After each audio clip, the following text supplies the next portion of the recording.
Okay, also, what we have planned. also, I just started the stream. I'm testing right now just to make sure that it is properly working. Excellent. Because That's so good. I have no idea if it's properly working or not. That's fair. But essentially, Darling ends up there, and she happens to be the first person that they find. Oh.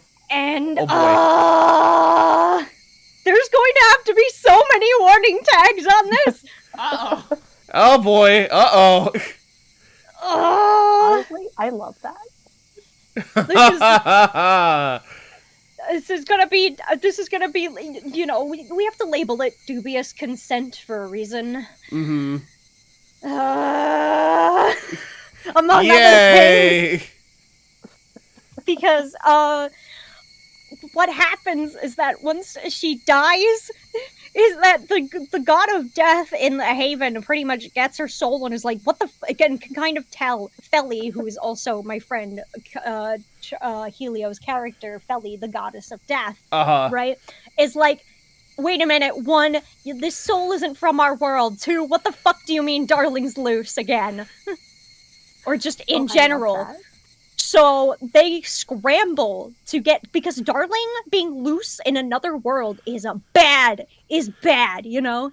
Oh, yeah. Yeah. Plus, like, it's even bad. that system is kind of fucky as is, because, like, it's click the link that I dropped in the MM. Mm-hmm. But yeah, Darling being set loose in another world is bad, so the gods kind of panic. And we kind of, like, the way that it kind of works as a quote-unquote dating sim yeah, that's is what I that was worried about. Sawyer gets trapped in base. They have to trap them in a time bubble. I have to scale it down. So the Haven gods kind of panic and have to trap them in a time bubble. So, all right, check welcome it out now. welcome to Sawyer dies, and then again. Over the course of this, she kind of has to because sometimes when there are people that are in trouble, because it's like, again, she... Okay, cool. It's better, yeah, it's working now. She kind of gradually lost a lot of the people that she was close to, including Jackie. And one of those things where you're like, you are so deep in the whatever problems that you are in, she needs to realize that she needs help first before she can get it, you know? Mm-hmm. Oh, I love that. She's 100% a victim in this, but the thing is that she has to learn that what she's trying to continue to pursue is not healthy, and she needs help. That she can't do this on her own, basically. Oh, I love when characters, like, go through shit and just, like, think they can do things by themselves. And then, like, the narrative smacks them across the face and makes them realize, no, dumbass, you need help. You need friends. And that's what she's basically, like, trying to pursue, she's never going to get. Auntie's just going to... it was either Auntie or Darling or whoever is just going to hurt her. Yeah. Both people just hurt her, whether it's Auntie just manipulating her and tugging at her heartstrings for his own entertainment, or Darling quite literally ripping her heart out. Wonderful. Yeah, that's how Darling functions. Darling, because of one of the worlds that Haven, because Haven is based, as 7 worlds that collided. One of them is Phosphor, which each world had like their own issue, had their own problem that they were dealing with. One of Phosphor's main problems was that like different fiends were spawning up because of like just collective emotions. Darling spawned out of the collective bad rancid emotions of a character known as Amor and their lover. Amor murder suicide. Darling forms out of a murder suicide between 2 people. Right? Oh boy. It's bad. It's bad. Yeah. And so how because Darling shapeshifts and also kind of takes people. Darling can take people as host and also shapeshift. So what they do is they lure you in with people that you are pursuing, and after actually it doesn't just have to be like what you typically think of when you think lust. It can also be bloodlust and lust for power, because there's several different meanings in that, and I'm like, that's fun. I like you. I think that's funky, Helio, Oh, yeah, that's for you very doing fun. that. With Sawyer, unfortunately, she is a character who desperately is afraid of being alone to the point where she just kind of ignores red flags. Uh-oh. Ah. It's like bad! that one girl from the Red Flag song by Tom Carney. Yeah, human I actually centipede. have put that, yeah. It's really funny. Also, did you see what I posted? Uh-oh. Also, like, a fun thing to note about Haven is that the 7 worlds that made it up were all deeply fucked in some way or another. Like, you have one world which only has a moon, there is no sun. You have one world that has a sun, but that god also scorched the world, essentially, in their wrath and loss. You've Poor got coin. one world where it is flooding. There is no stopping the storms. You've got one world where everyone has to live according to their storybook trope. And depending on your trope, what your trope is, you can be very, very fucked over. You've got one world that's like the evils of capitalism, also like horrible pollution and shit. Then one world, there's only one person here. All the plants want to kill you, though. All the plants want to kill you. And then We there's hate the Lotus. next one, which is like no sun, no moon, just stars, and like, oh yeah, the eldritch being that's trying to devour everything is like right there. You can hear it sing at night. I love Oh. Haven lore. It's It's so so fucking How can you tell the good. difference between day and night if there's no sun or moon? Exactly. Exactly, yeah. Dang. Dang! You don't. Yeah. I'm sure they kept time for another reason, but like, Oh yeah. I'm so excited to get back in this game, by the way. I'm sorry for yapping so much. You're fine. No, your stuff Yeah. is interesting. I was going to post something, but I'll wait until after. No, you can just post it now. Sure. No, it's just it was a writing thing that I don't think I showed them involving Golden Harmony. Just go ahead and show it. All right. Oh? It's a little bit more lighthearted, but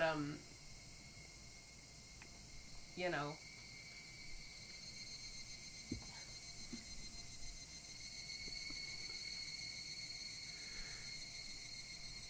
Kokichi!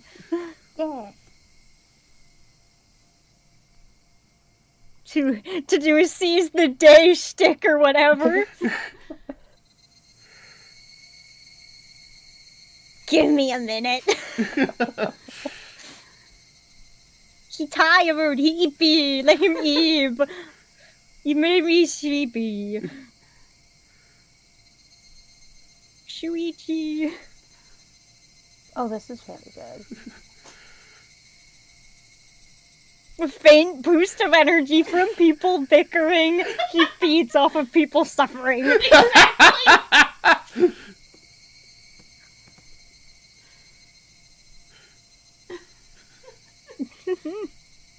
You screaming like this right after you wake up, huh?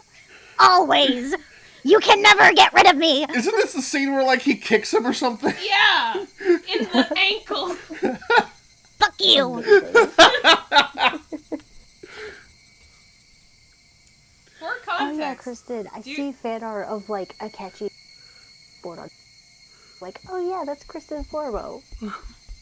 What? Congratulations, Kristen, to catch eat your Blorbo now. Oh no! Oh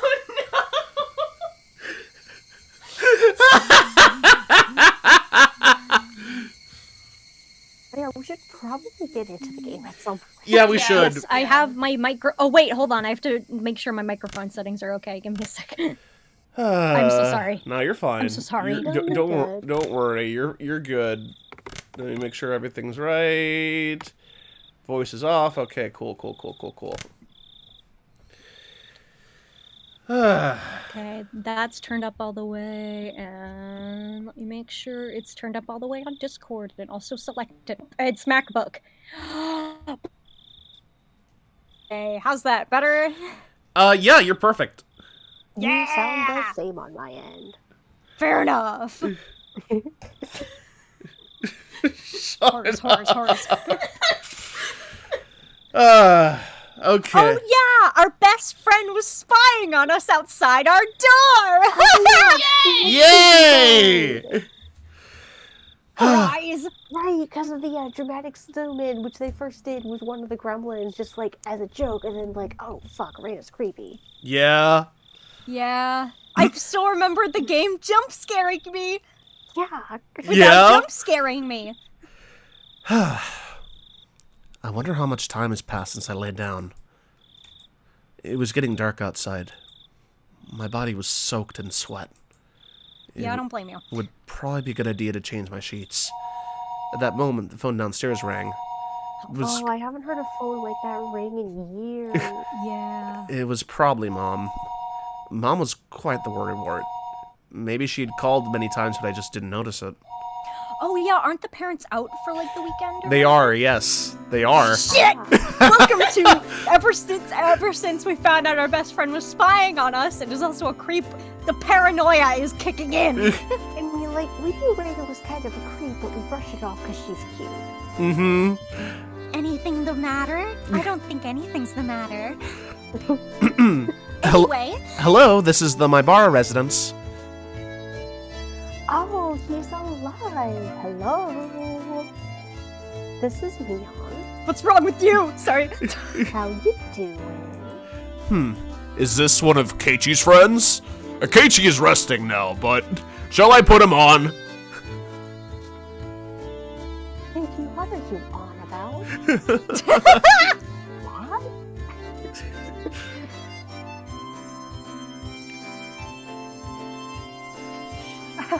sorry. Idiot! You fell for it! I didn't hear the first half of you saying the line. You're fine. Sorry. Hey, John. Rude. After our exchange, we both had a good laugh together. Except, I was suspicious of her even as we were laughing. Was everybody really involved in the incidents? The fact that I couldn't say no saddened me. Well, I relieve that you seem well. Rita was really good, you know. Oh, was she? Sadako-chan was happy and said, you got what you deserve. Rika-chan said, how unfortunate he's sick. Uh-oh. Huh. Looks like everyone was making a big deal out of it. Well, you know, Sake-chan. Is now a bad time to come pay you a visit? A visit? No, it's okay. It's not like I'm dying. I don't like the way he said that. Mochi, you see. Oh, I was told to share them. mochi. I haven't had mochi in so fucking long. Hell yeah, mochi. So I love I'll mochi. We had a small like mochi thing at my local grocery store or deli a while back. It was like a thing that was going around. It was like my mochi or something. Oh, And they okay. were selling some of it. I tried it once. I think I thought it was okay. Mm-hmm. Like I liked it. Yeah. But I think I want to try it again just to be sure. It's been a couple years, so. Fair enough. Hey now, you'll catch my cold. Oh yeah, I forgot. She was gonna make that joke. Not to worry. Both Raina and I are too stupid to catch a cold. See you. Be there in a bit. She hung up cheerfully. Reina's coming too? That's what it sounded like. I was still concerned about meeting Reina, but I guess if she was with Mion. I love the music. It's so jumpy. It is, yeah. I heard the doorbell 10 minutes later. Listen, genuinely, I love that the music is still like cheerful, but like it doesn't. It almost makes the sense of paranoia worse. Mm-hmm. Yeah. It's kind of like the daytime music for Danganronpa. How like it's bright and cheerful even as you get later and later in the game and people are dead. Yeah. Yeah. Yeah. How are you feeling? Did you take your medicine and rest? I did just that. you look well. I was worried. Sorry. I'll be fine by tomorrow. Mion showed a complete lack of concern for someone who's recovering, and Reina looked like she was worried about me from the bottom of her heart. It didn't look like there was anything behind those expressions.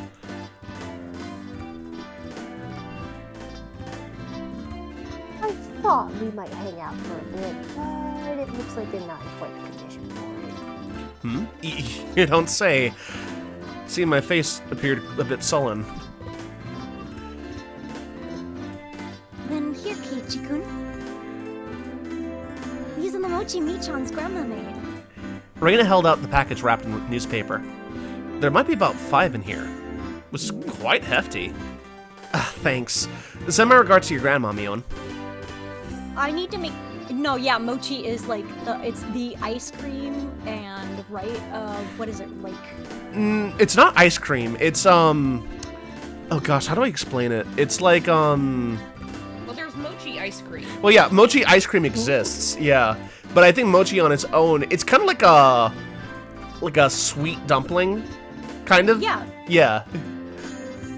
Oh, okay, that's cool. But I know that they're usually... The my mochi was, like, cold. Specifically in, like, one of those little ice cream freezer things. Oh, okay. I don't think they have to be. They can be, like, room temperature. Okay. I know there's some of them are, like, they have, like, powdered sugar on them. And then they'll have, like, bean paste, usually. Bean paste! That's what it was. I was getting it confused with, like, rice. It was something to do with rice. No, it's bean. Yeah. Bean paste. God, that sounds so good. Yeah, it is. Yep.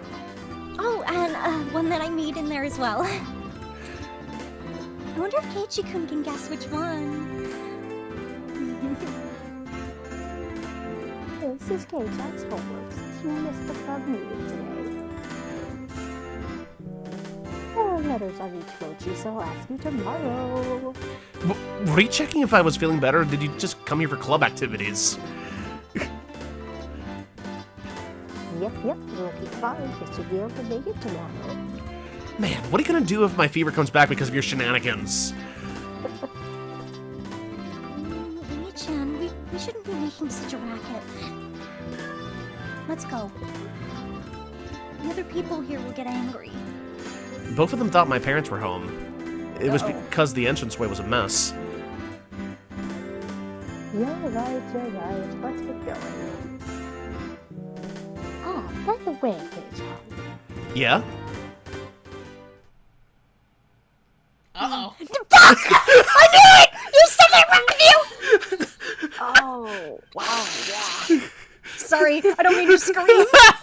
No, you're good. The moment the music cut out, I was like, no! No! Yeah. What did you eat for lunch? The sudden question startled me, and I went wide-eyed when I saw Mion. I had never seen her like that. It was a highly unsettling visage.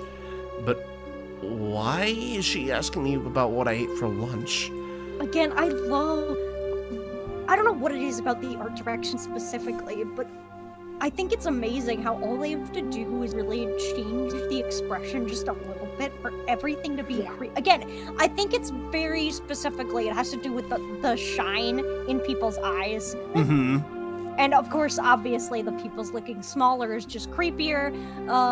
It's just basic art things, but I think it's especially like the lack of a shine in someone's eyes that really,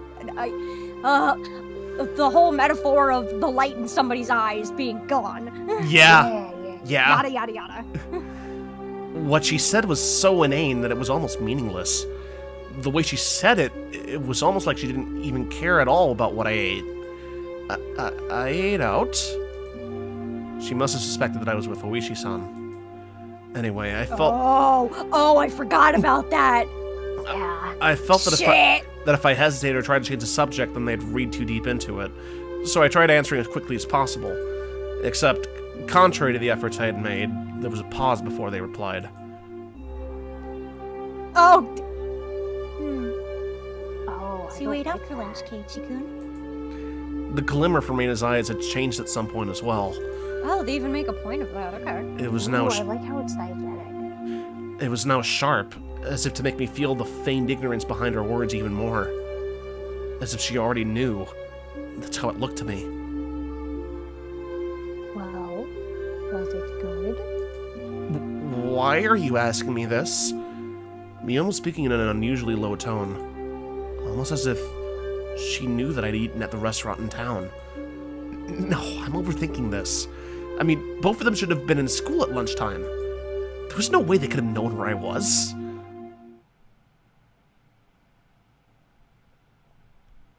Seems you were with a rather austere-looking older guy. Who was he?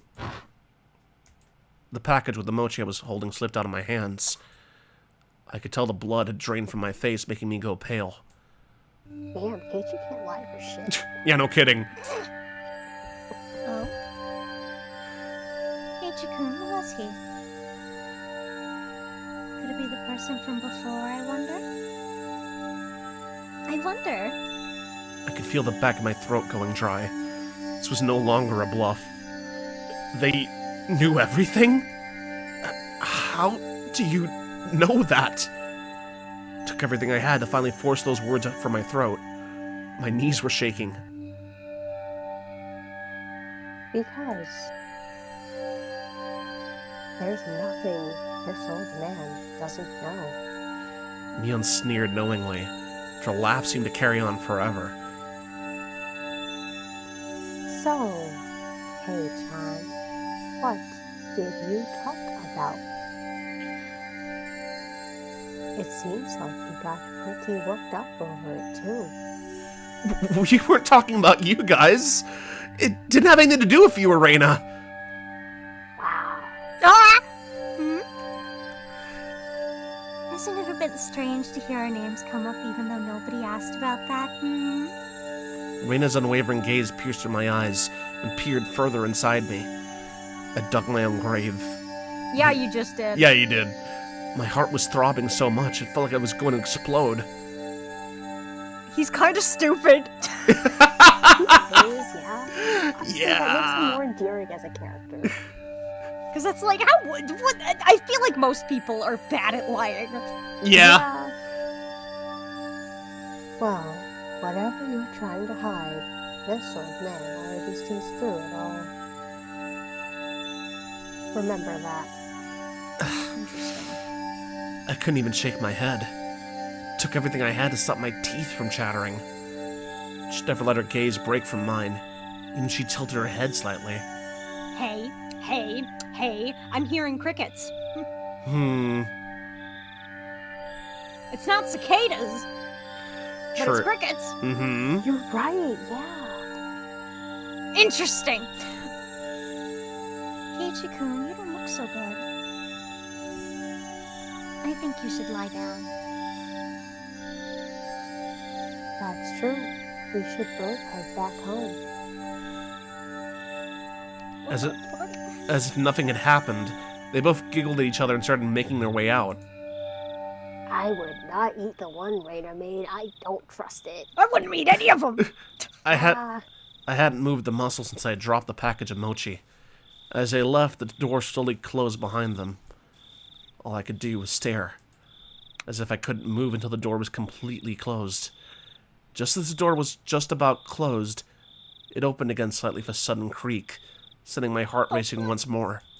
Oh no. A single eye peered into that narrow slit, Oh. and Mion's hawkish gaze peered at me once again. Yep, I knew someone was gonna stare through the fucking door. See you, Kei-chan. Yeah. I'd hate it if you miss school tomorrow. Get out of my ears! Alright? Thud. Fuck you! Ow, my neck! Actually, I hurt my fucking neck. I was craning Ouch. my neck. My shoulders were hunched. Oof. I'm okay. Give me a sec. I'm stretching. You're fine. It's not your fault. It's only gonna get worse. Yay! Fuck! I'm gonna take another bite of food. Woo! Yeah, please do, I food. actually feel my bones. Yeah, no, this is Yeah, we haven't reached the real horrors yet. No, we haven't. Oh, let's go. Let's see if we can You think it's just eyes? Yeah, I actually, don't like the way you said that. actually, if I recall correctly, the first book is actually kind of tame. No, that's fair. Kinda. I mean, And I having remember you the saying it gets characters, up like, there in layers. intensity. Yeah, the next 2 books are where it really ramps up. Nice. Like, I think Yippee. the worst of book 1 is the ending.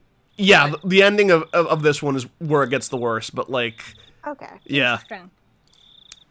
the door I closed. mean, the game did open with, like, a guy getting murdered, maybe, so... Yeah. Yeah, Wasn't it an axe? it was an axe. Oh, shit, you're right. Yeah, you can tell that opening definitely struck a chord in my brain. Mm-hmm. Yeah. Again, it really does hook. Again, I like the beginning. It like hooks you immediately it's a and kind of good lets hook. you know immediately what kind of game you're getting into. So Exactly. it's like, hey, you can't handle this. Leave right Exactly. now. It's like, Yeah. don't This is get not the fooled- game for you. Don't get fooled by the cutesy visuals. This is a horror game. Exactly, yeah.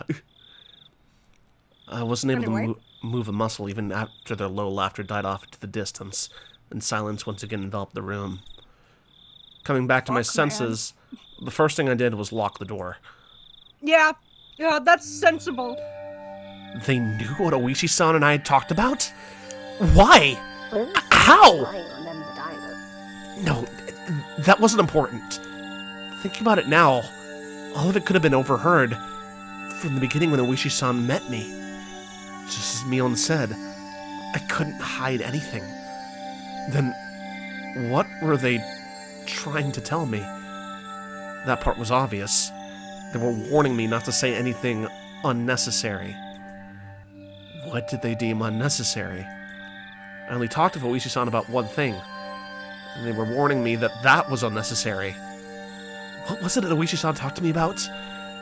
The incidents involving Oyashiro-sama's curse that occurred every year weren't individual cases, but were connected as a whole, as well as the fact that there may be multiple perpetrators hidden within Hinamizawa.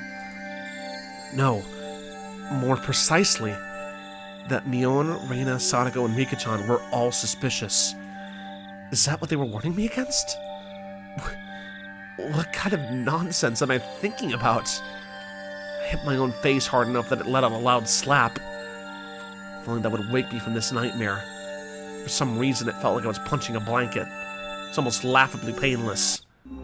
I do like the way the game, like, recaps information in a way that isn't, like, kind of smacking you over the head with it. Yeah. Mhm. Calm down, Keiichi Maibara. When did I become such a pessimist?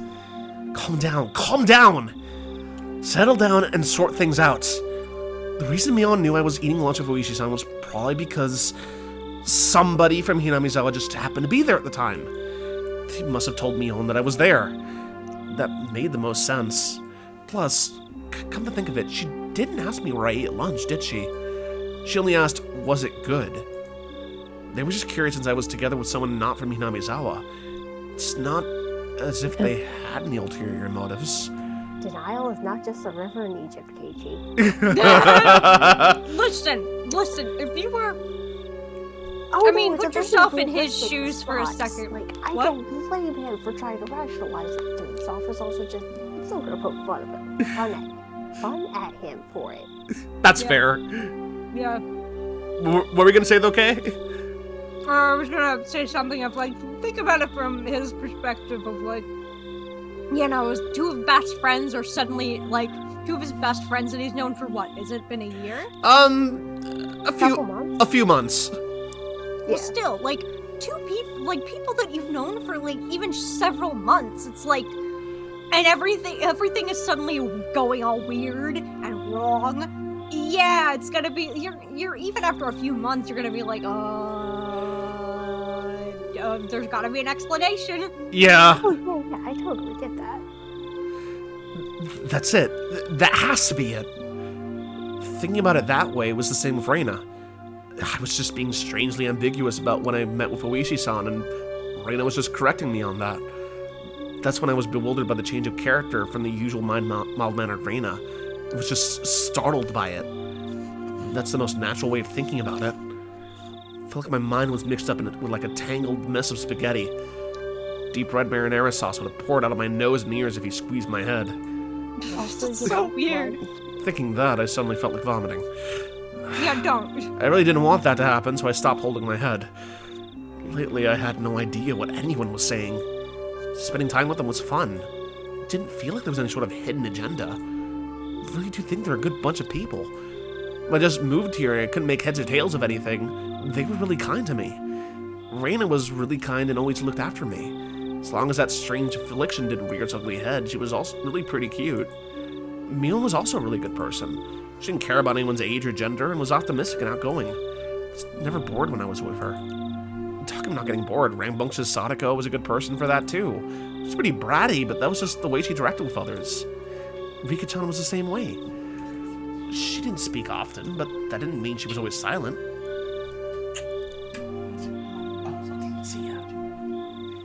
They're my friends! But after hearing the better untold secrets of Hinamizawa from Uishi-san Tomitake-san, when I was told about Oyashu-sama's curse, things started going crazy. Then hearing from Uishi-san that Mion, Reina, Sadako, and Rika-chan were all suspicious. After that, everyone changed. That's right. It all started getting weird after Uishi-san told me all that strange stuff. At that time, I really should have just not listened to those weird stories. Shouldn't have even asked Tomitake-san about the past instance of the Night of the Watanagashi. If I just hadn't gotten that strange sense of curiosity. I just hadn't... That's right. So that's why they... Tomitake-san... That impudent outsider speaking of the likes of me after everybody went out of their way to keep it a secret from me. They'll Why probably... did they censor the word killed? I have no idea. Or murder? They'll probably kill Luigi-san as well. For trying to unearth what everybody was warning me was better left unburied. Besides that, he was unforgivable for speaking words that made me doubt the others. Of course a guy like that is gonna be killed. Both Tomitake-san and Uishi-san were nothing but outsiders after all. They were entities who couldn't coexist with the people of Hinamizawa. Those guys should just fall to Oyashu-sama's curse and just die. It wasn't Sounds their... like Arashio-sama is starting to get to Keiichi. Yeah, because I'm like, that was weird. Yeah? Wait a minute, has the game censored the words kill and die before? No, this is the first time it's done that. Yeah, that's fucking weird.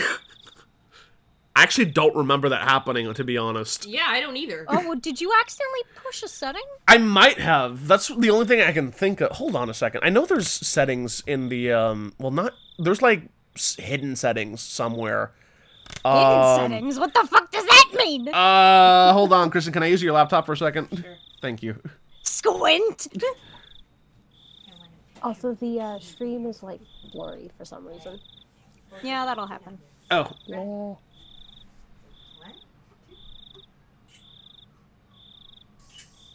Thank you. Hold on. Let me go and improve the quality in that case. Yeah. Cree. You're welcome. Okay, okay. I'm glad you like that, I'd be Jeff. honored. Also, who is that? That's the person Kath was Yeah, that's referring to Akechi. earlier. Okay. I know he's, like, a detective, I think, from the Persona games, that you really like him, so I think he's neat. Because, like, I read the thing you wrote about him, and that was cool. Cool. Oh, yeah, the text looks a lot better. Yeah. Oh, let me get back into the straight. F10. There we go. Oh gosh, I can't read those. Oh, I can see them. I will not look. I mean, I doubt there's spoilers, but...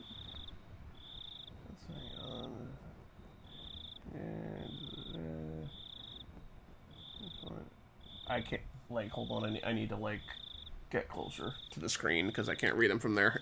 Yeah, no, that's fair.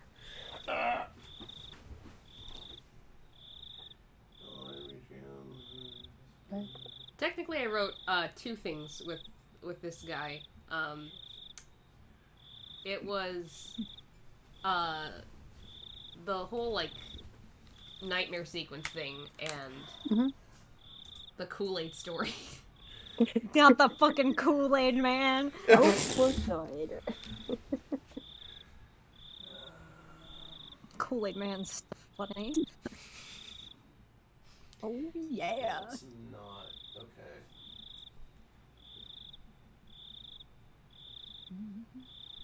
It must be in the other ones. It's probably not in this one. I think the reason is because this is running an older version of the mod. Oh, okay. Wait, mod? Yeah, because it's supposed to look different. Different art. Wait, really? Yeah. Yeah, don't worry about it. It's fine. Oh, okay. So I guess you have, like, the mod for, like, an aesthetic thing, then?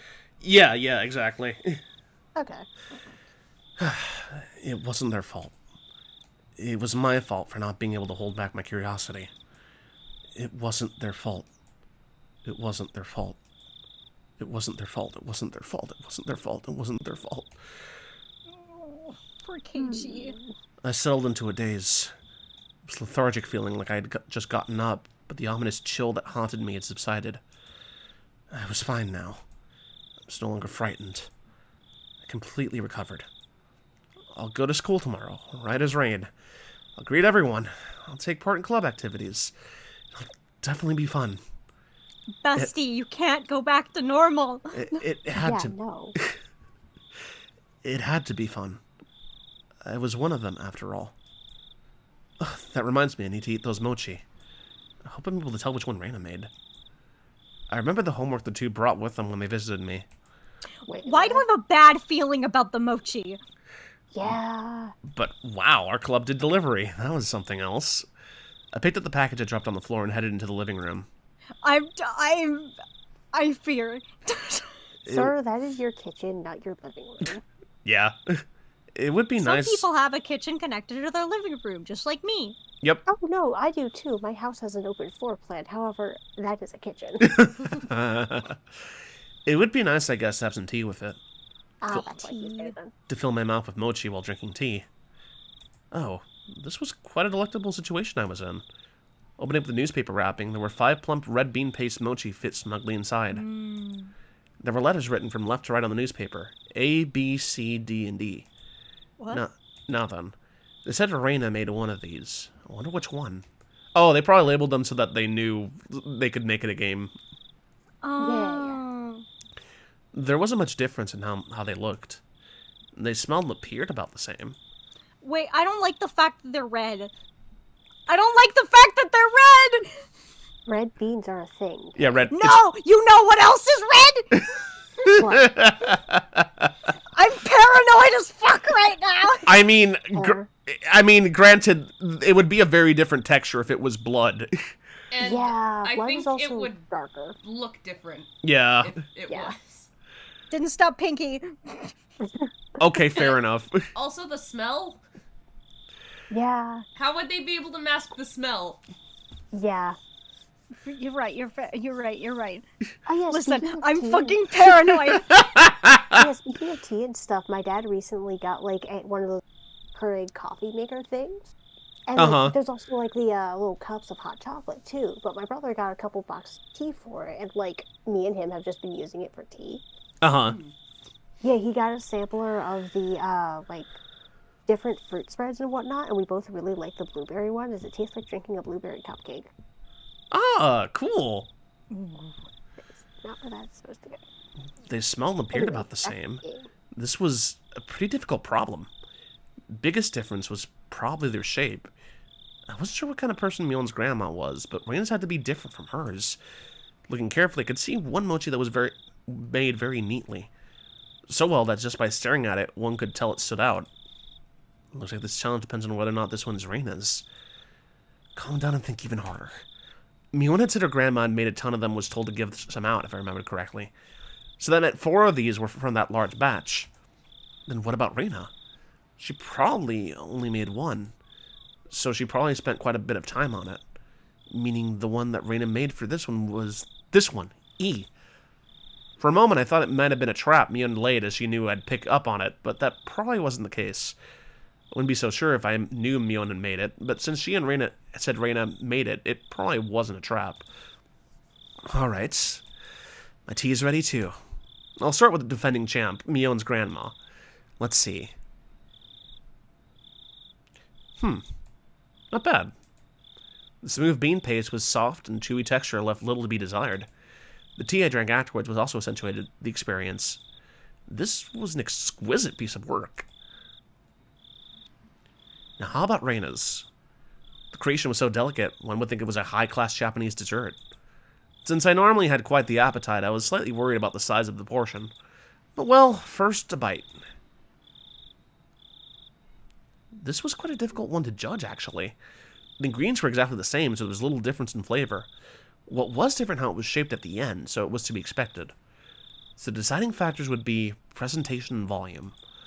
The well-formed and well-sized champion versus Reina the challenger, the size you just couldn't get enough of. I'd only had one bite of Reina's. I would probably have to wait until after I was done eating to make my decision. Maybe there was something hidden inside that would cause an upset. Seems my prediction was right. My tongue touched something. Didn't feel like something edible, so I reached in with my fingers and grabbed it. What? I knew there was something wrong! Oh, I don't like that. I don't like this! Don't laugh at me! How dare you have knowledge? What's this?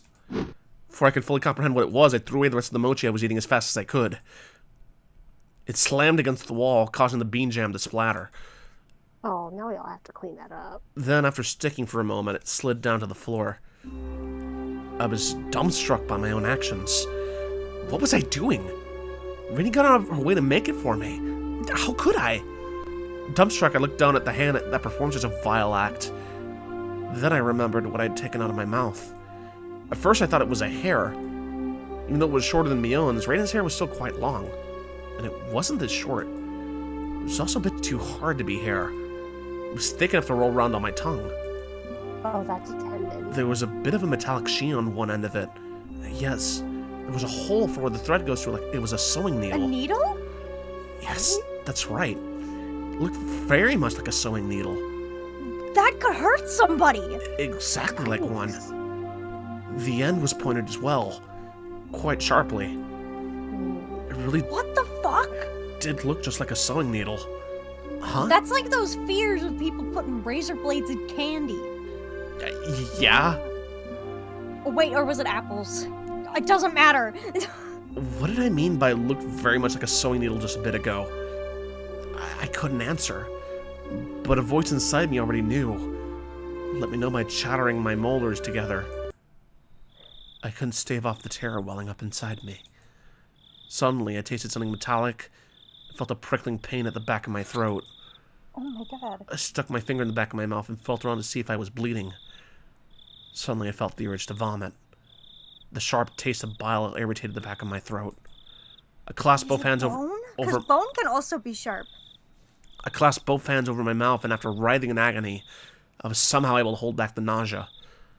Finally able to breathe normally again, but this time my heart was throbbing intensely.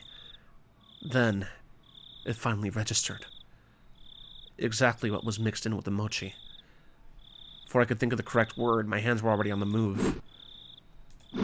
Is it glass? What? I tossed the rest of the mochi against the wall. The geometric patterns of the scattered bean jam on the wall suddenly invoked a terrible omen in my mind. After looking away, I dashed out to the hall and flew upstairs to my room, where I stayed under my covers until morning. Okay, no, it was just a needle, but that's still bad. I clutched my own shoulders, howling madly in a mix of fear, anger, sadness, and frustration. This wasn't a threat or a warning or reminder, nothing as simple as that. What had happened in Hinamizawa? What is happening in Hinamizawa? What would happen? I didn't know the answer to any of those questions. Hey, what do his parents do for a job again? Remind me. Dad's an artist. His dad's an artist. I don't think his mom works. I forgot. Yeah, I don't. Yeah, I forgot what his mom does. Okay. Okay, so they don't... Because this whole thing, I remember this whole thing had started with the dam.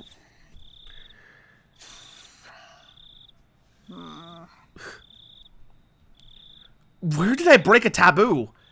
Regardless, now Rain and Mion and the others, they consider me an enemy.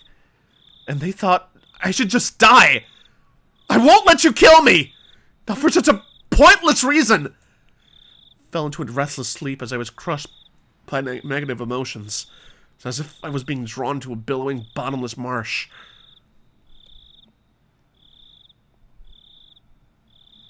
Well, that evokes the imagery from Neverending Story.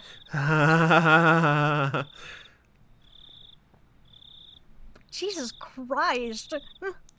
Yeah! It was, I feel like that's worse, actually. Huh?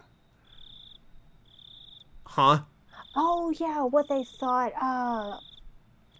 camera guy had taken. Yeah. Like he'd torn out his own throat. Right, yes. No, I was reading the tips and I was like, excuse me? Yeah. I think that's what Kat was referring to. Yeah.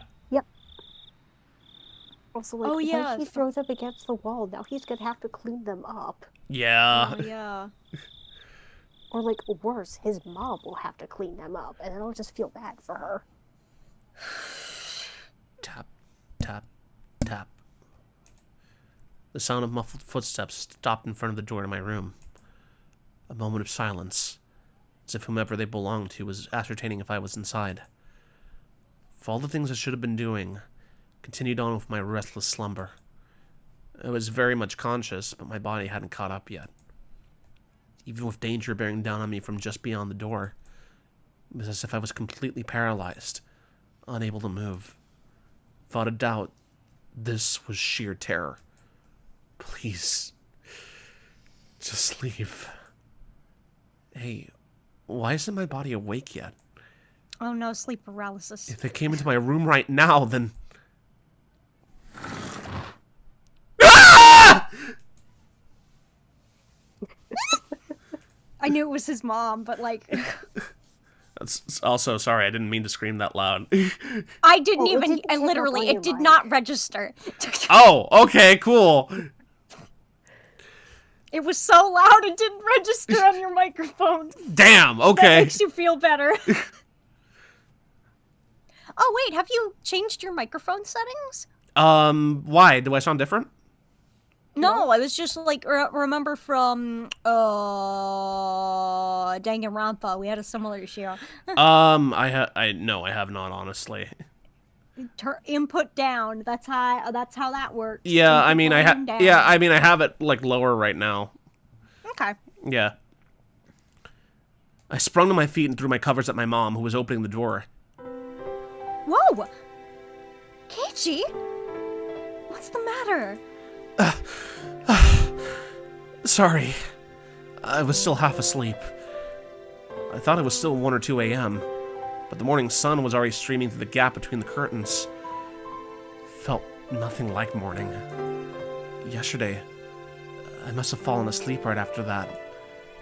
I should have gotten a full 10 hours of rest. But it didn't feel like that at all. My internal clock was completely screwed up, and my sense of balance felt off. Felt feverish enough that it was clear to me that I was still not well. Well, Keiichi? How are you feeling? Can you make it to school? I felt far from well enough. No, I wasn't mentally fit to go. I was still plagued with the terror from yesterday. Mental health represents. Yay! Yay! And this was made in, like, the early 2000s, so, like... Oh, wow. Yeah. Wow. Yeah, he was pretty ahead of his time. It's more just, I mean, I feel like most people would be like, you almost died. That's enough of a reason to stay home. Yeah, that's true, yeah. But, I mean, his mom doesn't know that, but... Semantics! You know, yeah. If I had swallowed that needle, what would have happened? Hospital. Or what if it had pierced my tongue? Hospital. There was undoubtedly a murderous intent. But I don't think that's all it was. They really wanted to kill me. There were other, more certain ways to do it. They wouldn't resort to such a dubious method as having me swallow a needle. Meaning, I didn't want to believe it, but going that far was just a threat from Rain and Mion. Aren't you glad you didn't die? But next time we'll use a more assured method. Like that. Something like sending a letter with a razor inside would have been a joke compared to this. Did you make it to the hospital? Did you take your medicine? Yeah, kinda. Something about my mom's dubious gaze bothered me. She seemed more concerned about her son missing 2 days of school rather than him being sick. God, my mom is exactly like that too. It was definitely mental fatigue. I wasn't only physically ill. Bestie, you are stressed! It'll be hard for you to get back on track once your daily routine is thrown off. Come on, get up. They say wellness is a state of mind. That is bullshit. I'd heard that line many times before. I was given an award in elementary school for having perfect attendance. But it wasn't like I was healthier than everyone. Oh, yeah, attendance point systems suck. I can tell you from my They job. absolutely suck. Yeah, they do. All it does, that doesn't keep people from... All it does is just make sick people go to their job or go to school. Exactly. Like, Yeah. I can't count the times I've gone to class because, like, I was sick, but almost all my teachers had a policy of, like, oh, if you miss more than 3 sessions of class, you'll be in danger of failing. So, like, I just never missed anything. Yeah. Come on, go wash your face. Breakfast is already ready. There isn't much time before Reina-chan comes and gets you. Mom's tone meant that I couldn't argue about it, so I had to give up on skipping a second day. By the way, were you the one who got bean paste all over the living room wall, Keiichi? You shouldn't do something like that. Your father was quite angry. I didn't feel particularly guilty for doing it, so I didn't have much of a reaction. Tell your mother! Also, Please! Mom didn't question me any further about it. She headed back... Tell your mother! That would be the smart thing to do, right? Hey, Mom! I found a needle in there! Someone tried to hurt me. I don't know what's going on. My friends are acting weird. She headed back downstairs after she was certain I was getting up. But also, I can 100% see the argument that, like, because he's the kind of kid who, like, he and his friends kind of play pranks on each other so much. Yeah, exactly. Yeah. That it feels like it would be just, like, It'd be knocked off. he would his have feet, to yeah. probably show her the needle. Yeah, exactly. What Mion's... So, Oh, yeah, exactly. What Mion said as she left yesterday. I'd hate it if you missed school tomorrow. Came back and dwelled in the back of my head. What did she mean by that? Didn't even have to really think about it. She was saying, don't be absent. Taking that a bit further, same as her saying I should just go about living my life as if nothing happened. If I showed any signs of acting unusual, it would probably result in them making their move. If acted differently, someone like Oishi-san, for example, might end up noticing that something is up. Meaning, if I didn't watch my mouth or did anything differently from the norm, in effect, it would end up communicating something to those who were undesirable. And it seems that was something that the girls didn't intend to forgive. So if I just went along as normal, no harm would come to me. Was that how it was going to be? All that misery I experienced up until yesterday would, almost creepily, just fade away. It was an enticing deal. Just by forgetting everything I'd seen or heard these last few days, I'd be able to keep living on like normal. There's no way such a selfish thing could... I swallowed hard. I once again deliberated on the idea that I had just rejected. Mion was probably a good person who had her friends at heart. She was giving me, who had mistakenly broken some rule of theirs, a chance. oh no. Was what I did really something so unforgivable? Mion had given me another chance. She was saying if I just forgot everything and kept living on like I had been, I'd be forgiven. There's a part of me that's one, because especially with a lot of some of the dialogue and some of the themes coming up, if there's like, obviously this is a psychological horror game, but I wonder if there's an underlying theme of abusive friendships in here, like, you know? manipulative, because there's a lot of a lot of Keiichi's kind of dialogue, and especially his rationalization, definitely feels like someone who's just kind of like in that kind of state of like, not exactly gaslighting is intentional usually, of, you know, making you feel like you're going crazy, but that's kind of what he's going through, of like trying to just rationalize of like, everything is fine, I must have done something wrong, and it's like, bestie, no! They put a fucking needle in you! Yeah, but it's also like a normal human reaction. Like if your friends start acting cold to you, you're like, oh shit, this must be my fault. Oh yeah, no, yeah, but like, it's also it's that thing that's kind of common to see in abusive relationships, where these, you know, people keep kind of scaring him, and he keeps rationalizing it. Yeah, they put up with it because they don't want to lose the relationship. Exactly. Right. Yeah. Anyway, Keiichi, your food is going to get cold. Hurry up and get down here. Reina will be here if you don't hurry. I'm coming. I crammed my textbooks into my bag and hastily made my way downstairs. Also, you mentioned he swallowed, did it actually, did the needle pierce him? He didn't actually swallow the needle. Okay, no, it was just one of those, bodily... Oh, yeah, it's I've thought about, the potential of, something almost happened to me.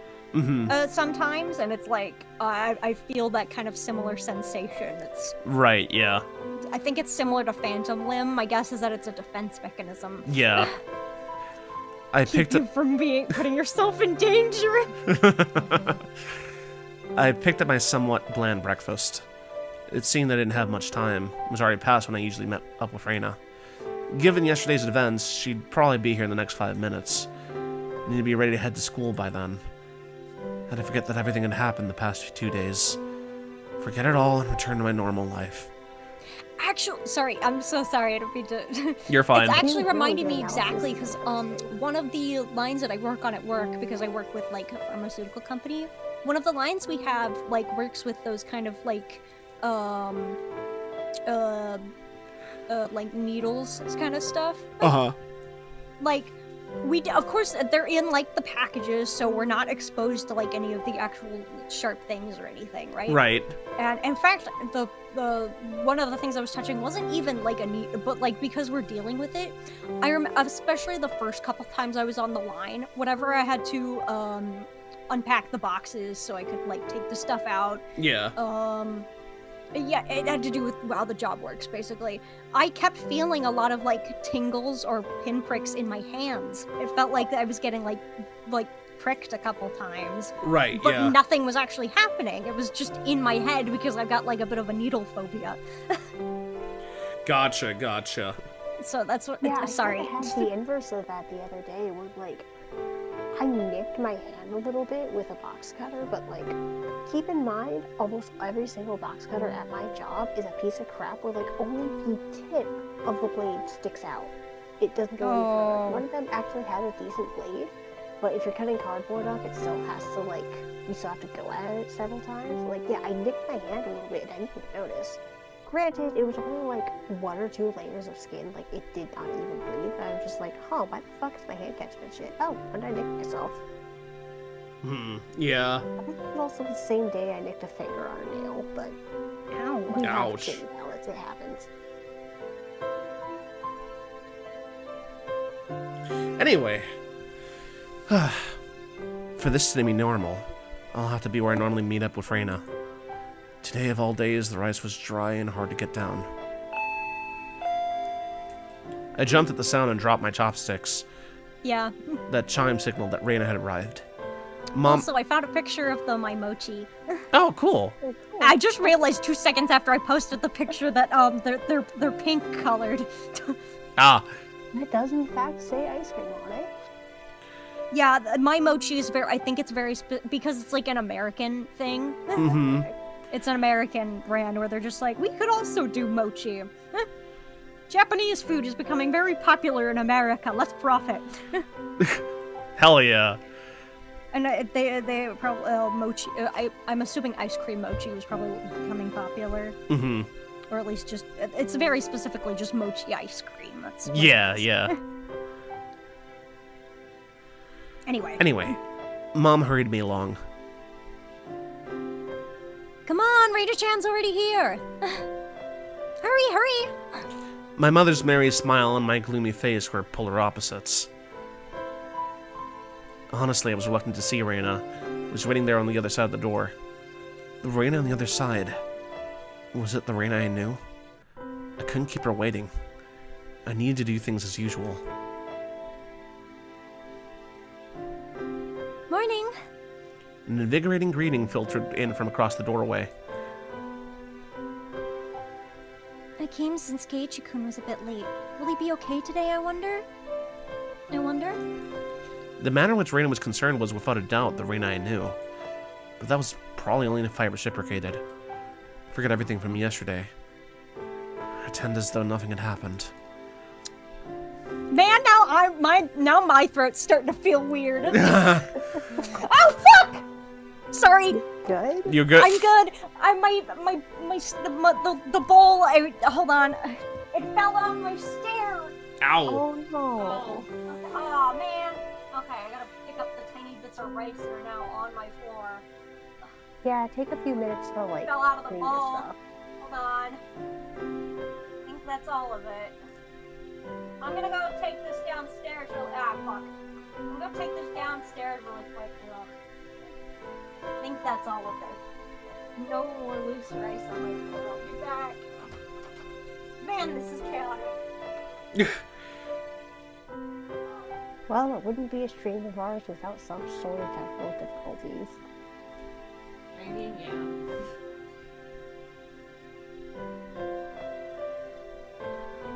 Shit.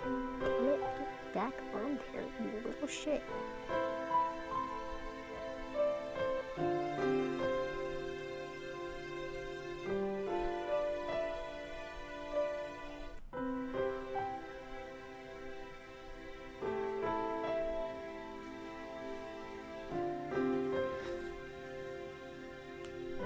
Also, speaking of that story, that I briefly mentioned, I wrote more, Ooh. in case you want to see. Yeah.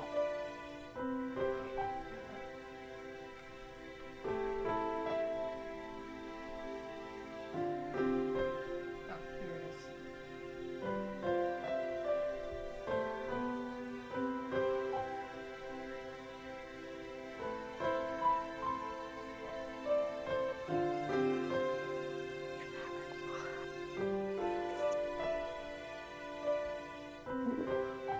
Also, I really like this track. It's a very nice Oh yeah, track. it's a nice track.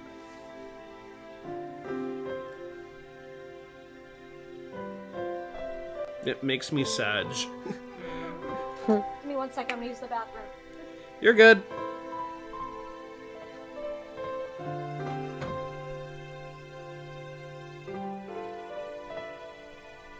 Ooh, interesting. I wonder.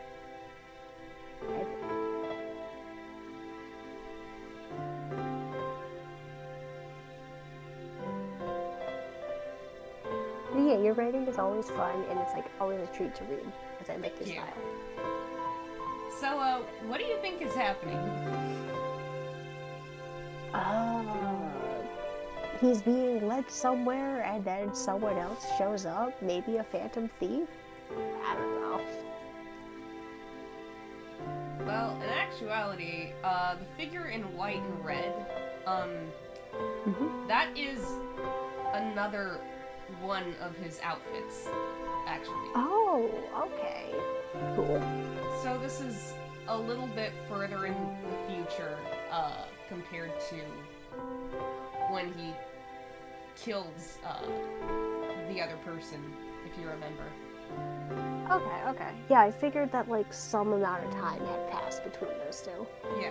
two events.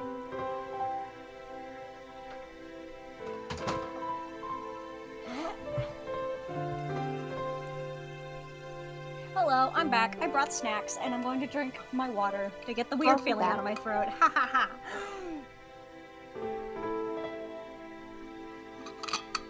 genuinely, I'm fine. Cool. Okie dokie. It's just, glad you you're know, fine. one of those psychological things like I was talking about. Yeah, brains are weird. Indeed.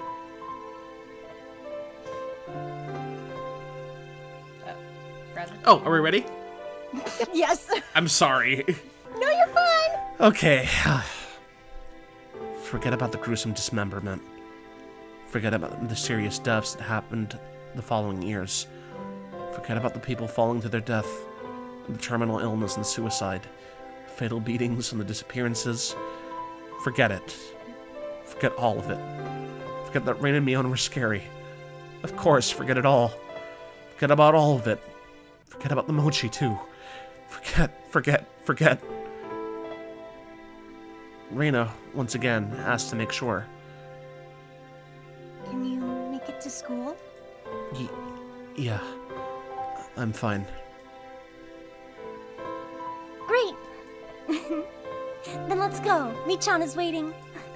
Reina showed me her usual bright smile. I couldn't find any hint of deceit in her expression. My nervousness dissipated, giving way to relief. Fuck. Oh, every time the music cuts out, I'm terrified now. Just to give you a little scare. Just to give you a little scare. Make you feel like it's coming, then it doesn't. Does it always do The that? game is gaslighting us now. Wait, no, does it always... Oh, you go. Does the music always cut out like that before it switches scenes? I think it does, yeah. Sometimes. Oh, they've established a pattern now. It's a good way of, like, breaking the tension a bit, so this way when any scares do come on later down the line, we are expecting them as much. Yeah. Mm-hmm. Again, I think I've talked about this before. It's a great... Again, it's just general good horror writing. You gotta have the build up, and then you've got to have that relax so you can have the build up again. Yeah. It's like that one scene in Alien where one of the, like, I think they're getting stalked by the alien, and then, like, she gets jump scared by the cat, and then the alien gets her. Exactly. Yes, Yeah. exactly. But you see, Sadako-chan was so insistent she could do it. As we were walking, Reina talked about a lot of different stuff, more so than usual. Then? Sadako-chan is clumsy, so she failed no matter how many times she tried. She was so cute. Everything Reina talked about was just silly nonsense, so I just replied every so often and laughed from time to time. It was a rather laid-back conversation. We passed by one of our neighbors and they called out to us. Oh my! Keiichi-chan and Reina-chan, aren't you two a bit late today? Mion-chan said she was going on ahead. Uh-oh. Did Michan look mad, I wonder? We need to hurry up, Keiichi-kun. After greeting our neighbor with a smile, Reina turned back to me and poked her tongue out. Not expecting that, I couldn't help but crack a smile. Keiichi-kun smiled. What? Reina stopped and stared at me. I was thinking that you still hadn't recovered from your cold since you seemed so down this morning, Keiichi-kun. But now you seem fine. Fine. With a grin, she gently poked my cheek. It was a bright, sincere smile. Hey, Kichi Maibara, how can you still doubt Rain after she shows you a smile like that? Maybe I just had a high fever up until today. I imagined everything that had happened because I was bedridden and delirious. I really hope that was the case. If God would grant me just one wish, there's only one thing that I'd wish for. Would want what happened in the past few days, more specifically from the night of the Watanagashi up until last night. I wanted all of that to have never happened. I wonder how many times I'd wished for these past few days. As long as Reina kept on smiling like this, I think it might just become reality. So I wanted Reina to keep on smiling. Keep on smiling. It's okay, Keiichi-kun. No! I hate this. Ah, there it is. I hope you heard the way I just stopped. I think you could hear me freeze, right? Yeah. So Keiichi-kun, those mochi yesterday. Did you, the fuck! I can't. It's Water. okay, take your time. You're good.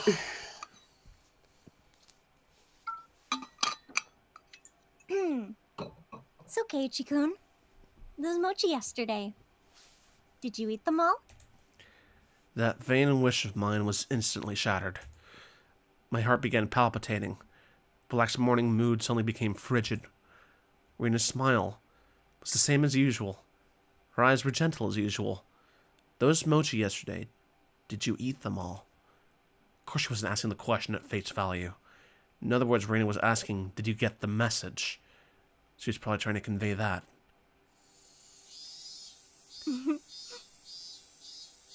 Keiichi-kun? I was reluctant to give an answer. Rena stopped walking and stared deeply into my eyes. Don't hesitate, Keiichi Maibara. She was acting the same as always, wasn't she? Need to respond in my usual way. Naturally, of course. But both my throat and mouth had gone dry and my lips were stuck together. Hurry and answer, Keiichi. Not that much time had passed. I could still keep the conversation going naturally. I had to say something quickly. Dad? Rena playfully mimicked what I said when I finally squeaked something out. Rena's reaction was still normal. It seems that there wasn't as long of a pause as I had thought. Somehow I finally squeaked out the rest. Delicious! However, my strained efforts neither sullied nor brightened Rena's expression. For a moment I panicked, thinking I had replied incorrectly. But after a few moments, Rena broke into her usual soft smile and giggled with a joyful voice that seemed to echo through the morning air. Being strung along by that laugh, I couldn't help but laugh as well. I see. So did you eat all of them, I wonder? My timid smile froze again. Did you make it without swallowing the sewing needle? Was that what she was asking? If I'd swallowed it, then I wouldn't be here. Nah, I couldn't finish all of them. There's still some left. I was scared out of my wits, but that's how I played it. Huh? What about the homework to see if you could tell which one Reina made? What? Huh? Oh, I forgot she speaks in the third person sometimes. That homework was due today? Yeah, it's due today. Silly. Michan will get angry. There's probably a penalty game ready for you. We both laughed at each other again. To a casual observer, it was just a typical morning. If I could just let myself believe, then even I'd think it was just a usual morning routine. I'm so glad my character gets to be creepy first. But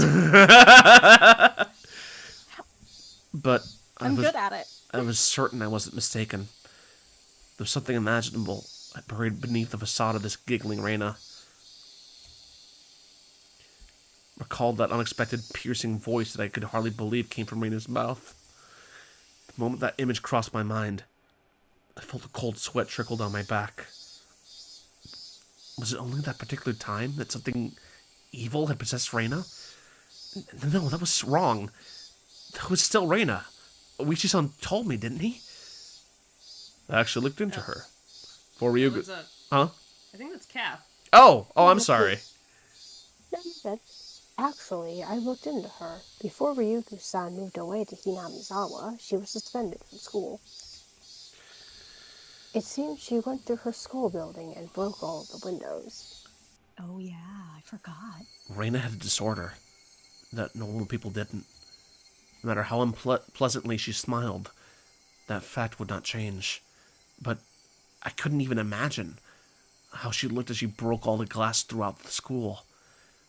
One thing I knew was that it wasn't something spur of the moment. If it was some sudden outburst of anger, then maybe she'd break a pane or two. But she broke all of the windows all throughout her school. Just imagine going through your own school, breaking the windows with a bat. Ooh.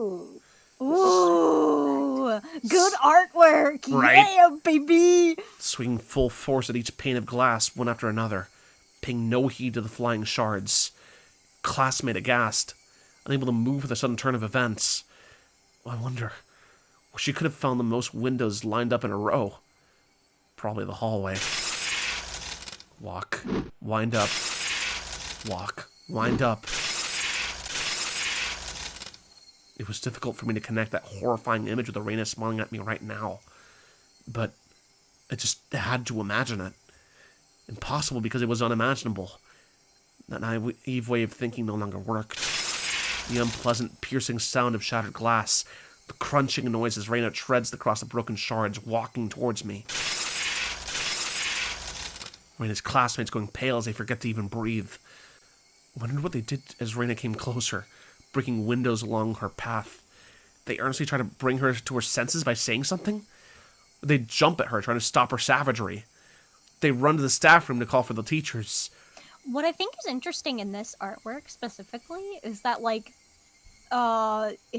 she's angry, and she has the shine in her eyes. Ooh, Yeah. It's It's also like- a different art style compared to the rest of the game. That too. But it's like, there's some normalcy in it. Yeah. Probably none of those. In the face of that blood-curdling sight, Verena busting window after window, undoubtedly all they could do was silently to clear a path for her. Dumbfounded, just clearing the path for Irene to continue. It'd be cruel to blame anyone for looking the other way. No, they weren't simply looking the other way. They knew it was the only way they could protect themselves. They had done something differently from the rest, and maybe suddenly found themselves as Reina's new target. What would Reina have done to whoever attracted her attention? The answer was obvious. She would undoubtedly acted according to her whims. Meaning I would be the next window. Reina staring into my eyes, shards of glass crunching and crackling underfoot as she drew closer. I was also drawn to her eyes, paralyzed. Then Reina struck me with the bat over and over again. It was one of those windows. Crouched down on the floor, desperately protecting my head. Reina didn't care whether it was my head or my back. Zealously, she hits me again and again. What kind of expression was she making as she was doing this over and over again? I peered up to see. Her expression was so indifferent. It was completely unnerving. Because no matter how many times she struck me, it would make as pleasant a sound as the other windows. She struck me continuously, over and over again. The sound Reina wanted didn't come out. A classmate standing around didn't try to stop her. Didn't want to be the next window. As this has been going on, I'm like, something about this has changed, and it's interesting. What's that? This doesn't feel like just imagining something anymore. This feels too, like, real. Like a memory. Interesting. Do you feel what I'm saying, Kath? Yeah, no, I get that.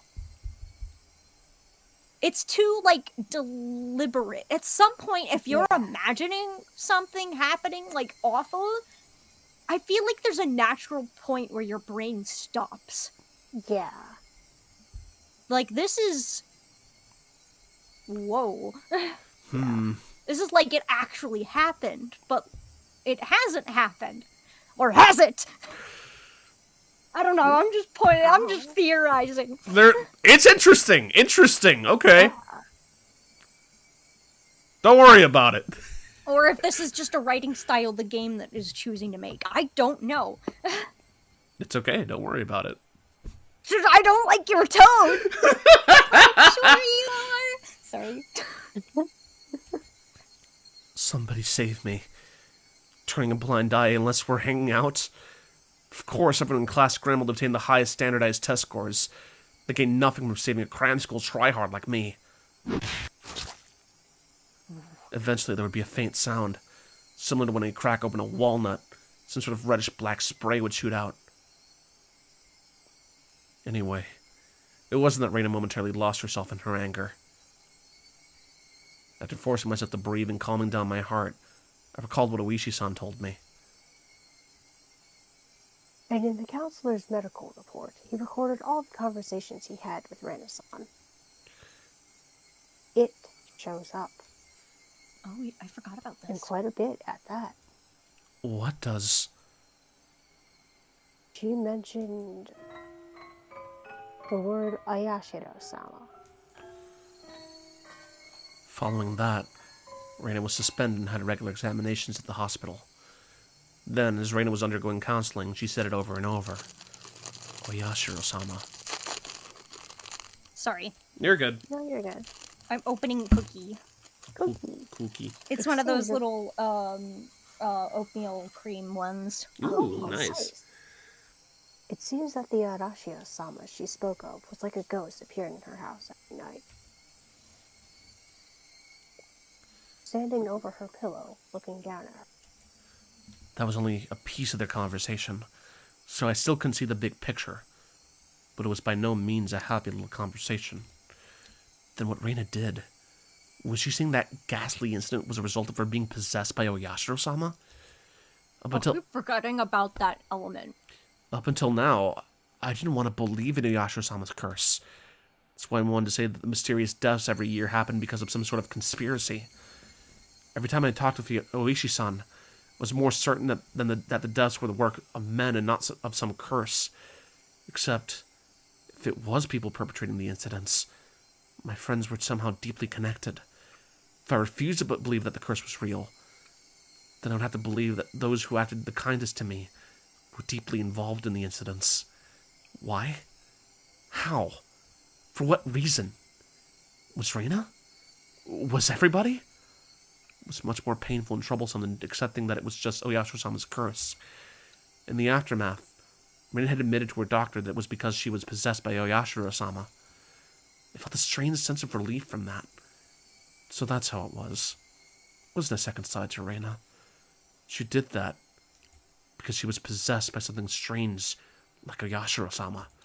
The thing is, why isn't she said anything about it now? It wasn't Reina's fault. Oyashiro-sama was the one to blame. I knew. This was all backwards. Refusing to believe there was a curse. I wanted there to be a human perpetrator. None of my close friends were the ones under suspicion. I changed my beliefs at my own convenience, saying it was Oyashiro-sama's curse to blame. Which was the better choice? Accepting that Oyashiro-sama's curse exists? Or that Reina and the rest of them were deeply involved in the string of mysterious deaths? I didn't want to think about it. I just didn't think about it. I'd be able to continue the same as always. I wanted to believe that. But that was no longer possible. I received their message. It was pathetic of me to try and bend the meaning to my own convenience, regardless of whether my opponent was a human or a curse. I won't let it kill me. As if I would just bend over and give in, for no good reason at all.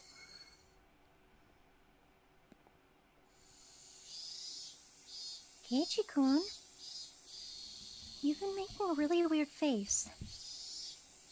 Why, I wonder?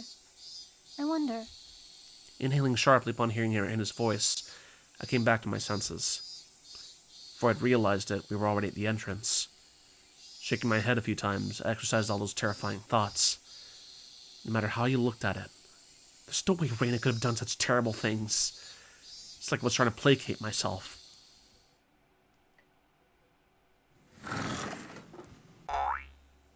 As I slid the door open, a blackboard eraser loaded with chalk dropped down on my head the moment I stepped into the classroom. The chalk dust went to my eyes, including a brief moment of agony. Beef with an 11-year-old is back. Oh, how befitting for the truant, Keiichi-san. Yeah, the microphone hated that. Oh, I'm sorry. Oh, Kristen, also, didn't you want to ask something? What? Didn't you want to, try your hand at doing Rika, since, everyone had, Please do. I want to hear it. Go for it. Good morning to both of you, Keiichi and Reina. Oh. I might let you do her because I think the contrast between those two voices is a lot better than the contrast between Reina's and my voice for her, so... Good morning, Sadako-chan, Rika-chan. Not quite in the mood for it. I didn't really react to Sadako's trap. Sadako braced herself as I passed by, expecting me to attack her. She seemed a bit disappointed as I simply walked by silently.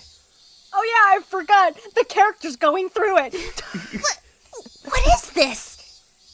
How discouraging indeed. Keiichi doesn't seem back to his usual self yet. I love the hottiness in Sadako. Sadako. Yeah. Thank you. She's Yeah. such a fucking gremlin. I love her. She absolutely is. Take it easy on him for today, okay? Suddenly there was a slap down on my shoulder. It hurt a bit. Ha ha ha. Hey, Kei-chan, did you get enough rest? It was Mion. My mind was full of the stuff about Reina, but Mion was also a party of interest. Remember, Keiichi, that hawkish gaze from yesterday. Yeah. Yeah, the door. Morning. What's with that unenergetic greeting? Did you eat the mochi I brought you? I'm like this because I ate them. I kind of want to see the main character just get more and more fucking exhausted as this goes on. Just like, there's something so funny to me about character that's just so done with the horrors they're facing. I'm like this because I ate them. Those were huh? It reminds me of somebody made a short film of, I think it was for Sister Location, for Five Nights at Freddy's Sister Location with like Michael Afton. I don't know if you know the backstory with Michael Afton, but accidentally hurt his little brother with the animatronics, basically. And someone made a fan animation where you've got Hand Unit talking to him about, like, I hope you remember all of your good friends from, like, the back in the, our, like, other location of, like, Freddy, Bonnie, Chica, and Foxy. And Michael responds, all part of my childhood trauma. I love, there's, again, dry humor kills me. Yeah. Oh yeah, if you really want a game where the protagonist gets so goddamn done with the horrors, play in Stars and Time. Oh boy. That sounds fun. Yeah. Those words were itching to be Stefan blurted does, out. in fact, going through it. Yeah. Oh, you know what? That reminds me, Outlast, Miles Upsher's notes, if you read through them, are pretty funny. This journalist is so fucking done. He's like, I just want to get the fuck out of here so I can write my report on this fucked up place. God damn it. When you first go into the house, there's a sadness to fight, and this functions as the tutorial. And, like, when Sifrin sees this sadness, in Act 3, he's like, that stupid, blinding sadness again. And then stabs the shit out of it, scares the crap out of his friends. That's funny. Yeah. Sad but funny.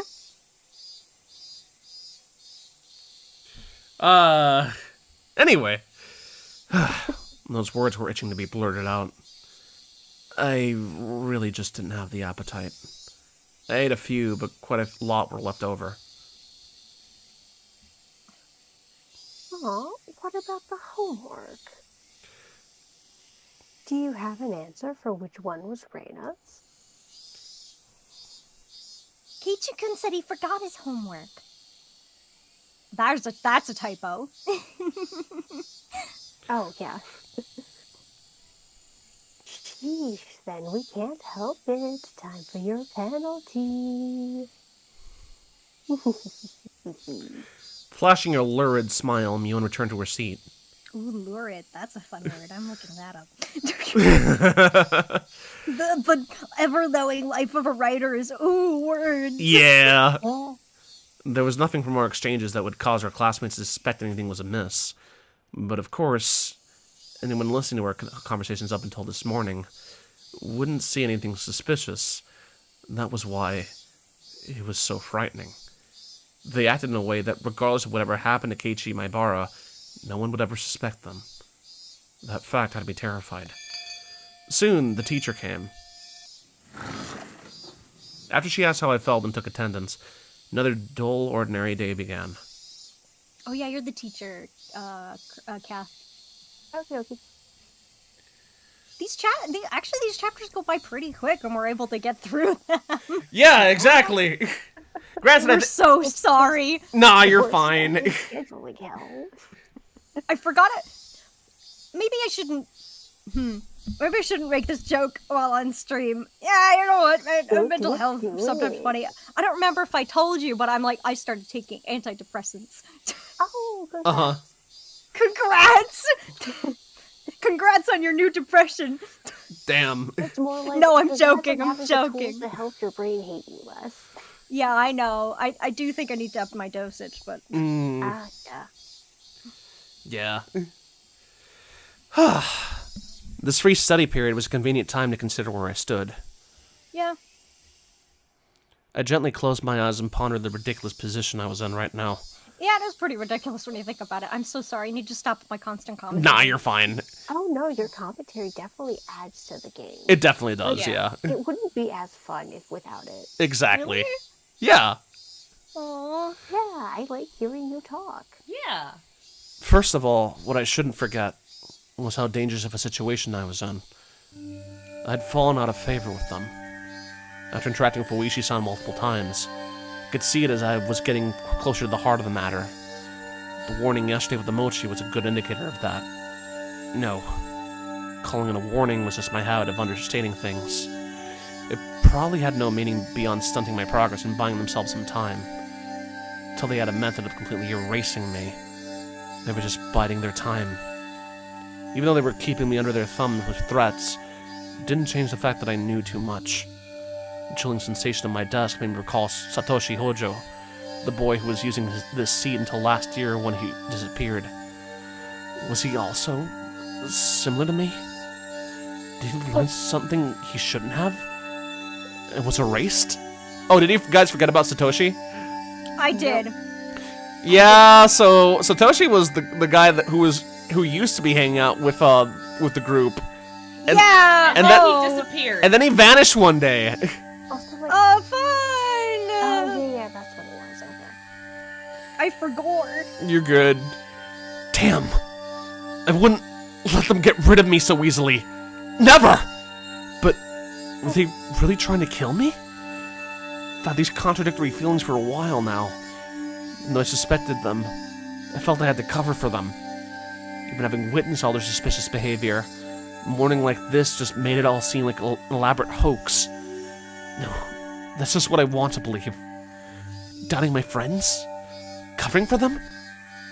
My life was in danger. Or was it? Actually, I was debating the wrong point. Given my current situation, those points were something that should have been deliberated on a long time ago. But really, Rain and the rest of them, were they actually aiming to kill me? The little voice inside me continued to torment with these unresolvable trains of thought. Are you an idiot, Keiichi Maibara? The answer should be obvious. But maybe that sewing needle might have just been an accident, right? How could you screw up and drop a sewing needle in a piece of mochi? The benefit of the doubt can only go so far. Both Rain and Mion had acted and behaved suspiciously. But maybe it was all some sort of misunderstanding. What kind of misunderstanding? It wasn't just suspicious. I like this argument with himself, but also squints. It wasn't just suspicious. It was outright ludicrous, right? Raina just corrected me for lying, and Mion only asked me about what I had for lunch. Raina was standing outside my door eavesdropping for a solid hour? She was probably just waiting for my phone call to end. For a whole hour outside your room? Is it normal to go home afterwards without saying anything? You heard from Oishi-san, didn't you? About what Raina did at her former school? But at the hospital, she said it was Oyashiro-sama's fault. She... Cut it out, Keiichi Maibara! Don't you realize they're out to kill you? You said that out loud, you fucking idiot! Yeah. This is a horror game. Most protagonists are stupid. I inadvertently blurted those words out loud. What? No, there's like 8 books in this series. Surely nothing terrible can happen to him, right? Oh, is he the protagonist in all 8 games? I'm not saying that. Oh, I don't like that. I don't like Okay. that! Are you just saying that to make us more paranoid? Who knows? You know what? I hope you are messing with us at certain points. I mean, I'm constantly messing with you guys. Fuck you. Oh no, messing with us makes it funnier, actually. I inadvertently blurted those words out loud. Hearing myself say that so directly left me dumbfounded for a few moments. Afterwards, I had to look around to check if anyone else had heard it. My little soliloquy had cut a little too close to the truth. Even though I could feel the murderous intent from Rain and the others, part of me somewhere was still trying to deny that. This late in the game, such hesitation could be fatal. I knew that. But I was just your average student. Man living his normal, ordinary life. Think I could suddenly believe that my friends who had been happily laughing together up until last Sunday now intended to kill me? Right? You're too soft, Keiichi! This time I remembered to keep my voice down so only I could hear it. There was one thing I now understood. I was too soft. I didn't completely understand how dangerous Rain and the rest of them were. No, I wasn't trying to understand. I was too soft for not listening to Oishi-san when he was earnestly showing me the heart of the matter. Didn't listen because I was too busy pretending to be dejected. I didn't comprehend it. Just running away. But also ACAB, though. Yeah. Hell yeah. I didn't comprehend it, so nobody had any notion to try and kill me. Get rid of such naive thoughts. So I made that resolution, heard the bell signaling the end of class. So soon. The day was already over. I didn't recall eating lunch or doing anything in class. My friends were putting their desks together in preparation for club activities. Not long ago, I would probably have happily jumped into that circle. My Keiichi-san. How rude of you to even think about leaving. The way Sadako spoke was so typical and familiar. It almost physically hurt.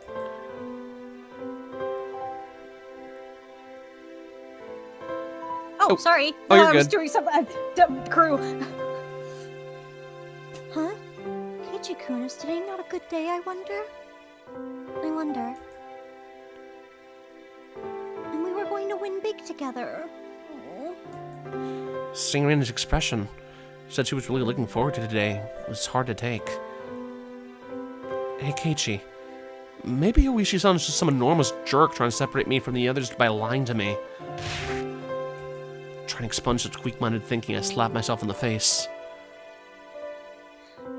Keiichi-kun? Yeah, was Raina really trying to kill me? Would someone tell me it was a hoax? Didn't care if it actually was one or not. I just wanted someone to say it was. Ooh, that's a good. That's a good line. Yet another weak-willed thought. How'd I ever become this naive? Are you alright? Does your head hurt? Apparently that was how my inner dilemma appeared to Raina. You're pale. Can you make it home by yourself? Maybe I should accompany you home, I wonder. No. It's okay. Sorry. I can get home by myself. Just have the meeting without me. Upon hearing that I wasn't going to participate in the club meeting, Mion pouted unhappily.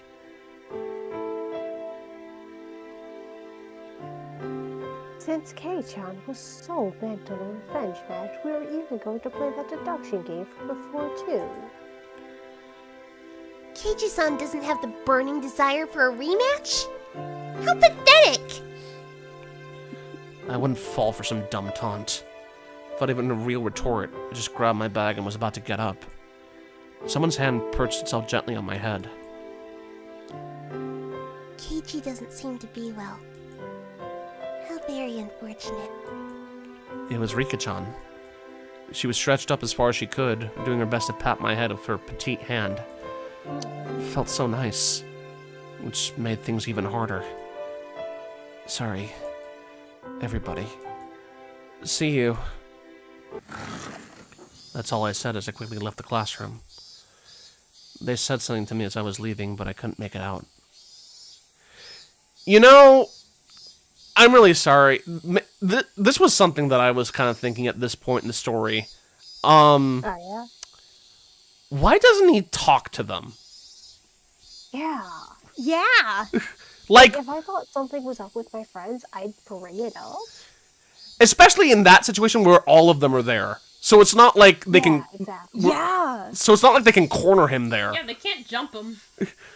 Yeah. Plus, like, I imagine the older girls wouldn't want the details around the two 11-year-olds, but, like, they could still talk about shit. Yeah. Yeah.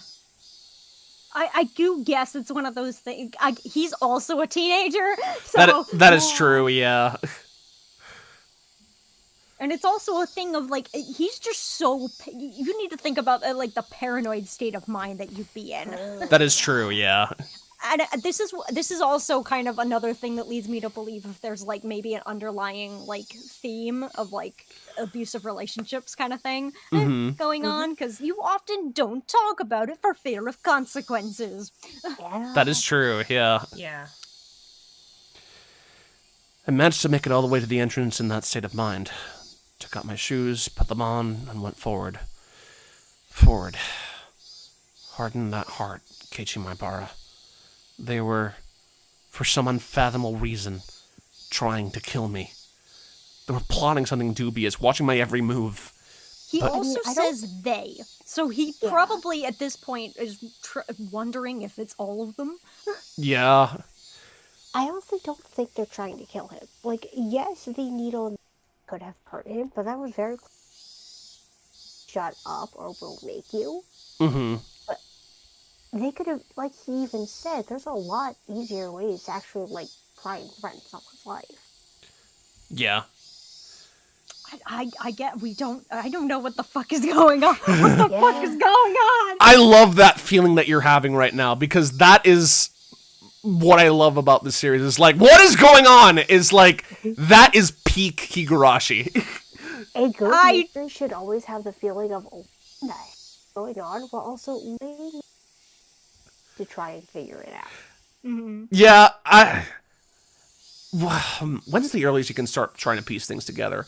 I would say the earliest is like book 3, I'd say. Yeah, book 3.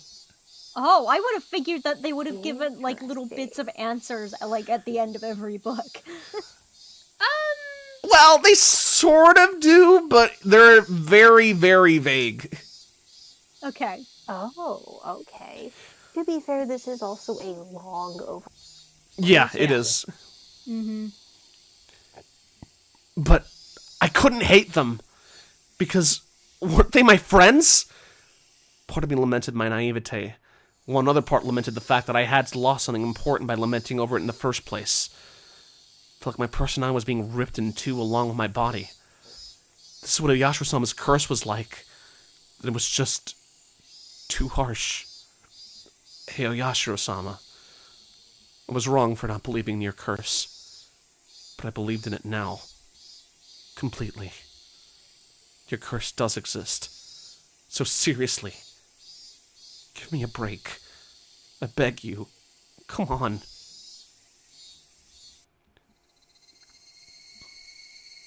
Oh, okay. And the game ends. That night. Oh no. Oh, okay. Dinner was unusually bland. It had no flavor or aroma. The miso soup that normally tantalized my appetite instead tasted like nothing but boiled water. And I love all the details that the character kind of gives. I feel like whoever was like writing, like whoever wrote this, it's like, have you experienced like feelings of terror and paranoia before? I imagine you might have to get some of these very accurate like feelings and descriptions. Mm-hmm. Okay, how much of these descriptions are gonna like inspire you for your own horror writing? Shut the fuck. Yeah, just a little bit of I guess a little, trivia fact. The writer was actually a social worker. Oh, that. I see the influence now. Yeah. Yeah, no, that makes a lot of sense. Yeah. So, you know. Damn. That's gotta, that's gotta be a sucky. Yeah. Dad was eating with us that night. It was a rare occurrence in this household. When he got into his work, he ate and slept on his own schedule. My dad never cared about the time. Since my dad was at the dinner table, either meant he had just reached a good point to take a break or he was in a slump. So yeah, he just doesn't understand the motivation creators have.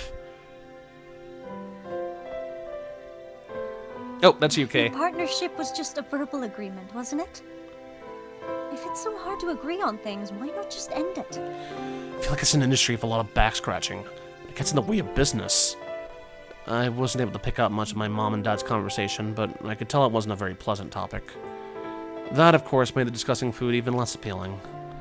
Staring listlessly at the exchange between my parents, my mind wandered off to the same thought processes I had going all day long. Friends close to me. No, they used to be friends. But I could no longer trust them. Right now, I was greatly lacking in allies. People I trusted.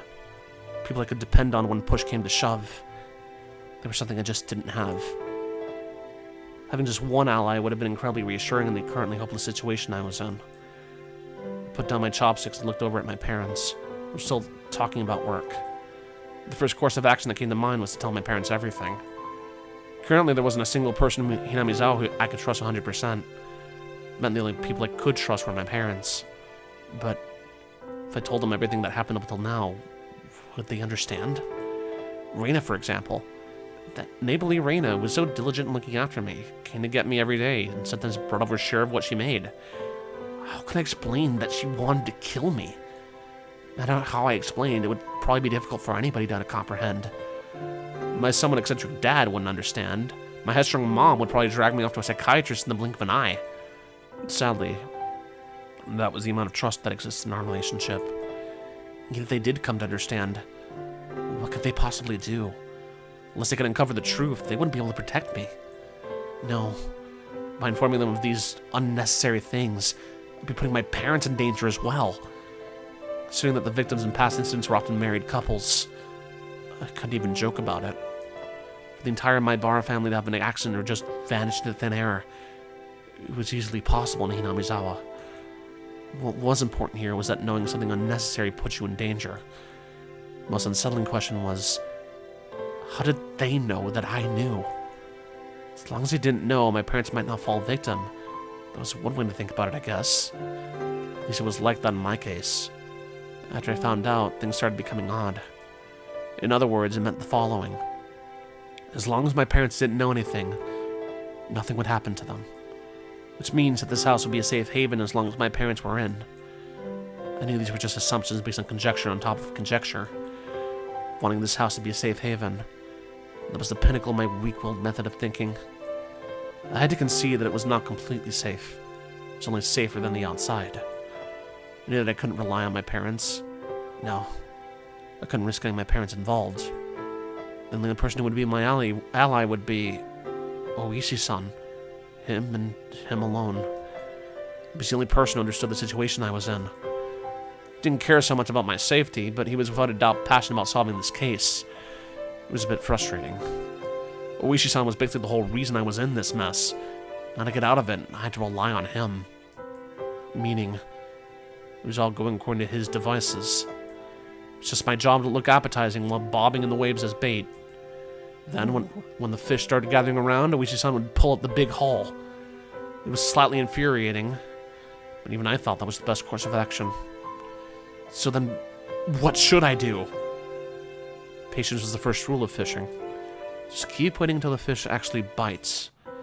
But it wasn't simply bait. There were lots of ways for me to struggle before being devoured. When they struck, I needed to somehow dodge just enough and tag out to Oishi-san. No question it was going to be hard. Timing to bring Oishi-san in would be difficult. He was in the city, not Hinamizawa. So if I phoned him in a moment of need, it would take him about 30 minutes to reach me. So I need to run away for those 30 minutes. Bestie, you good? I mean, we know he's not. Oh my god. For example, if we set up rendezvous points for dire situations or something, I just have to hide out there until Oishi-san arrived. Okay, I can almost see it now. I'm still being chased around in the dark by boogeymen, But now I knew which way to go. I never imagined this would be so reassuring. Oh yeah. It'd probably be best if I had a concealed weapon for when things got rough. Typically that would call for a switchblade. But that wasn't too reassuring for combat. He's doomsday prepping! He kind of is, yeah. Yeah. Also, since it was recognized as a weapon by the public, that also wasn't good. Really, when the time comes, a long weapon like a bat would work in my favor. Remember there was a metal bat at school. I could be confident with that when push came to shove. If I pretended I was just practicing my swing, it wouldn't be suspicious for me to always carry it around. I could go to school early tomorrow and secure it. Just possessing a weapon may be enough to deter them. Also, one more thing. Insurance. It could be something like a note or a memo. I could write down everything that's happened as a sort of journal. In case I suddenly vanished, the journal would be left behind. With my journal in possession, I wish someone would be able to avenge my death. I left my parents engrossed in their conversation about work and went back to my room. I am going to turn into Ford Pines. Ford Pines! What is that?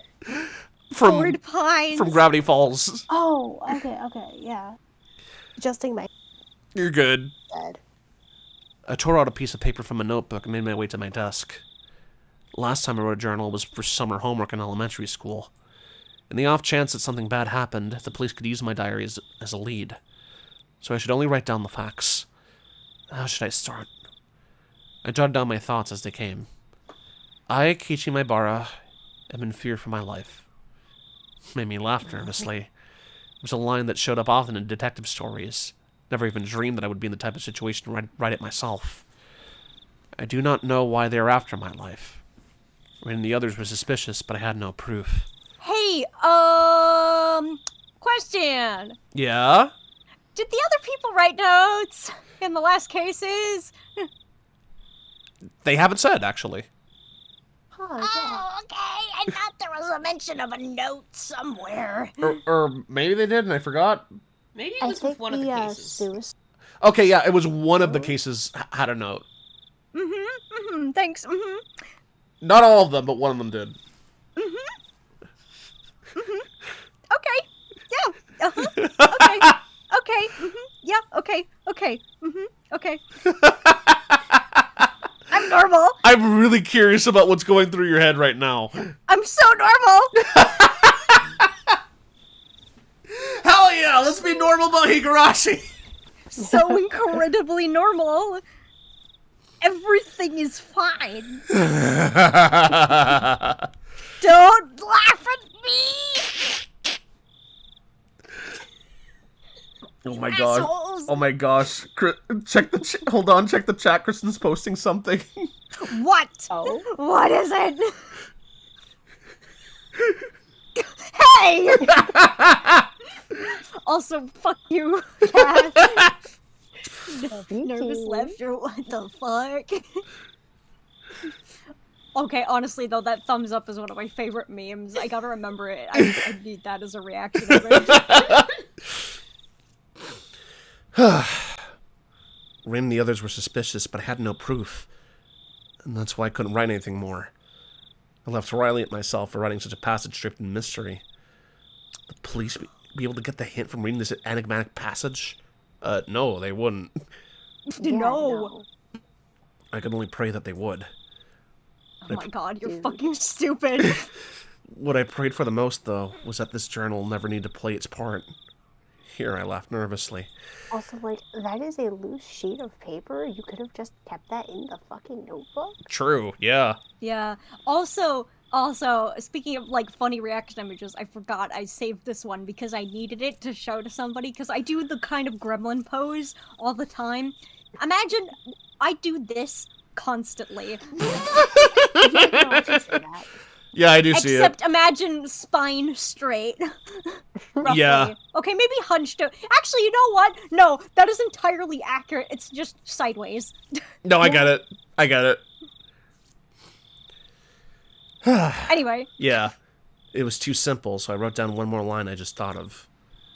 The only thing that I do know is that it has to do with Yashiro-sama's curse. Was that too much? I probably shouldn't write more than that. If I wrote any more, then it would seem like I was just delusional. It would appear Sorry. to the reader that the person who had written this was of sound mind. I chose not to write anything else at that point. Just need to add more as I learned more about the truth. I folded the paper and thought about a place to hide it. Hiding it somewhere obvious was a chance that they would uncover it instead. Uh-oh, he's talking about a they now. Uh-oh. Yep. Yep. On the other hand, if it was in too obscure of a location, then there would be the risk of nobody finding it at all. In the end, I decided to take the clock off my wall and stick my folded note on the back of it with Scotch tape. Huh. After that, I put the clock back in its normal position. Yeah, didn't look like anything was hidden behind it. Yeah, this is fine. Yeah, no one's gonna find that. I'm not paranoid. Now I needed to set it up such that if anything happens to me, my parents could find it. I looked at it from God. I looked at it from countless different angles until I was satisfied, and I made my way downstairs. My parents were still talking about work. It didn't look like it was going to end anytime soon, so I cut in. Sorry to interrupt. I have something I want to talk to you about. My God, finally. Sorry. I'd never started off a conversation like that before, so my parents were both startled. They stopped talking and turned towards me. Oh, sorry. I Pikaru You're good. took my brain again. What is it, Keiichi? I am listening, by the way, but... Yeah, I believe you. I have a favor to ask of you. Please listen. Just in case, yeah? If it's not urgent, can we do this later? Right now, Mom and Daddy have something urgent they're talking about. How old is this kid again? He's like Like 16. 17. He's like 17. Whose parents talk like that to their 17-year-old? I don't know. It might have been a weird, translation thing. I don't know. Yeah. Probably. I didn't think they're talking... Actually, you know what? I feel like a translator would be like, yes, someone is talking to their child. I don't know. I didn't think their talk was more urgent than mine. In the case, I stated my request. Just in case, okay? If I die, both of my parents' eyes went as wide as saucers. Yeah, that's a great way to start a conversation with your parents. Yeah! If I die, I want you to put the clock on my wall in my coffin. If they did that, then they'd probably find it. My memoir. Both my parents remained wide-eyed, not moving an inch. Are you not Yeah, going great to way to scare explain? the crap out of them. Yeah, no kidding. Keiichi! There Dude, are now many we'll think ways of to it. interpret that. Yeah. Wait, what? Both my parents remained wide-eyed, not moving an inch. I couldn't blame them. I made that clock in shop class, and I really like it. So please. What's the matter? Keiichi? Did something happen? Mom was finally able to ask me with a questioning gaze. Of course, this was a normal response for when someone's son suddenly talked about a subject like this. I felt bad about making them worry, but right now I just wanted them to think about the clock in my room. With the awkward mood of leaving the room in silence, I decided to go back up to my room. I want to get to school early tomorrow, so I'm going to bed. Good night. Saying only that, I left the living room. Yeah, I mean, if I was his dad, I'd probably go up there and be like, "Hey, hold on a second. What are you talking about?" What do you mean die? Yeah. Exactly. Actually, I feel like a parent, especially his parents, because his parents are very caring parents. Yeah. It's like, they would immediately go upstairs and be like, "Are you okay?" Yeah. Yeah. Or he could just say, "Hey, can you come to my room for a second? I have something to show you." The fucking note kind of clock. Yeah. Not like, "Oh, hey, in case I die, bury me with this thing I made." Oh my God. I need to get to school early tomorrow and secure the bat. I should make today the last day I went to school for Aina. As I climbed the stairs, I heard my mom call my name, but I pretended not to hear her. Wait, a bat? Yeah. Yeah. Yeah, he wants a bat because he wants a weapon to have, but he's gonna claim that he's practicing his swing. Oh, right. Interesting, very interesting. I'm not noting any parallels here. What do you mean parallels? A bat, school, Oh yeah, what 'cause do you they smash imagine windows with a with the bat. windows. Oh, yeah, that's right. Shut up! Stop You with know- your tone! I remember coming up with a theory when I was, like, going through this. Uh-huh. Like, Yeah. what if what Raina went through is similar to what Keiichi's going through right now? That's what I'm saying! Ooh, yeah, that's a good idea. It's the fucking cinematic Where's my fucking reaction? It's about the cinematic. Cinematic parallels! Like, it wasn't a state of rage. It was panic. Yeah. Anyway. It wasn't something I could talk about with my parents. If I talked about it, it would only make things more dangerous. How? The fight that had begun was mine and mine alone. I couldn't rely on anybody. Skipsy, Wait, please- yeah, I keep forgetting teenager and he genuinely is thinking there's a fucking curse going on. Never mind. Yeah. I wouldn't be killed. Not when I still knew nothing. I'm going to stop screaming now, hopefully. You're fine. I mean, as long as you don't, like, fuck up your voice, you're all good. Yeah, my throat only hurts a little bit. Ow. I'm good. Damn it. You should probably get some water. Okay, please get some. Yeah, please hydrate. Getting fucking water.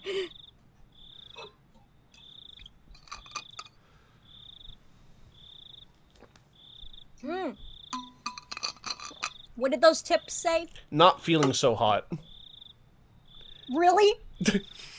Yeah, no, this game is definitely interesting. It kind of feels like we're heading towards the climax of book 1. Uh-huh. We're getting close to it, yeah. There's like, there's still like one more major scene before we hit the climax, but Yeah. Oh, yeah. yeah, I figured. Like, we're not there yet, but we're, like, getting closer. Yeah, we are. I would say we're like, I'd say we're about like, I want to say 60 to 65% done with book 1. Yeah. Okay, that's nice. Yeah, we're over the halfway mark. Yeah. Yeah.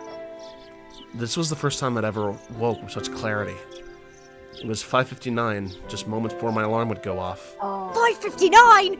It be the night guard! Yep.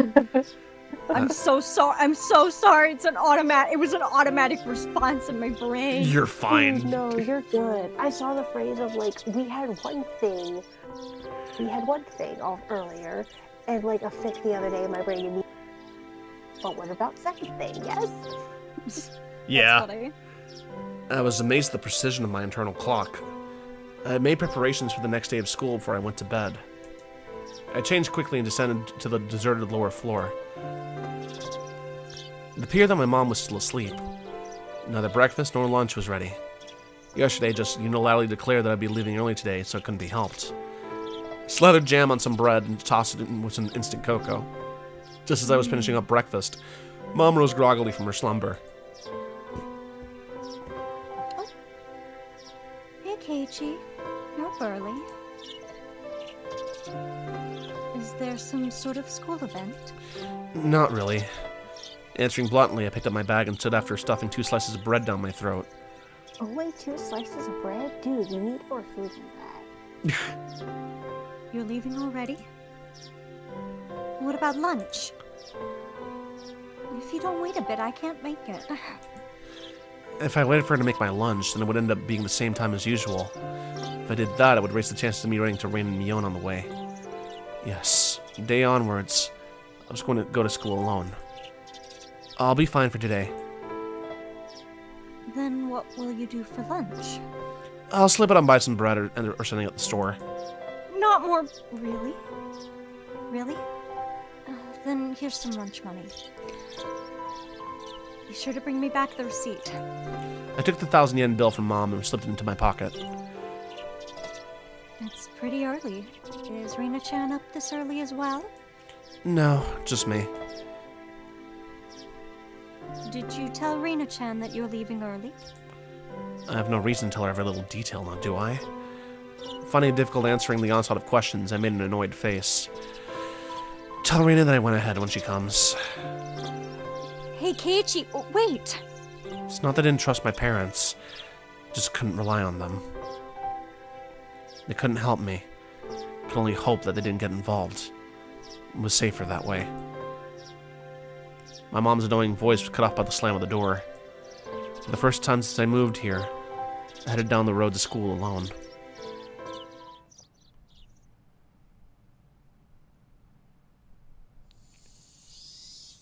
Up until now, I'd always walked down the same path at the same time each day, so I always met with the same people at the same places.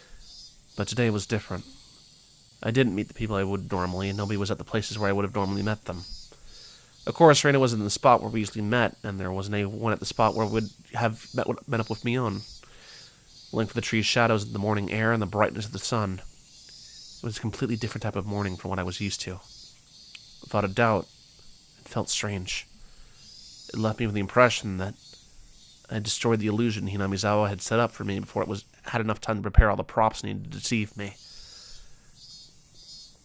My, Keiichi-kun. You're so early today. Is everyone meeting early this morning? The person who called out to me was someone we always passed by as they were taking a walk along the edge of the fields. The name was, I forgot. That's so real. Of course, this wasn't the spot where we usually passed each other. I woke up early today, so I thought it would be a good change of pace. And that's all. I threw out a random excuse. What about Reina-chan and Mion-chan? Are you by yourself today? Well, yeah. I was being asked the same type of questions my mom was asking, so I answered them in the same uninteresting, vague manner. It wasn't funny being asked where Reina was each time I passed by someone. But maybe it was to be expected. It was because for so long we were always together so amicably. Even I felt that if I let my guard down, we could still be friends. Stop it, Keiichi. Don't think about her that way anymore. You spent all day yesterday thinking about how dangerous it was to go soft, didn't you? This is interesting. A car horn blared from out of nowhere. Even though I was walking lost in thought, that horn was way too close. I love Foley artists. Mechanical behemoth barreled at me from behind, catching me completely off guard. Oh no, is it? By the time I turned around, the van's hulking chassis was almost on top of me. Seen plenty of cars veer to the opposite shoulder to avoid pedestrians, but this car was doing the opposite. It felt like there was somebody on the opposite shoulder and the van was swerving in my direction to avoid them. That blissfully ignorant train of thought delayed me from realizing something much, much more important. That large mass was hurtling right at me. Oh, Jesus Christ! Was it going to hit me? So my head instantly floated from pinkly cold liquid. In that moment, seeing before me, no, time itself had frozen. What? In the silence of that frozen moment, I compared the van, so close that I had no way to dodge it, and my body, the upper half twisted awkwardly in order to look behind me. There was no way I could dive out of the way in my current position. If I lost focus now, this moment would unpause, and would probably be plowed over or caught in this silly pose. My upper body over towards the patio by the side of the road. If I bent far enough, I could have just been hit by the side view mirror. As soon as the thought crossed my mind, temporal stasis was shattered by the deafening sound of the van. The side mirror struck my shoulder, sending me spinning off to the air like a top, locked in my contorted position. Oh. Also, that person very much should have slowed down. Yeah. Sent tumbling through the air, I crashed into the muddy patio by the side of the road. My entire body was soiled and drenched, but the choice I had made in that instant was unmistakably for the best.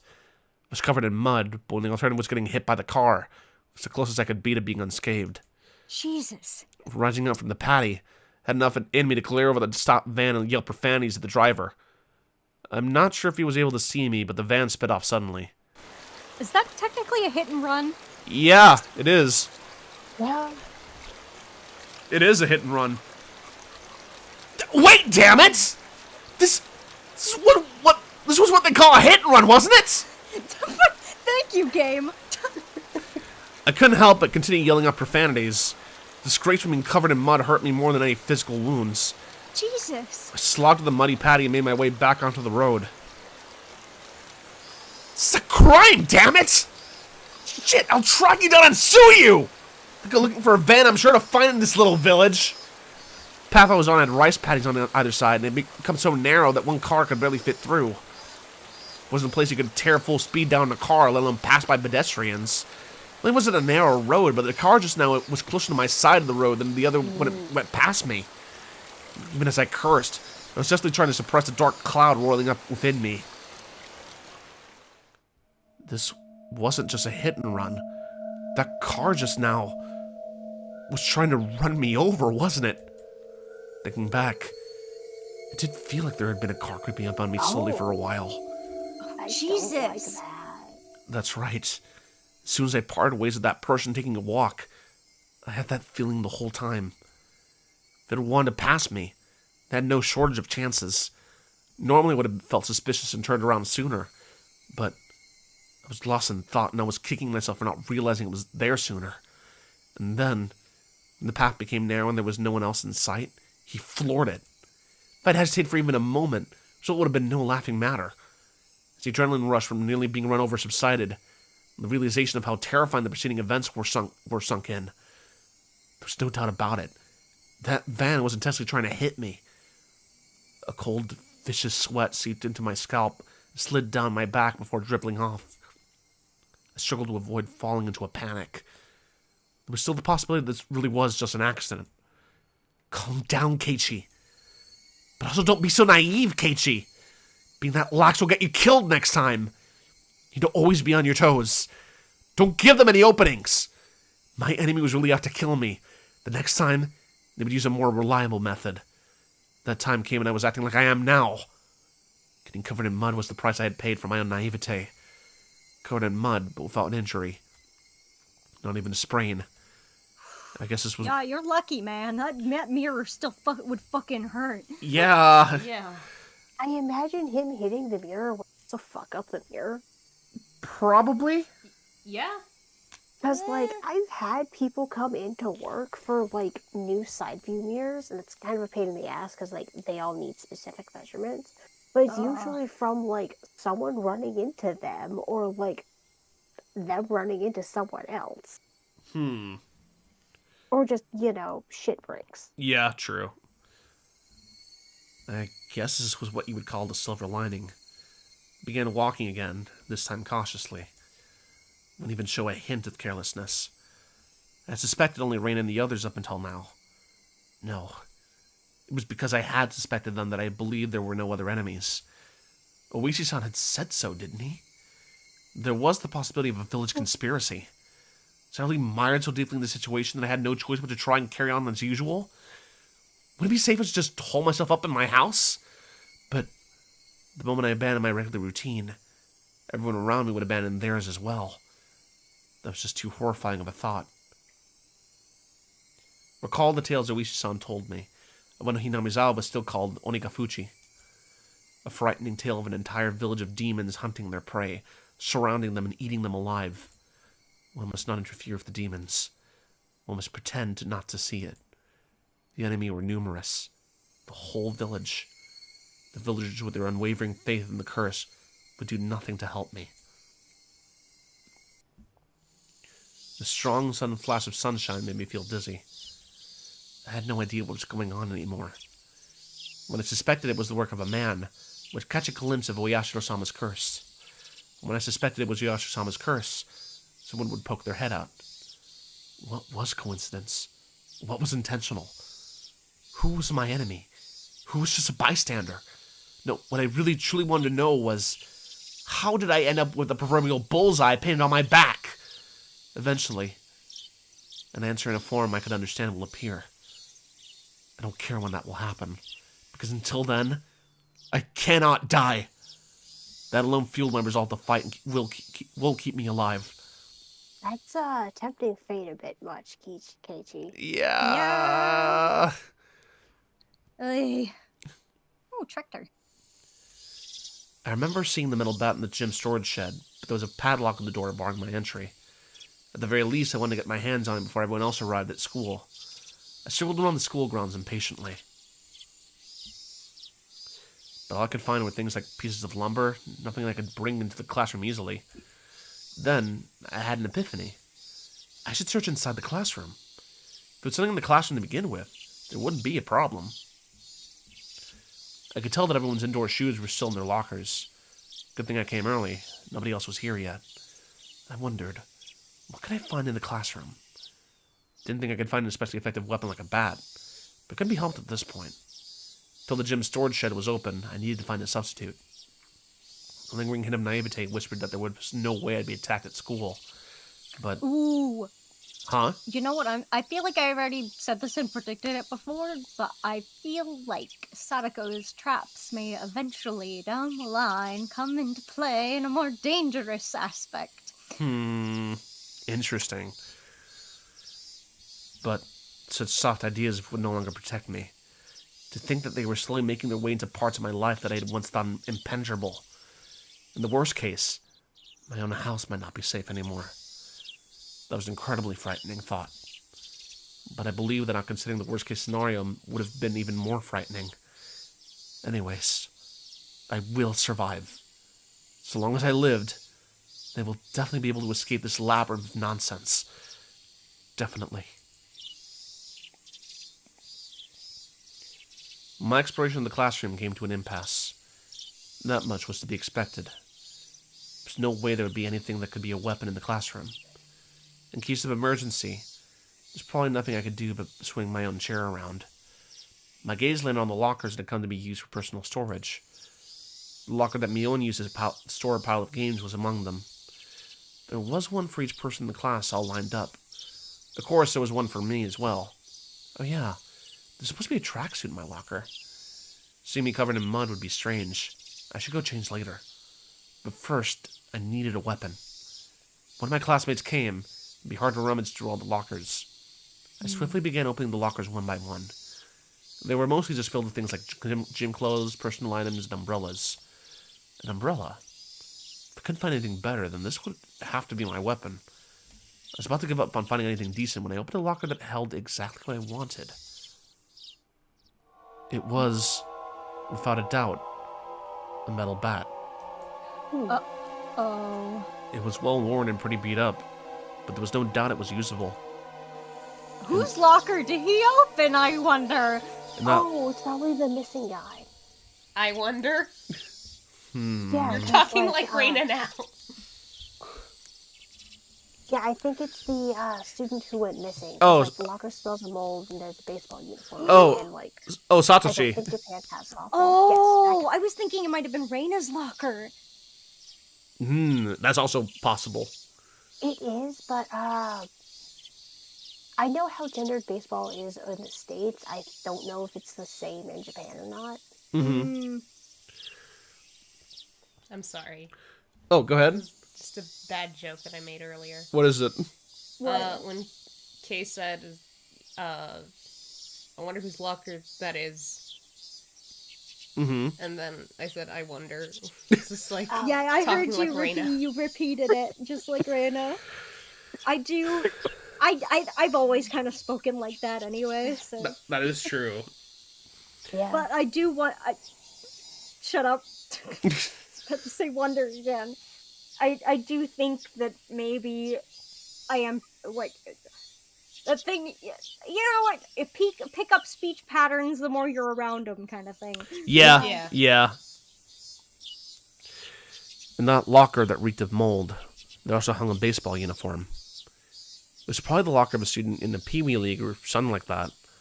If that was the case, then he probably asked for it back. At that time, I could hear the voices of the children scuffling their way noisily in from the hallway. Amongst them, I could make out Rika-chan and Sadako. Good morning. Oh, this music is cute. My. You're quite early this morning, Kichi-san. I nonchalantly hid the bat I was holding behind my back. You can't fucking hide that. What is with your outfit? You're covered in mud! Oh yeah. Yeah, I had a little incident. I hate that I keep forgetting everything that keeps happening because I'm constantly on edge right now. I get it. Happens. I'm gonna change now, so cut me some slack. With that said, I began taking off my clothes. Sago began to blush just as I expected her to. Changing in front of a lady? Have you no tact at all? I would think that a lady staring at someone who was changing would be the one lacking in tact. There's no changing room for the boys, so just deal with it. Sir, you can go to the bathroom and change. As Sadako feigned disgust, she went to the hall, still blushing. Conversely, Rika-chan continued to stare at me, preparing to change. If Rika-chan is a lady as well, then I don't think it would be appropriate for you to be watching. I'm not a lady, so it's fine. Yeah, non-binary represent. I should have yelled that. Sorry, I'm terrified right now. Oh, you're fine. It's okay. I don't know. I feel like it's probably muffled enough by my door that no one heard me. You're fine. Don't worry. We can talk about that later. She deliberately pouted and looked at me with upturned eyes. Then, starting now, you're a lady. If I'm a lady, then I suppose I must. I meant nobody in my house. I know. Rika-chan, appearing to be satisfied with being considered a lady, made her way to join Sadako in the hallway. Just as I breathed a sigh of relief, Rika-chan suddenly stopped and turned back towards me. Are you going to start playing baseball? It seems that Rika-chan had noticed the bat. Yeah, just, you know, I was feeling a bit out of shape. So I thought I'd just try to practice my swing. I think it's wonderful that you're taking care of your health. She was talking like an old lady, despite her appearance. After saying that, Rika-chan started to leave again, but stopped and looked back at me once more. Please don't lose that bat. It seems she already knew I took it out of someone's locker. There was no name on the locker door. Didn't know whose bat it was, but I would be borrowing it until they complained. Yeah, I think you're right, Kath. It wouldn't be for long. Just till the gym storage shed was opened. After quickly changing into the tracksuit, I checked the time. Still had plenty of time before class began because I came so early. I took the bat in one hand and went out to the schoolyard. That was, of course, to practice my swing. I need to make it known that I would always have a bat on me so I could practice my swing. At some point... You just said that! Sorry. Nah, you're fine. It's okay. That's like one of my little pet peeves with writing sometimes, where I'm just like, you just fucking said that! You don't have to repeat yourself! At some point, the sunlight had become even stronger. Disregarding my classmates as they made their way to school, I took my position in the shadow of the school building. I wasn't the academic type, and I wasn't much of an athlete either. I might get muscle pain if I suddenly started swinging. I should at least start out with some warm-ups. Then anyone would think I was doing something out of the ordinary, which was the exact opposite of my actual mental state. I grabbed the bat and swung lightly. The bat was by no means light. The weight would make it a reliable weapon when I needed it to be. Of course, I could only pray that the moment I needed to use this as a weapon would never come. Just carrying it around could deter attacks against me. At least, that's what I hoped.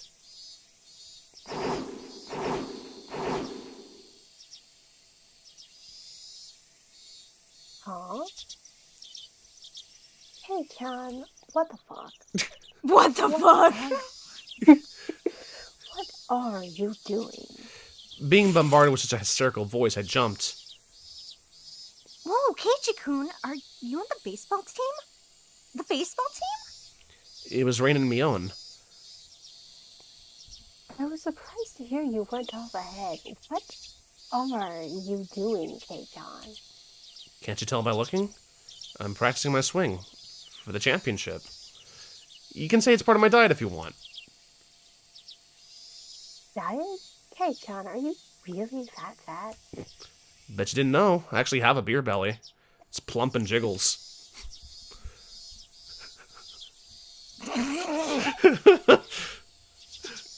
She gonna say it's cute, like baby cheeks. Pump and jiggles? Reina, you don't have to imagine something weird like that. To disrupt Reina from imagining something that vulgar, I ruffled her hair messily. Oh yeah, I forgot. Well then, hope you make it to regionals at least. I hated So saying that, by bad the way. I for hope you know that. Plump and jiggles. Stop.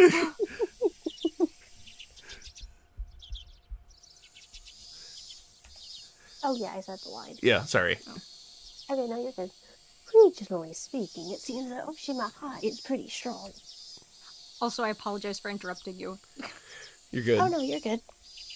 They say their Southpaw Kameda-kun is amazing. Kameda-kun. Can't believe Nagito's in this game.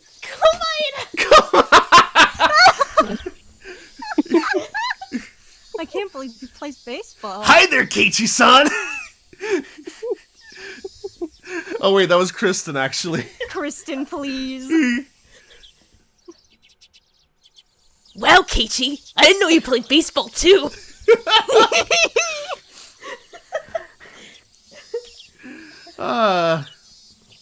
Good luck. Seems they've already taken me for a baseball nut, but oh well. That's what I was aiming for. Well, if I really did make it to the championship, it would be a cinch. After all, I'll be the pitcher and the catcher. Pitch the ball, then run past the ball that I just threw and change over to being the catcher in a burst of super incredible explosive speed. Sonic! Sonic. Did we both say Sonic at the same time? Yeah, you guys did. That's so funny. What the heck? We're upgrading from Hajime speed to Keiichi speed. Keiichi speed. Keiichi and Hajime should have a race. I laughed dryly at the ludicrous image. Coming back to my senses, I smashed the bat against the ground. Damn it! What am I laughing at? I pounded the ground over and over. With each impact, the reverberation traveling through the bat stung my hands. They smile at me like that. Yeah! Don't allow anyone close to me. Don't trust anyone. No matter how many times I tell myself that, they made me smile like that. Yeah! I already know quite well that there were demons dwelling in my smiling friends. But I just couldn't believe it. That kind of split personality really exists? Like how Reina confessed to the doctor? They simply being possessed by Oyashiro-sama? In other words, does a supernatural being like Oyashiro-sama really exist? Was it possessing everyone to try and kill me? Yeah, that would be wonderful. If only everyone were actually my friends all along and everything was all just Oyashiro-sama's fault. Keiichi, I need to stop you right there. It was just Reina and Mion. Nobody else has done that. That is true, you know? Yeah. You damn fool, Keiichi Maibara, come on now! Yelled out, drawing out all the power from the pit of my stomach and raised the bat violently into the air. Stop being so soft! His classmates are probably thinking that he's, like, losing it. Yeah, no, absolutely, yeah. Oh yeah, his classmates are probably like, what's going on, man? As I screamed out with all my might, I beat the metal bat into the ground over and over. With every impact, my weakness was being beaten down. Smash. Forget. Don't be so soft. Smash. Know your enemy. Smash. Like hell I'd let them kill me. He's crashing out right now. Oh, he absolutely is, yeah. My shoulders heaving up and down from my ragged breathing. Heard the first bell ring just as I calmed down.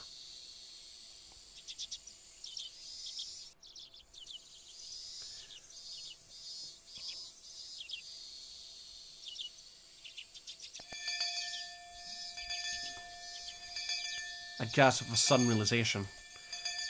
That was the final bell. As I felt all the tension drain from me, I let out a deep... Oh, we just skipped the school day. Oh, yeah. I let out a deep breath. My mind was in a muddled state for much of the entire day. I didn't feel like I was awake, but I didn't feel like I was asleep either. I couldn't say it felt especially comfortable, but I felt a kind of relief that the sanctity of the school part of my daily life had yet to be violated. How long would I have to keep on living like this? I can only grit my teeth and bear it as this living hell slowly gnawed away at me.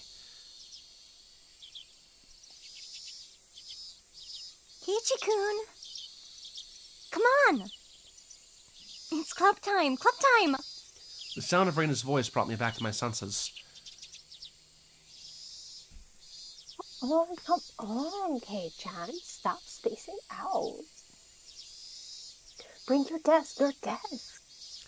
Everyone was moving their desks together as usual. That's right. It was happy fun club time. I love the freaking.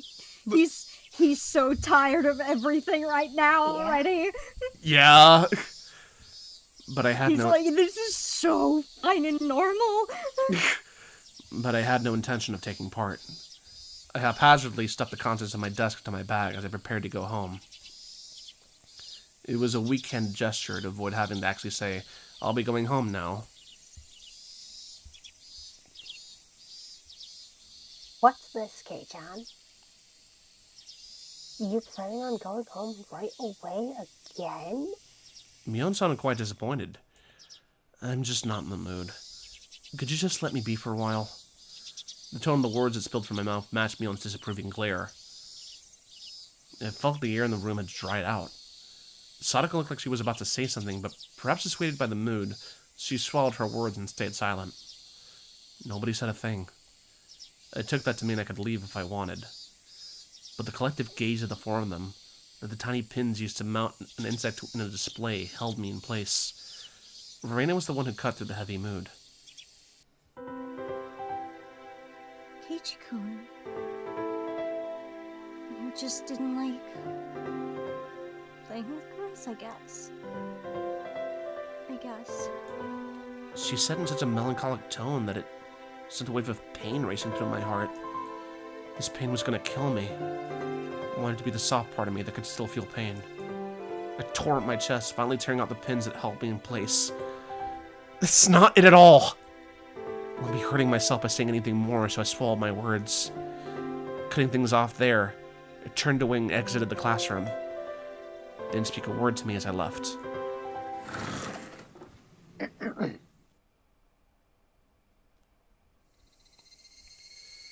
It was a long, dull trip back home, but I didn't lose focus. I firmly squeezed the grip of the bat, which was always soggy from sweat. Realizing that, I wiped it down with my sleeve. If something were to happen, I wouldn't want it to be slippery. Since this morning, I'd become especially sensitive to the presence of cars.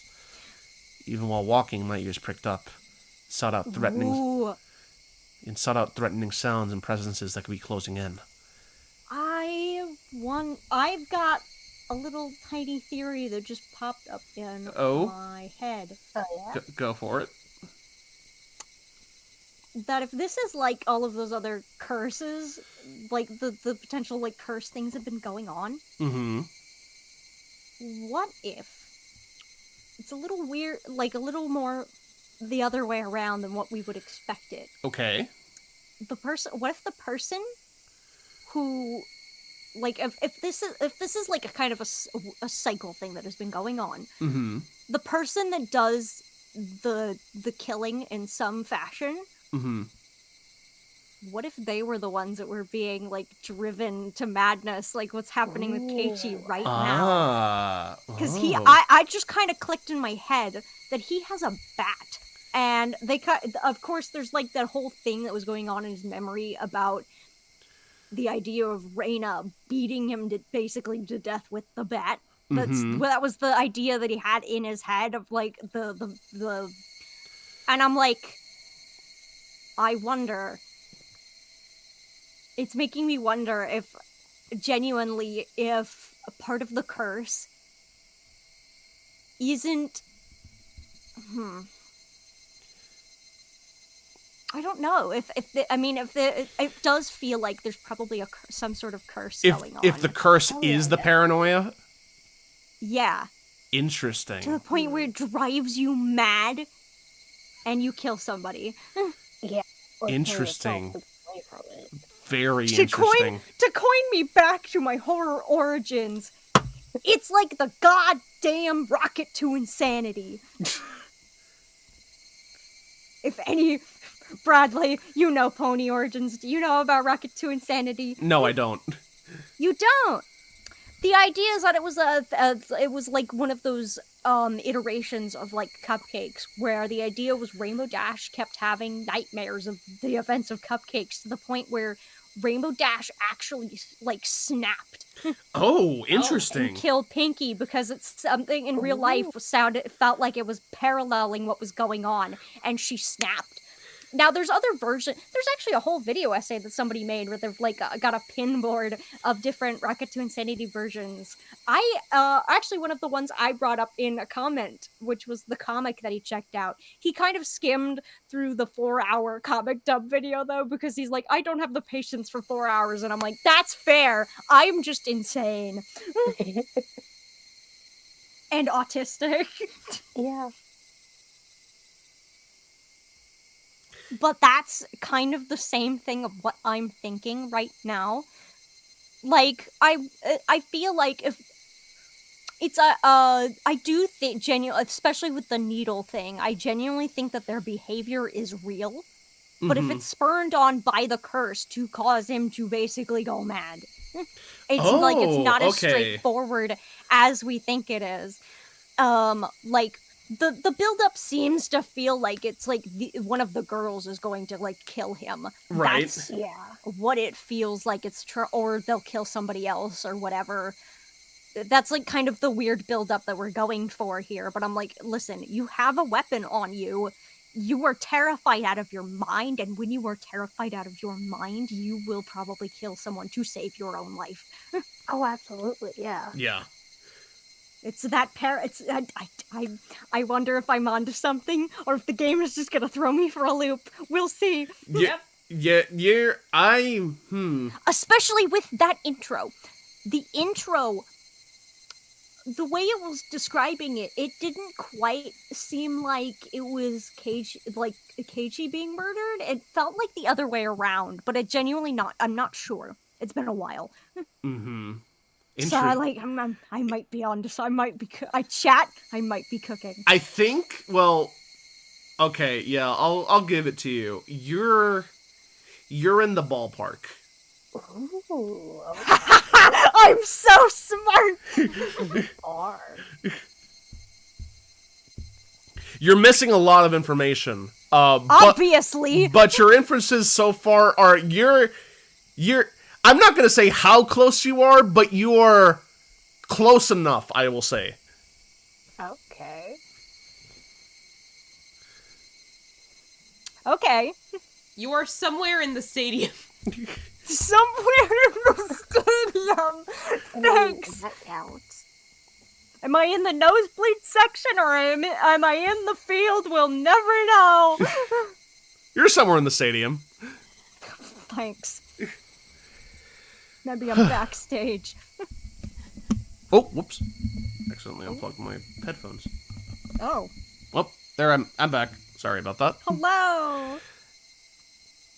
So anyway, as I was saying, Kat, I actually hate Say what? I was making a dumb joke of, he accidentally unplugged my headphones. Oh, The joke is if I was saying something behind. Oh, hi! That's a dumb joke. I'm sorry. You're fine. No, you're good. Anyway. And that was why I could hear it. Without a doubt. Actually, no, that I'm gonna apologize. That it was a bad joke. Nah, you're fine. You're good. Without a doubt, there were footsteps. Those footsteps had matched up perfectly with mine for a while now. From what I could sense, it was just one person. But I had no intention of being careless. They intend to follow me like that car this morning till we were in a good location to assault me? And it wasn't a good idea to keep walking like this. I stopped walking and looked back. Wooded path cut right with trees, responding with silence as if there was nobody there to begin with. But I wouldn't be fooled. I was certain footsteps were following me. And just as I stopped, the footsteps stopped as well. Oh, I hate that shit. Meaning the person following me wanted to keep their distance. That was without question proof that I was their target. I held my breath, waiting for that presence to panic and start moving again. The trees rustled at the sound of the wind. The Higurashi also joined in the dissonant chorus, trying to throw my focus into disarray. Had 5 minutes passed? I'd have been like this for a whole 30 minutes. So hard to breathe that I might have suffocated. Seemed I would be the first one to panic. Without a doubt, he was lurking in the shade of that tree with bated breath. Then, I had to make the first move. I fixed my grip on the bat. I raised it up to my shoulder to be ready to swing it at any time. Hey! I know you're there! Follow my might. I screamed at whoever was hiding in the shade of the trees. But the presence in the shade didn't budge. Till the moment I found them, they had no intention of revealing themselves. I know already! I know you're there! I screamed out angrily at them, but even still they didn't move at all. Then I'll go over there myself. Uh-oh. What do you know? With all due vigilance, I approached step by step. Stepping into the tree's shadow, I saw a human figure there. That figure was curled up like a small animal. Reina! I'm calling it. When she realized I'd found her, her expression softened. She seemed apologetic, but wasn't going to speak a word. Did you have some business with me? I wouldn't accept that silence and screamed the question at her. No, really. It's just, Reina was in a panic with tears welling up in her eyes, but it was obvious that she'd been following me. What about the club? Since I'm not. That shouldn't matter. Don't mind me and just play. But I'm just worried about you. Thinking about how I'd been acting up until now, it wasn't hard to imagine that my behavior could have been perceived as strange. Serena was concerned. Just like hers. At a quick glance, that's how it would seem. But I wasn't going to let my guard down that easily. If that really was the case, she still wouldn't have to do something like try to tail me. Should have called out to me when I was leaving, gone out right with me. But Reina didn't do that. She kept her distance from me. You wouldn't have listened, dumbass. Yeah. She kept her distance from me and matched my walking speed. On top of that, she matched the sound of her footsteps and deviously tried to hide her presence from me. Then after she realized that I noticed she was there, she held her breath as she tried hiding from me. She wore a timid expression that would force one to take pity on her. Without a doubt, she was tailing me. Stop following me.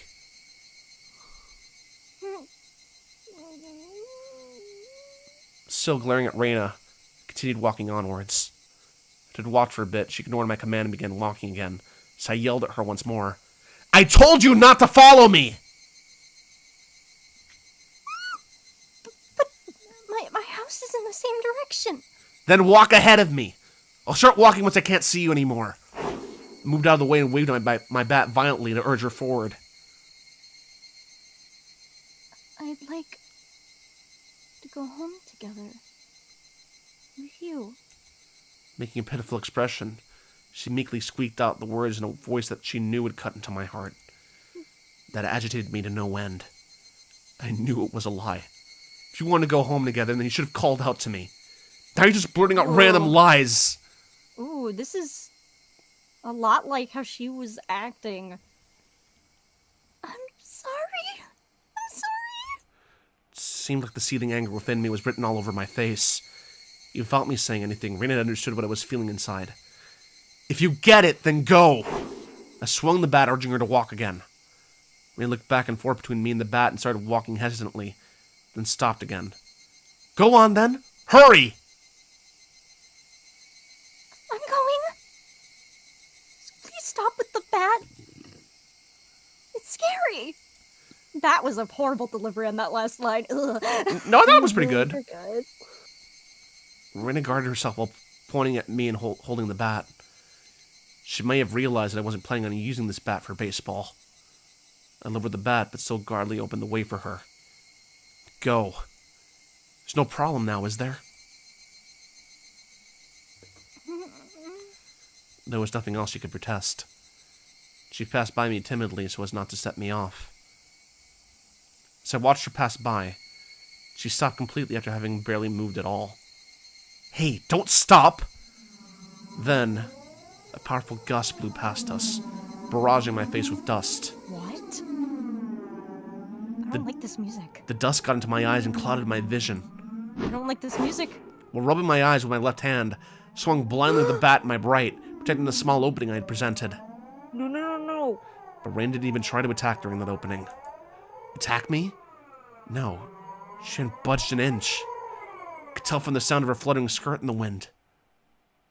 As her skirt settled, so did the silence. At that moment, the voice inside of me immediately warned me of impending danger. I was caught by surprise. The smell of the air had changed. What? Without me realizing it, the air around me suddenly felt like a calamity was about to befall me. It was like the air had suddenly become invisible concrete. Like Raina and I were locked in this space. Raina didn't move an inch. Also unable to move, I stared at her back. Reina was the first to break the silence. Instantly, she altered her stance. I felt like I had just witnessed her shift from Reina into that other person who looked like Reina. What? But the voice was one I knew well, which filled me with a kind of bewildering pity. Carelessly, I felt relief upon hearing that pitiful voice. Well, excuse me, but... Can I ask you something? Too shy to even turn around, Reina squeezed her voice out desperately, as she trembled. What?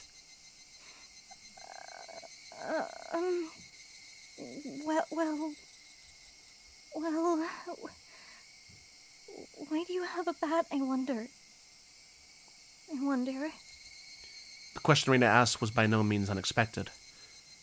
I can carry whatever I want. But you didn't have one up until today. Why so suddenly? It's alright if I decide to do something suddenly, isn't it? Is it strange that I have a bat? Because, Keiichi, you're not the kind of person to play baseball. It's weird. I couldn't tell what kind of answer she was looking for. I was getting tired of answering her. I just suddenly got the urge to play baseball. Is that so weird? It's weird. She answered instantly, and that annoyed me slightly. Just suddenly wanted to play baseball. I wanted to practice my swing, so I'm carrying around a bat. What's strange about that? Strange. Weird. Definitely. Why you too? Your ramblings are annoying me. Is it that strange for me to have an interest in sports? Tried to sound a bit more threatening to end the conversation. Till my suspicions about Reina were cleared, I had no obligation to answer her questions. I'm sorry. Don't get so angry. Reina still didn't turn around and spat out words of apology one after the next. Oh, just one last thing. Tell me one last thing. I don't feel like talking anymore. Hurry up and go. He yelled loudly at her, causing her to flinch like she had been struck. Seeing her in such a pathetic state caused my heart to ache sorely.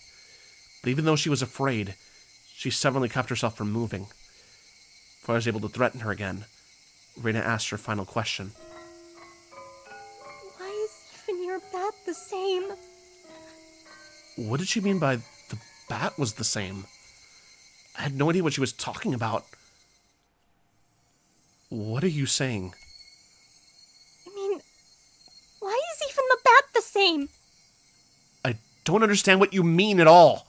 Say it clearly! Ooh. Even still, Reina didn't turn around. After inhaling deeply, she screamed. I mean, why is even the bat the same as Sayori-kun's? Sayori-fan. Satoshi! Satoshi! Blah! You're good. I called it. Let's go. Yay! Nice call, Cat. Satoshi. Also, you're acting in the scene. Holy shit. So Oh, good. thank you. Satoshi being... Huh? Pondering that name out of the blue, became dumbfounded for a brief moment. By Satoshi, did she mean the student who transferred out last year? No, that couldn't be. I had tried to cover it up by saying he transferred, but Oishi-san told me that quite clearly that he was missing. He was the student who sat at my seat up until last year. He was believed to have been demoned away by Oyashiro-sama's curse. I didn't know the details about his disappearance. The aunt he lived with was killed the night of the Watanagashi by a drug addict, and not long after that, he suddenly vanished and was now missing. That Satoshi and I were... What? My gaze fell to the bat in my hands. Could it be? Satoshi Hojo. It was a bit difficult to see, but that was what was written on the white tape at the end of the bat. I see. So this was Satoshi's bat. This was Satoshi's bat. Since nobody was using it, I borrowed it. It's not a problem, is it? That's not it! The way Reina said that made it seem like the bat was something that should never be touched. Like it was some sort of offering at a shrine, or a memento of the deceased. I could only stand there, perplexed and unable to respond. Reina continued speaking without waiting for a reply. Why is it Why is it that you're doing the exact same thing Satoshi-kun did when it happened to him? Oh shit, Keiichi. Oh, I cook! I can cook! You were cooking, holy shit. You were cooking and serving. Yeah, baby! Reina was talking about more than just the bat belonging to Satoshi. It's the same with Satoshi-kun. He joined a baseball team, but he didn't really like baseball. What does that have to do with me? Oh no, I get Satoshi-kun why also... they didn't tell him all this stuff at the beginning, because they didn't want to end up like... Oh, yeah, shit! Oh. I do feel like there's more going on, but I think that it feels like there's an element of them trying to protect him, and that maybe this is the only way they can. Yeah. I don't know. We don't know yet, chat. Satoshi-kun also suddenly started walking around with a bat one day. He joined a team, but he wasn't the type to play sports. What about it? Close my mouth before I can say that out loud. Listen carefully, Keiichi. Rain's trying to tell us something important. Us? You said us. Interesting. Satoshi-kun also one day came to school all by himself all of a sudden.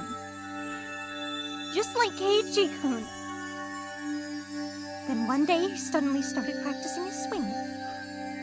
Just like Keiichi-kun. Then one day he suddenly began carrying the bat around with him. Just like you. Then one day he suddenly... What? Reina had swallowed her words. Reina's sudden silence brought a hush back to the surrounding area.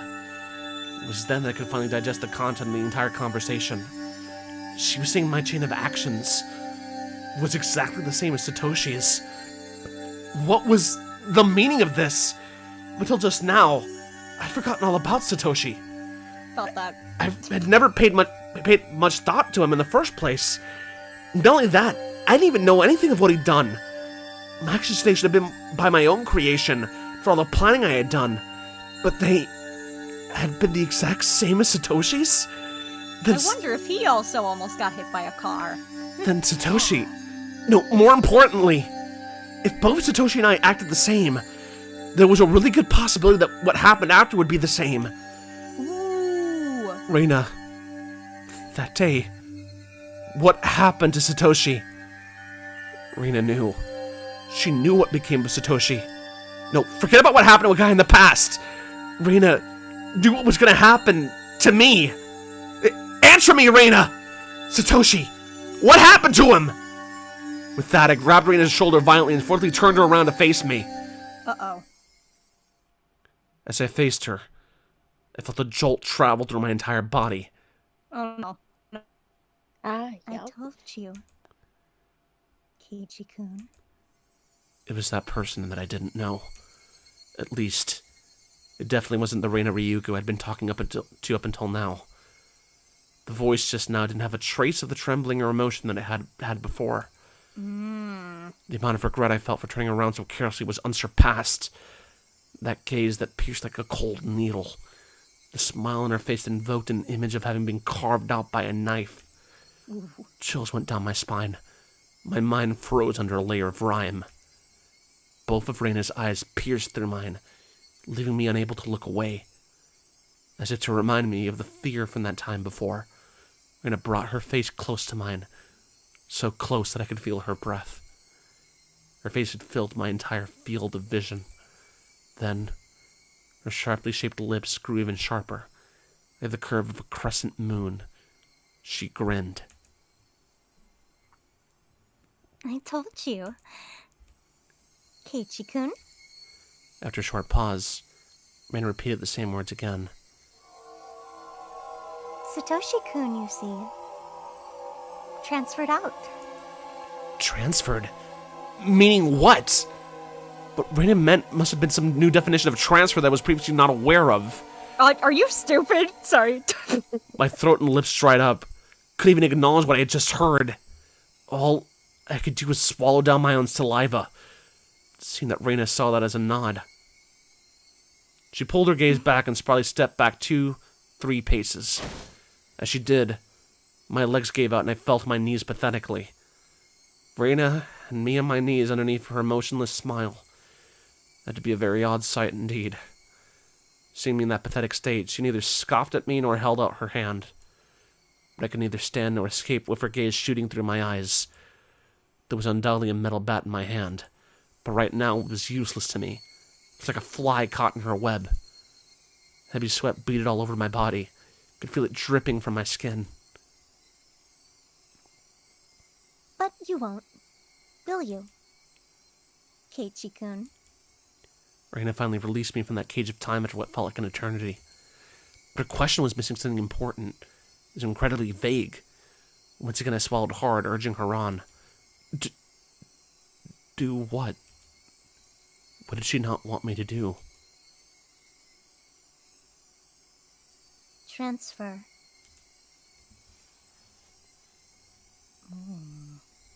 Telephone pole behind her looked a lot like a needle.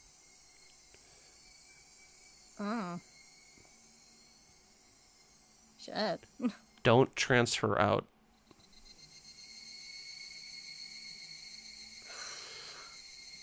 So, what are your thoughts? Oh, this is so fun. It's either a metaphor for don't die, or don't leave. I think it's a bit of both. Like, it's very clearly that Reina is genuinely concerned for her friend. She doesn't want anything bad to happen. So, like, there's that second Reina that's, like, not willing to tell any of the town's secrets to an outsider. I do feel like I have to... Really? I do feel like I do need to... I forgot if this was mentioned already, but I think it's safe to mention. Satoshi vanished. They never found his body. Yeah. And there's also transfer, because I'm like, spirit world sort of stuff? Because I know that there's a lot of Japanese, like, mythology that deals with, like, and, like, horror that deals with some form of, like, that tends to be a very common theme, like, Silent Hill, what was the other, Hidden Siren, I think that was called? Mm-hmm. Very deliberately had, like, a very much, like, a spirit realm and, like, the, yokai and oni. Yeah. Stuff like that's very common. Mm-hmm. And it makes me wonder if that is involved, especially since we have this whole curses and deities and, is it a deity? I think it's some form of Yeah, deity, Yashiro-sama right? would... Oh, Yashiro-sama would be a deity, yeah. Thank you. Because he's called a god. Yeah. Yeah. So, there's actually a really important, how do I put this? Really important question that constantly looms over your head throughout a good majority of the series, and it's up to you to kind of figure it out. Ooh, okay. Does magic exist? Oh. Yeah, that really is something I've had in the back of my head through this whole thing is like, does the magic or the curse or spirit realm stuff exist?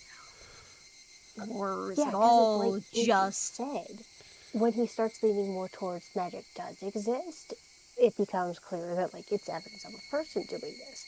When he starts thinking, oh yeah, it's definitely a person doing this, magic starts poking its head back up again. Ooh, yeah, that's a good point. That is a good point. Yeah, every time he, like, that's so weird. Kind of reminding me of, another game. It's, that was said in... oddly enough, it's actually a, Cthulhu Mythos-inspired parody dating sim game called that sounds Sucker fun. for Love. Yeah, Sucker for Love. Very fun. But the third, like, it's very funny. Like, literally, do you want me to tell you the joke? The whole part of the whole joke of the game is, you're not trapped in I'm not trapped in a room with you, you're trapped in a room with me. Ah, one of those. Actually. the protagonist, you learn the protagonist is fucking nuts, and that these Cthulhu Mythos characters are like, what the fuck is wrong with you? That's amazing. Also, Literally, the game and... Sorry, I have to take a short break. I have to use the restroom. okay. Oh yeah, go be. I'll continue speaking when you get back. Until then, Okay. chocolate. Ooh, chocolate. My yeah, mom my got mom- me some Lindor dark chocolate, dark strawberry. Ooh, nice. My mom got me this Dove like dark chocolate and milk chocolate swirl. Oh, that me and my sounds brother good. each a bag for Valentine's Day, and it's so good. Mmm. But yeah, no, I'm loving this strawberry dark chocolate truffle. It's fucking good. Nice. I love Lindor truffles. God, they're so good. They're very rich, but man, are they good. Yeah. I'll usually eat like, what, one, maybe two at a time. Okay. No, that's fair. Because like they're very rich, they're very sweet. You know, it's sugar. Yeah. I'm not as young as I used to be. Ain't I'm that 24. I'm funny? still pretty young. God, I don't even hit till April. Yeah, I still complain about my knees. Damn. Yeah.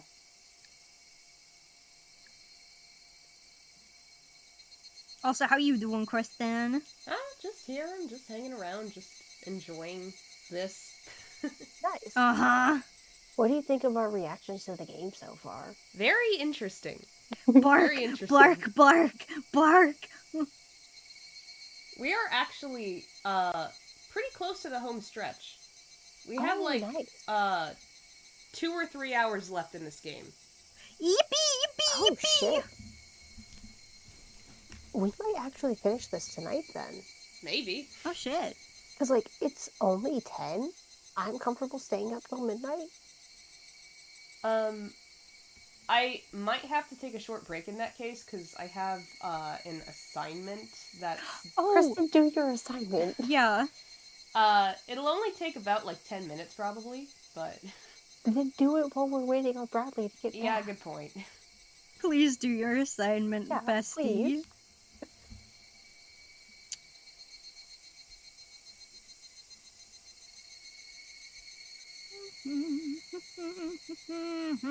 Especially while I'm doing this pick crew. Ooh, which character you pick, Rowan? I can tell you. I mean, no one from the bubble is going to see this right now. Honestly, we're just doing these by ourselves, which I don't mind. Fair, yeah. It's my mafia character lore stuff, Oh, cool. because I like having lore. Yeah. Hee-hoo. K-Wen-4. K-Win lore. I love you, world building. Hee-hoo.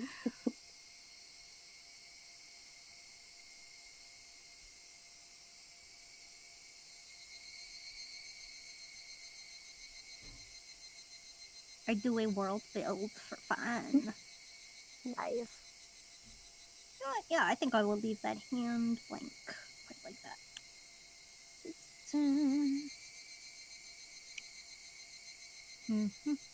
What else can I relate to this vibe? Because I love deities. Deities are fun. They are.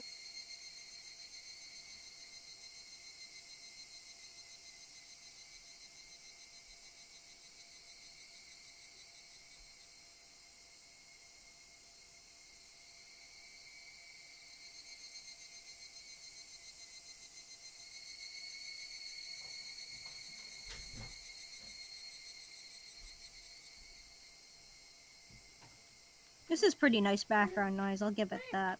Oh, definitely, yeah. Hello! Welcome back! hello, I have returned.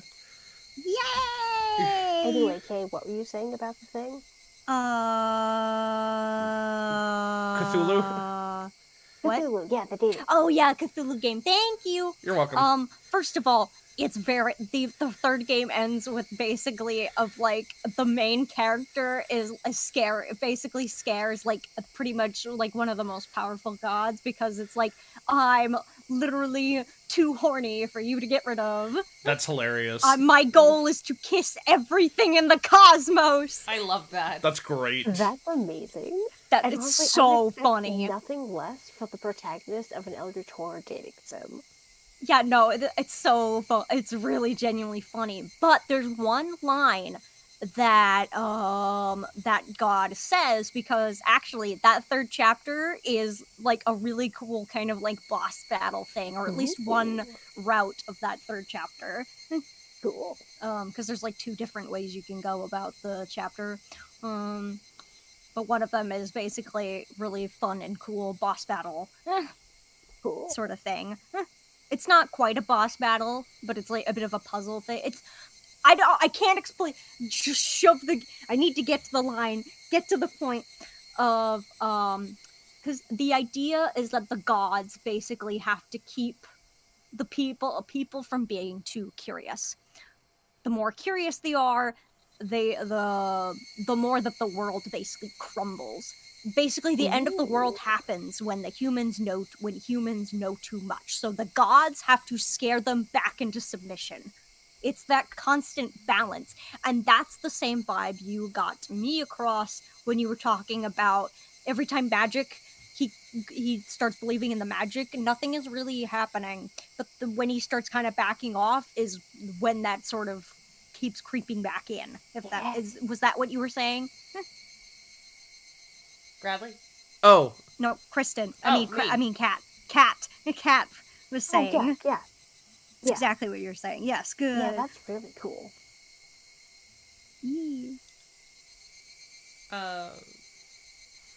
Yeah. Cool. Should we continue? Yes. Okay, cool.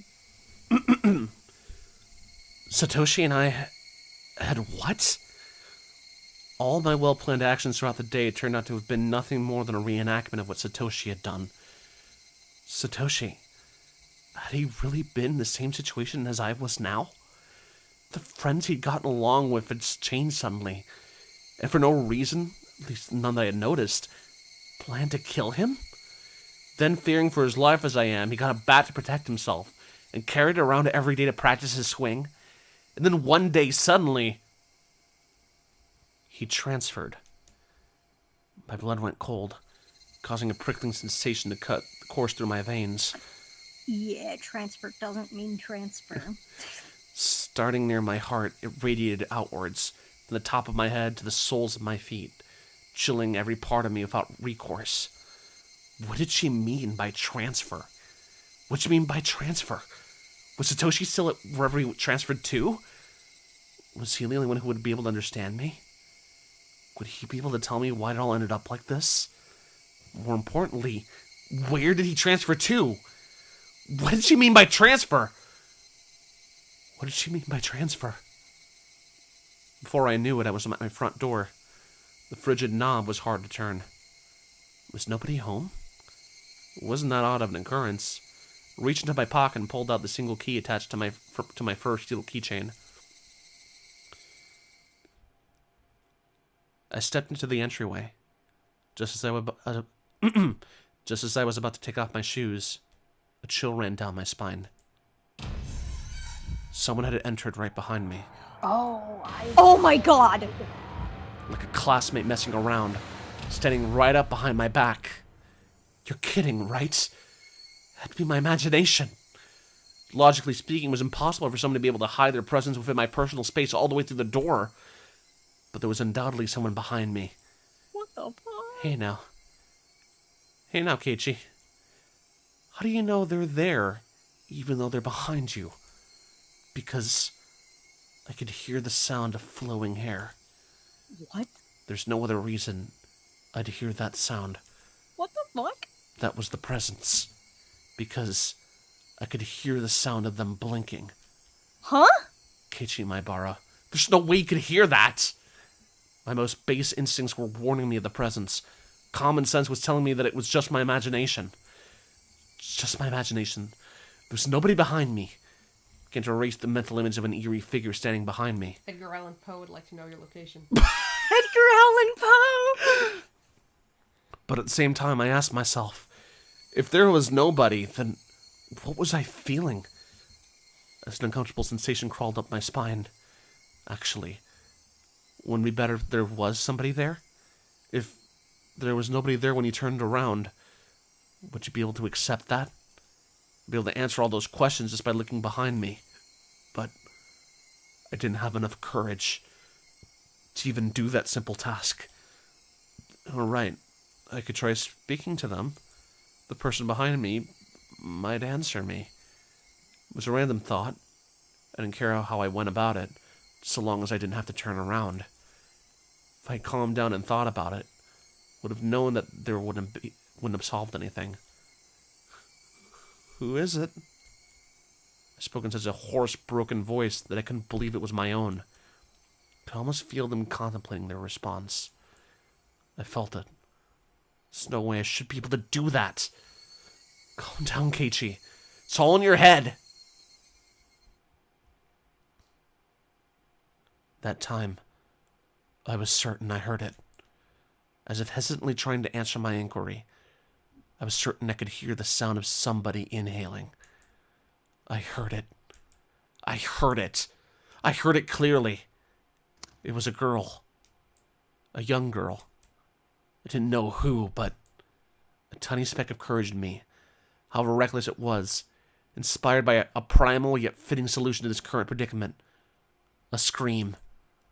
All the force of my body released from my lungs and through my throat, ceasing all thought processes in my head.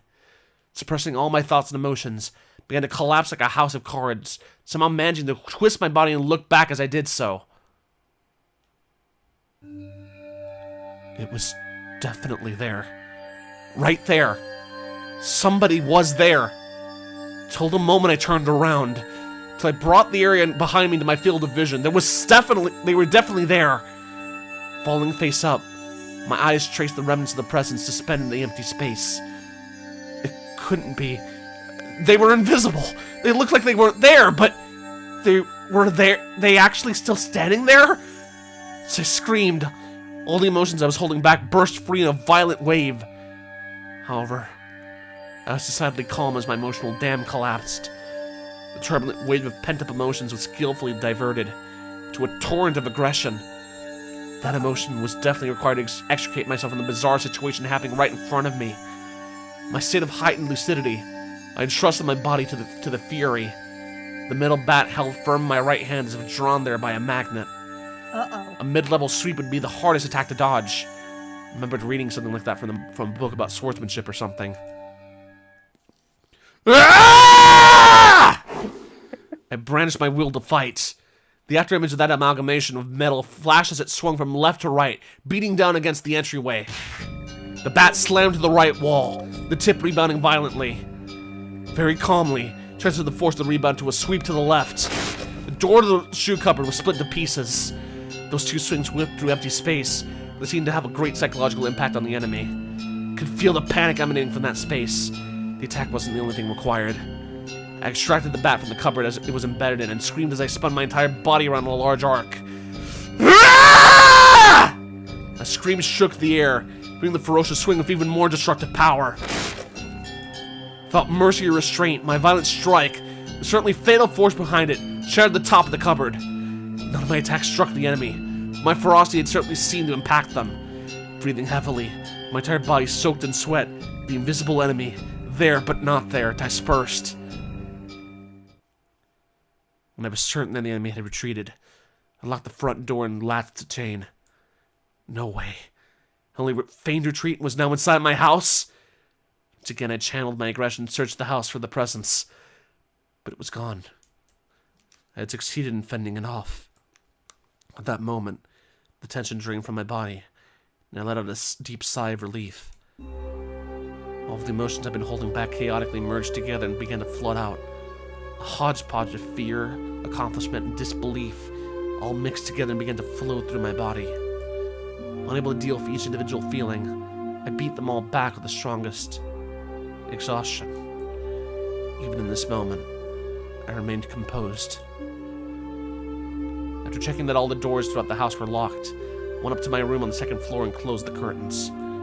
Straightened my back and tilted my head back a little, To clean my mind of all my idle thoughts, I managed to calm down even more. What was that at the front door? There was definitely something there. Thinking about it, maybe it's just an apparition I dreamt up in my confused state. But I really didn't think that was the case. Calm down, Keiichi Maibara. Compose yourself. But no matter how calmly I thought about it, what just happened wasn't a figment of my imagination. It was obviously a supernatural phenomenon. Without a doubt, something was behind me. It wasn't some sort of illusion I saw amidst my confusion and disorientation. Proof? Just one piece. When I asked who is it, they inhaled as if they were about to answer. That sound had clearly reached my ears. The situation I was in right now was still unclear. If it had been possessed by the supernatural phenomenon known as Oyashiro-sama's curse, this was a ruse by the villagers who believed in it and were imitating it.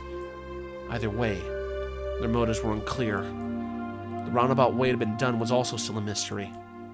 If it was perpetrated by humans, that would mean admitting that it was Reina and the rest of them doing it, but it would be solvable.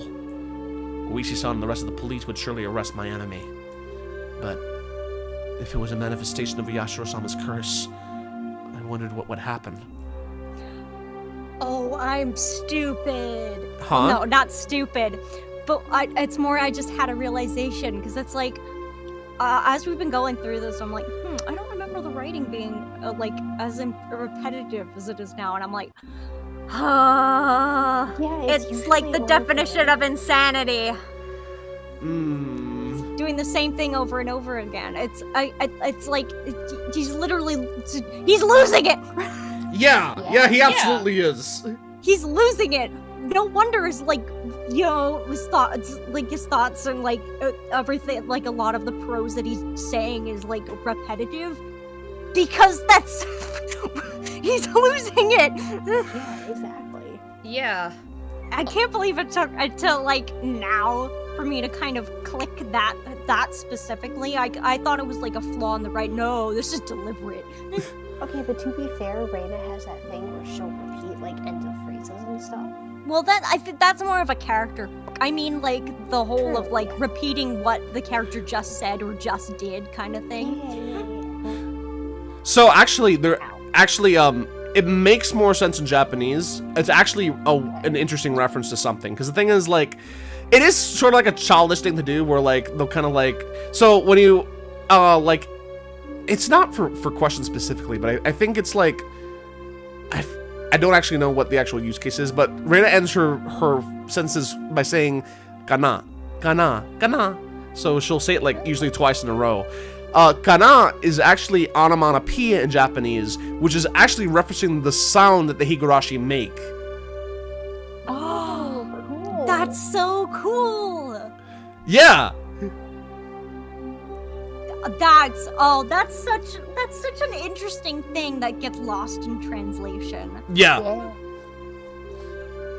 Also, wasn't the scene that just passed a little familiar? Oh yeah, no, I was also thinking about that, as that was another thing I was gonna comment. It's like, destroying his parts of his house, almost like Reina destroying the windows. Interesting. Yeah. It's about the cinematic parallels. When I first experienced this, like, I had this animation in my head of, like, Keiichi swinging, and then it cuts to Reina, like, finishing the swing. Oh, that's so good! That's good shit, good shit, good shit. No, I eat that up. But another, that, and also, it's very interesting how it's like, a lot of the terror so far has been centered on the girls. Yeah. Like, a lot of that Yeah. fear presence. I had that same tension right now. It doesn't help that I had the thought of like, he might hurt somebody. Uh Yeah, huh. when he mentioned Yeah. that, like, it was a girl with long hair, my thought immediately went to, okay, this is either Neon or, what's the... Rika? one's name? Rika, yes. Yeah.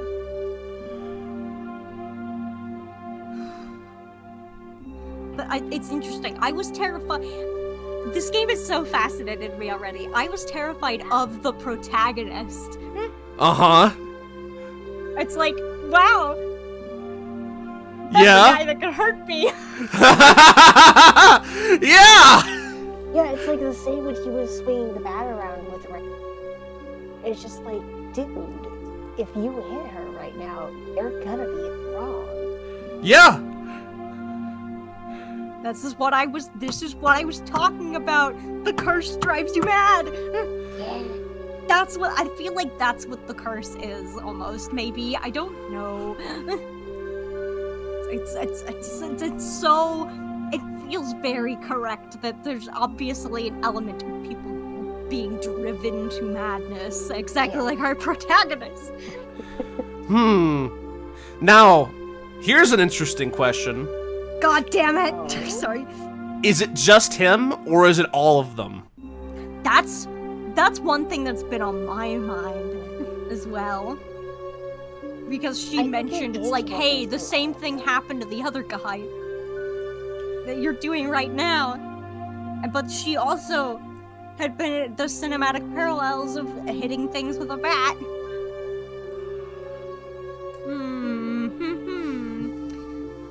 Rubs my little hands together. This is very interesting. I do think that all of them are kind of involved in like being driven to madness, weirdly enough, and they're all just like, we all have to cope. No, I got it. Cope Yeah. and seethe. So just to give you guys an impression of like tastes and whatnot, this book is, I think, Kristen's favorite, right? Well, second favorite. It's your second favorite. Which is your? Oh, I know which one is your favorite. It's also my favorite. Yeah. Okay, fair enough. This is your second favorite. Second or third? Okay, fair enough. My second favorite is the third book. But That's the alternative second choice for me. gotcha. Okay, yeah. The third book is very, very good. Interesting. But we're not there yet. Damn. But yeah, I'm curious to see how your thoughts will progress as we go through this. Bark, Yeah. bark, Bjork. Yeah, Woof, I'm bark. definitely hoping we can like hopefully start going at a steadier clip, like at this point, like I'm hoping like maybe like ideally we could maybe meet like every Saturday or Sunday. I wouldn't be able to do every Saturday, Sunday due to games. But... Gotcha. Okay. Maybe Yeah, every like, other Saturday or Sunday. Yeah, every other one could work. However, just the caveat of like, I do work Sundays, and with the way I've been scheduled on Mondays, I do have to get up early for that. That's fair. So then maybe we can schedule like every other Saturday, maybe like on your Yeah, that works. on your non-game days. Honestly, I do need to try scheduling more stuff with my friends, because it's like a therapist recommend stuff because that it good for mental. Yes, yeah. Yeah, legit, that was one of the reasons why I was so miserable when I was 15, because like I was not getting enough social interaction, and I realized this the hard way because I finally had like a bit of free time in my lunch hour, and I saw my friends hanging out, and I just fucking broke down and cried. Oh, I'm sorry. That Yeah. sucks. Yeah, 15-year-old me was mentally ill for several reasons. I got that.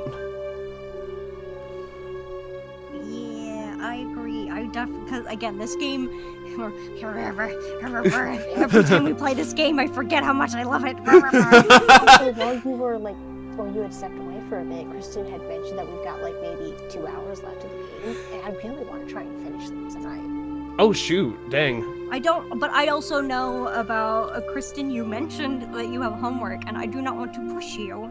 And I don't want to push. That's true. You guys, especially with your mom. Personally speaking, I think it'd be better to do this in 2 sessions.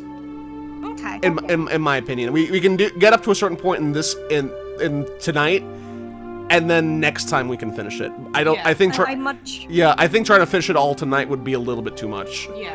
Okay. Yeah, no, that's fair. With like how much we talk about the game, especially as the plot. Yeah. Also, hang on. And I will. Oh, you're good. Yeah, we might want to stop after the next scene, because the next scene is actually a pretty long one. Okie dokie. Works Is for that me. going to be the end of this chapter then? Yes, yeah. Plus, I can feel my attention span waning just a smidge. Yeah. We have been going for like 3.5 hours. Yeah. Damn.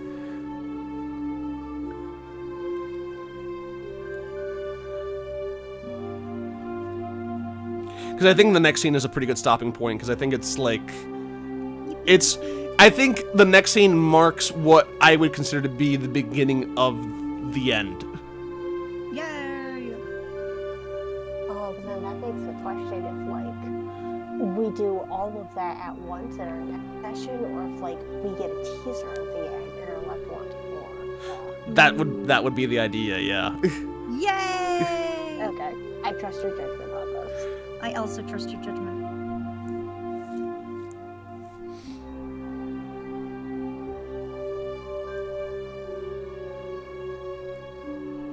Anyway. Oh yeah, Kristen stepped out for a second. Oh, I Okay. didn't notice. Yeah, she kind of walked away quietly. Oh, okay. she's like a ninja. Ninja.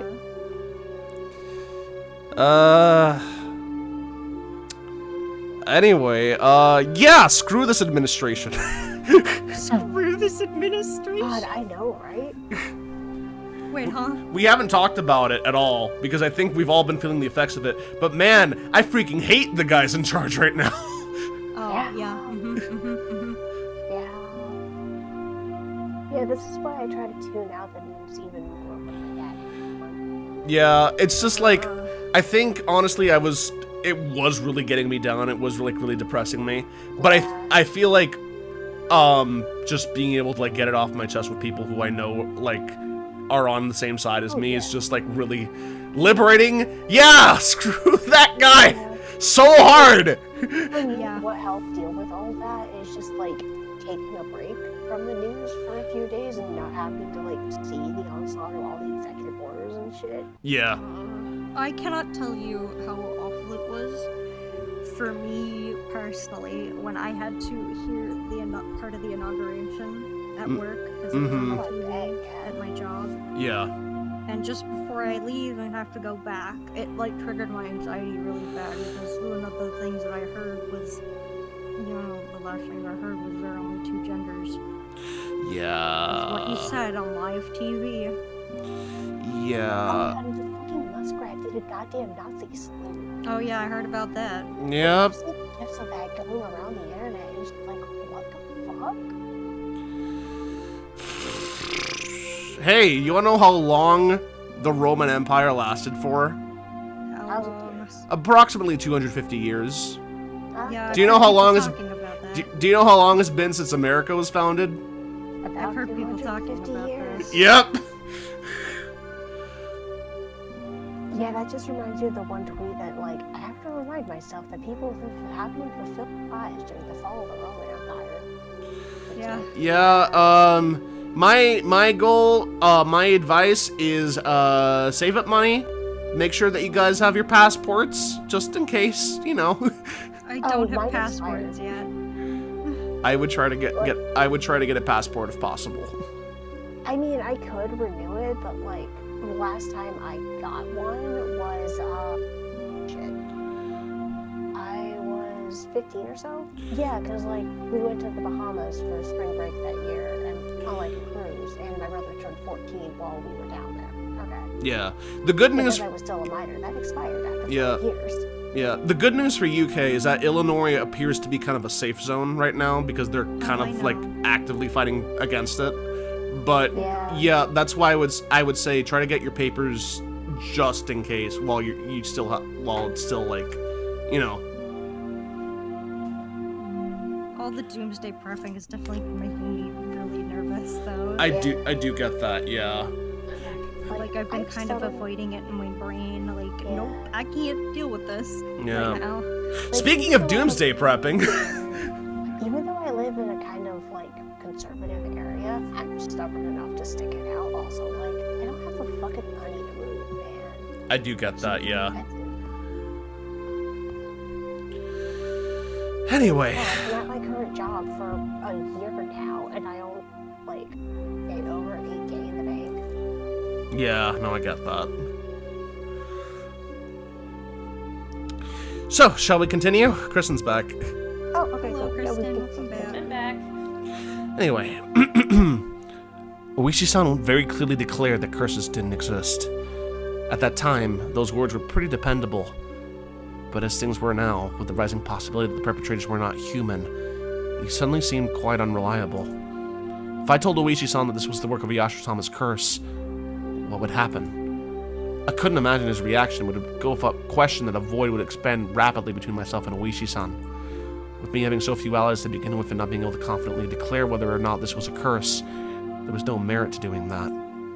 I better keep the facts of what just happened at the doorway to myself. It'd be better if I didn't add what happened here to the memo behind the clock.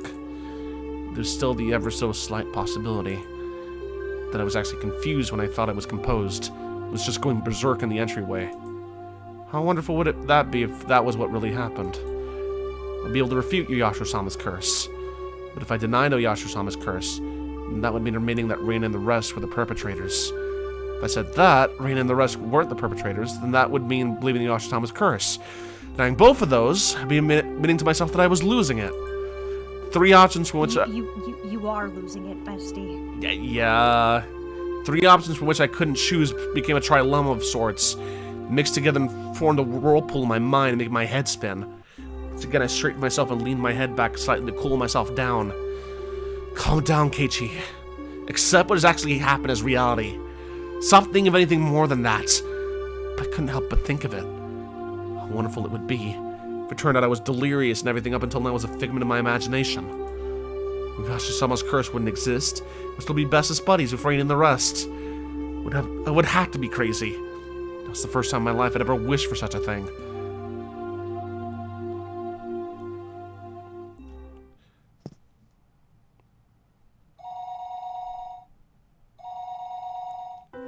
The phone rang noisily downstairs. Generally, there were no calls for me, so I never really answered the phone much. But since my parents weren't here, I had no choice. I squirmed off the bed and went downstairs. Hello, this is the Maibara residence? Oh, Keiichi, this is Mom. I intuitively had a bad feeling about this. It was because I thought she was going to ask me to go out and buy some things. So I took the initiative. What? I don't mind having instant noodles for dinner. There's still a lot of them. The other day, we went out as a family and bought a whole case of cup noodles. I want to get a bunch of different kinds, actually, but they refused since the individual packs were expensive. So instead, I got a whole case of the mega-sized pork bone and ginger-flavored ones I liked. My parents don't like strong flavors, and I didn't touch any of them, so the cupboards were still full of them. So you see, there really isn't a need to go shopping, right? Keiichi, I'm not asking you to go shopping. Both Mommy and Daddy have to go to Tokyo right now because of work. Huh? Right now? This was really abrupt. No, we're already here. We left this afternoon. It's quite a distance to Tokyo from Hinamizawa. Gutting at full speed down the highway would still take 6 hours. Oops, sorry. Dad has a license, but since he doesn't like the highway, they likely took the train. Would have taken longer. I'm thinking you might understand since you heard us speaking last night, but it has to do with Dad's contract right now. Right now, things aren't going so smoothly. Now that she mentioned it, I did remember that they talked all the time about how his job prospects weren't looking so good. Dad is really sensitive about, things like this, so if we leave things as they are, it will affect his work. Part of my father's particularly fragile artistic personality. His emotions changed as easily as the fall sky. You could also just say he couldn't take criticism. But something that can be done over the phone. Keiichi, this is your father's job, so can you support him a bit, please? Anyway, it's just faster to talk about it in person. So there wouldn't be any misunderstandings. As their son, there was nothing more I could say once they started talking about work. So we'll be back tomorrow night. That's awfully convenient. Oh boy. Keiichi, will you be fine on your own? It's not like I'll die or anything. Don't say that! That is the worst omen. That is the worst. You're raising death flags, Keiichi! Uh-huh. Keiichi, you shouldn't speak so lightly of dying. If there's something troubling you, just talk to us. I believe Mom will be able to help out. Yesterday I did bring up if I died rather abruptly, so I suppose they were a little worried. But really I was more depressed by the fact that nothing would be solved by telling them. But I didn't plan on dying. At least not while I still knew nothing. I would never allow it. I'm so frustrated with you right now, Keiichi. Me too. I won't die. Like, I'm frustrated, but also I won't. I'll survive even if I have to gnaw my leg off. But... yeah. See you then. Tomorrow morning, make sure you wake up. And eat your breakfast. And don't forget to take a bath and brush your teeth. Yeah, see ya. The call ended like that. There's so many death flags. Sometimes my parents went off to Tokyo for business meetings. But Tokyo was far away. They normally did things by phone. The times they did go were normally planned out in advance. It never happened this suddenly. I couldn't say that those circumstances didn't feel strange, or rather, unnatural. Anyway, I only need to recognize the reality of the situation. That tonight, I was the only one in the house. That when my parents came back from work, I'd be gone. Missing. Vanished. Looking back on the series of events of the previous 5 years involving the Ashura-sama's curse, it wouldn't seem that strange at all. Come to think of it, it was getting pretty late. I think it was good that the only light in the whole house was from my room on the second floor. It's the same as broadcasting to the enemy that my parents were gone and this was their chance. First I ran to the living room, flicked on the lights, and turned the TV on at a reassuring volume. Next was the study. I suddenly turned on the lights and some music. With this, from the outside it would look like my parents were here. Once again, I went through the house, checking to see if there was anything left unlocked. When I saw the veranda and the laundry still hanging out there, I went pale. That would have made it too obvious. I needed to take it down. I snatched down the laundry haphazardly and erased all traces that my mother wasn't there. Should be fine now. The garage! I hadn't gone all the way to Tokyo by car, but they had gone up to Okonomiya Station. The garage was empty, wide open and in plain sight. This was not good. I panicked and rushed out. Yeah. I panicked and rushed out to back to close the normally open garage door. Should be fine now. I need to get the paper! Mom always got the paper. She left in the afternoon. The only people still out there. He's so, oh no. My premonition was correct. I pulled out everything from the mailbox and dropped it into the entryway. With this... oh, I thought, okay, he opened the door, right? Yeah. Yeah. With this, for sure this time, it should be fine. Come to think of it, leaving the cupboard busted like that for my little freak out was kind of bad. I'll just say I tripped and fell, and the bat I was holding smashed into it. That... Even so, just leaving its current state wasn't good. I should clean it up a little before Mom got back and scolded me. Remember that there was a broom and dustpan in the closet. As we're going to get them, the phone rang once again. Hello, this is the Maibara residence? Oh, is this Keiichi-kun? Is your mother around? She isn't here at the moment. You idiot, Keiichi Maibara! Don't reveal that your parents are gone! You can follow up still. Come and take care of it. I think she'll be back soon. That wasn't a good response either. They might say they'll call again, or tell her to call them when she comes back. Then that's fine. It wasn't anything important. Well then, sorry for the bother. The scenario I feared didn't play out, eliciting a sigh of relief. That call was fortunate in more ways than one. I had to deal with any telephone calls coming in from my parents tonight. Somehow able to deal with the phone call just now. But I couldn't continue to rely on such poor improvisation. oh my god, bestie. I need to make up a good story to explain that my parents were home, but couldn't answer the phone at the moment. They were making tempura and couldn't step away right now. That wasn't good enough. They were sick and went to bed because they weren't feeling well. Is that going to be safe enough? I was thinking about it on the way back to my room when the phone rang once again. It's like they were calling because they knew I was going to lie. Didn't want to pick up, but I knew I had to. suspect my parents weren't here. Dude, you could always just let it go to voicemail. Yeah, please. I should have just taken the phone off the hook under the pretense that I didn't realize that it was. Oh my god. Since Wait, maybe they don't. When did this game come out again? Of course they had voicemail. Yeah, they did. Okay, like This, the- well, the well, this is supposed to be thing, in, that's like a voicemail machine, I think. well, yeah, this is supposed to take place in 1983. Yeah. Oh. They have voicemail, I think. I'm pretty sure they had voicemail. Yeah, they had answering machines. Yeah, exactly. Oh, okay. Answering machines. Yeah, Oh my god. Can't you just don't pick up the phone? but since the phone rang, I had to pick it up. No! I prepared myself and lifted up the receiver. Hello? I stopped announcing this was my bar residence. Had no reason to be kind to someone I didn't know the identity of. Oh my god. But unlike my uncouth voice, the person on the other side sounded goofy and lighthearted. Hello, my apologies for calling. This is Oishi from the Okinomiya bookstore. Oishi-san? Is that you, Mibara-san? Good evening. Good to hear you are doing well. Oh boy, this can only end terribly. But wait just a moment, please! I grabbed the portable handset and rushed up to my room with it. Same no matter where I was, since there was no one else home. But I wanted to be in a spot that just felt a bit safer when speaking on the phone with Oishi-san.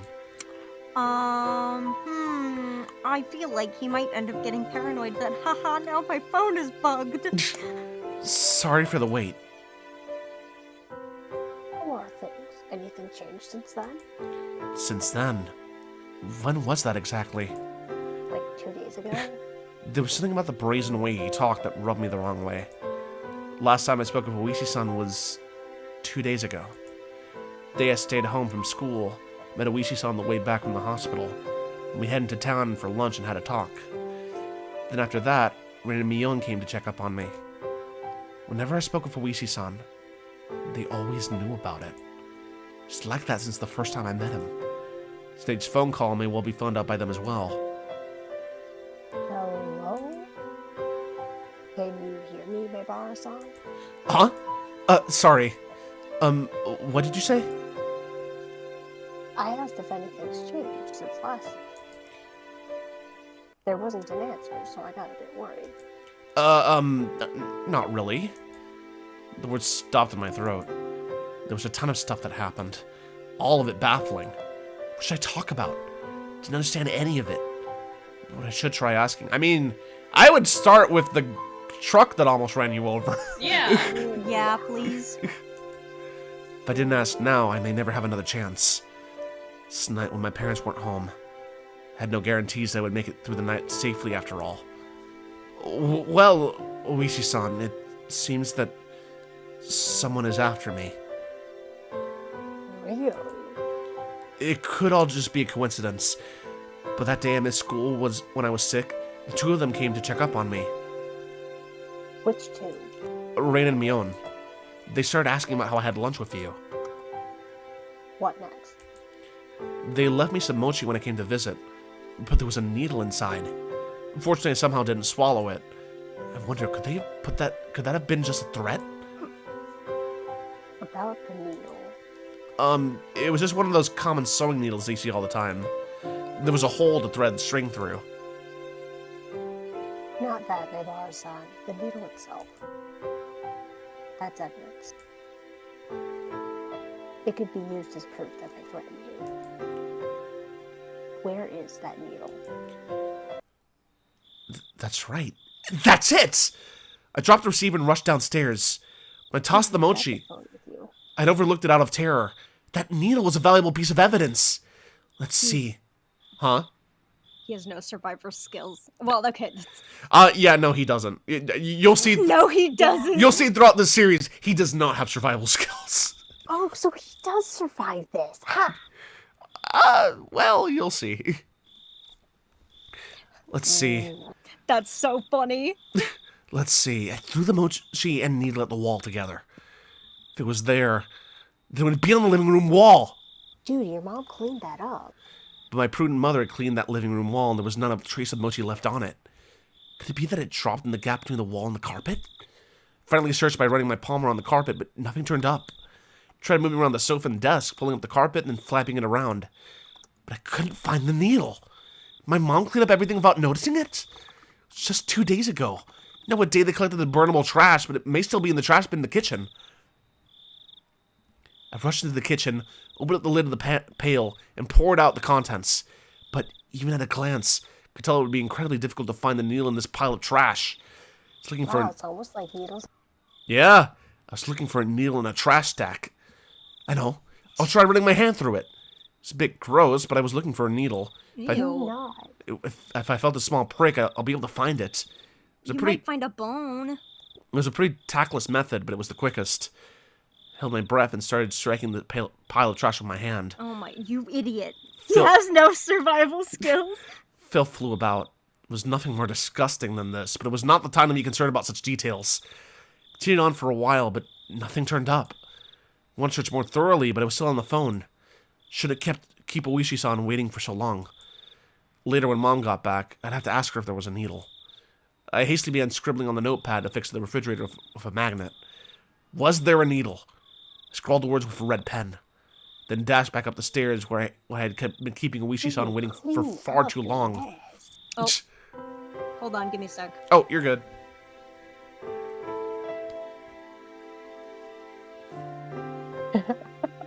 Okay, you're so right. Disaster lad. Disaster lad.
am back. Hey, welcome back. Hey!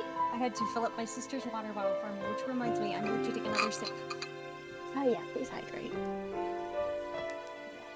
Hydrate before Keiichi dies. We will hydrate.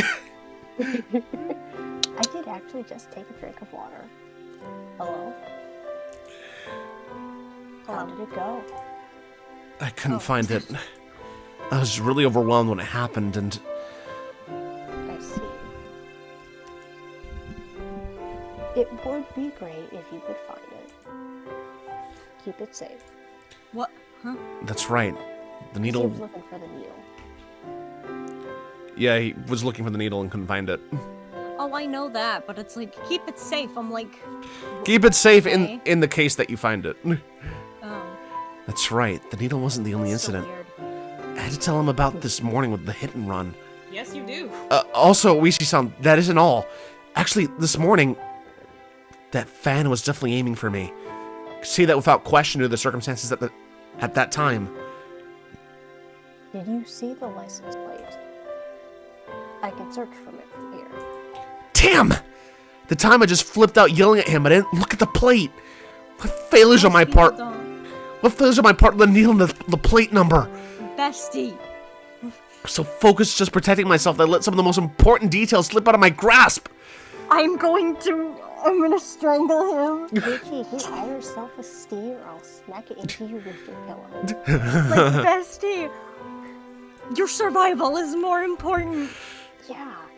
I punched my pillow, annoyed at how worthless I was. I'm sorry. Don't know much more than it was a white van. Nothing to fret about, Maybars. Anyone would be shaken up after being hit. I guess all this really isn't a coincidence, is it? Wishy-san started to hem and haw over the other end. Could imagine him folding his arms. Also, Oh, that's you, yeah. yeah, sorry. Reina's acting strange. How so? But Reina said on the way home today, asking why I was so much like Satoshi-kun. And I could say it with confidence, that Reina knew what happened to Satoshi. She knew that there was more to it than him just simply disappearing. Reina knows. She knows something regarding what happened to Satoshi, the kid who was demoned away last year. What would that be exactly? Reina said I was the same as Satoshi. She said something to the effect that the way things are going, I'll end up with the same fate as Satoshi. Fate, you say? Exactly what kind of fate did she say would befall you? Transferring out, she said. Transferring out. Reina said Satoshi transferred out. So given how things are going with me, I'll transfer out too. Wishy-san let out a stern sigh and then grumbled loudly. Maybara-san, that was probably some sort of threat, or maybe some type of warning. I thought so too. At that point, I started to think. Would it be prudent to sum up everything that had happened up until now as the machinations of some human perpetrator? Other than the theory of it being Reina and the others, I was stuck with Oyashiro-sama's curse actually existing as the only explanation. Of course, I couldn't tell that to Oishi-san. Except, Reina's strange behavior could be proof of either scenario. Whether it was Oyashiro-sama's curse being real or everything being part of a conspiracy committed by all the villagers, Reina wasn't involved. Reina had to know something. Reina was suspicious. What exactly was Reina? Couldn't help but think she was somehow involved with the prior string of mysterious deaths. I seem to recall that Oishi-san admitted that he had dug into Reina's past a little. He's probably just downplaying it when he said a little. I mean, he had actually dug pretty deep, most likely. Wanted to hear about Reina. Wanted to know what happened at her previous school, among other things that were still unknown to me. If Reina was somebody I should suspect. No, not that. I wanted to know the truth. Tonight I was alone in this huge house. Even though I said I couldn't count on them, I lost the security I felt I had just by my parents being around. It's not like this house was some sort of fortress or castle. If a malicious person decided to use brute force, they'd easily gain entry. There were no other residences close to my bar residence. No one would be able to hear anything, no matter how loud it was. I never felt as much resentment towards my father's artistic temperament, the fact that he had this house built in such a remote location as I did right now. What if I would still be here by tomorrow morning? So I had to ask, right now, What was that? because I had no idea when the next... Nothing. Don't worry about it. No, that was very clear to the doorbell. I don't trust you. Because I had no idea when the next chance would come. Oishi-san, I have something I wanted to ask about. Please don't keep anything from me. Sure, ask away. Even though he was so far on the away on the other end of the line, this was the most reliable he had ever felt. I wanted to ask about Reina, about what happened at her previous school. Actually, regarding Reina's... I noticed a sound that had been going on for a while now. Since I was so focused on the call and paid attention to it at first, but I finally realized that it was the doorbell. The time was 7 o'clock. It was past the time the postman would be making a delivery, past any sensible time for a neighbor to be visiting. Consider just acting like nobody was home, but that wouldn't be good. That would ruin all the work I put into making it look like my parents were home. Oh my god. I need to answer the door. Hello, neighbor-san? Sorry, someone seems to be at the door. I'm gonna see who it is. I guess. I see. My apologies. Should we end this phone call now? That would be a problem. No, I'll be back in a second. Do you mind if I just leave the phone on? It's fine. I don't mind. I dropped the handset on my bed and dashed down to the door. Maybe take it with you. I need to make Yeah, up... so he can overhear what's going There's on. no survival skills. He is a horror protagonist. He has to be dumb as rocks. Yeah. It's a requirement. I need to make up a good excuse to get them to leave. I had a hunch it was the lady who called right before Oishi-san did. In which case it would be one of the neighbors who's friends with my mom. I'll just say Mom isn't feeling well and went to bed early. That'll be the easiest option. It'd be hard for her to ask me to wake my mom up if she's not feeling well. Please look through the peephole. You have a peephole. It's right there. The bell continued to ring at regular intervals. Someone didn't answer after you rang the bell so much, you'd normally give up and go home, wouldn't you? While removing the chain, I opened the door slightly and peered out at the visitor. A chill ran down my spine. I knew it. Somewhere deep inside, I had prepared for this moment. I had tried to escape by imagining it was the easiest person to deal with, one of my mom's friends.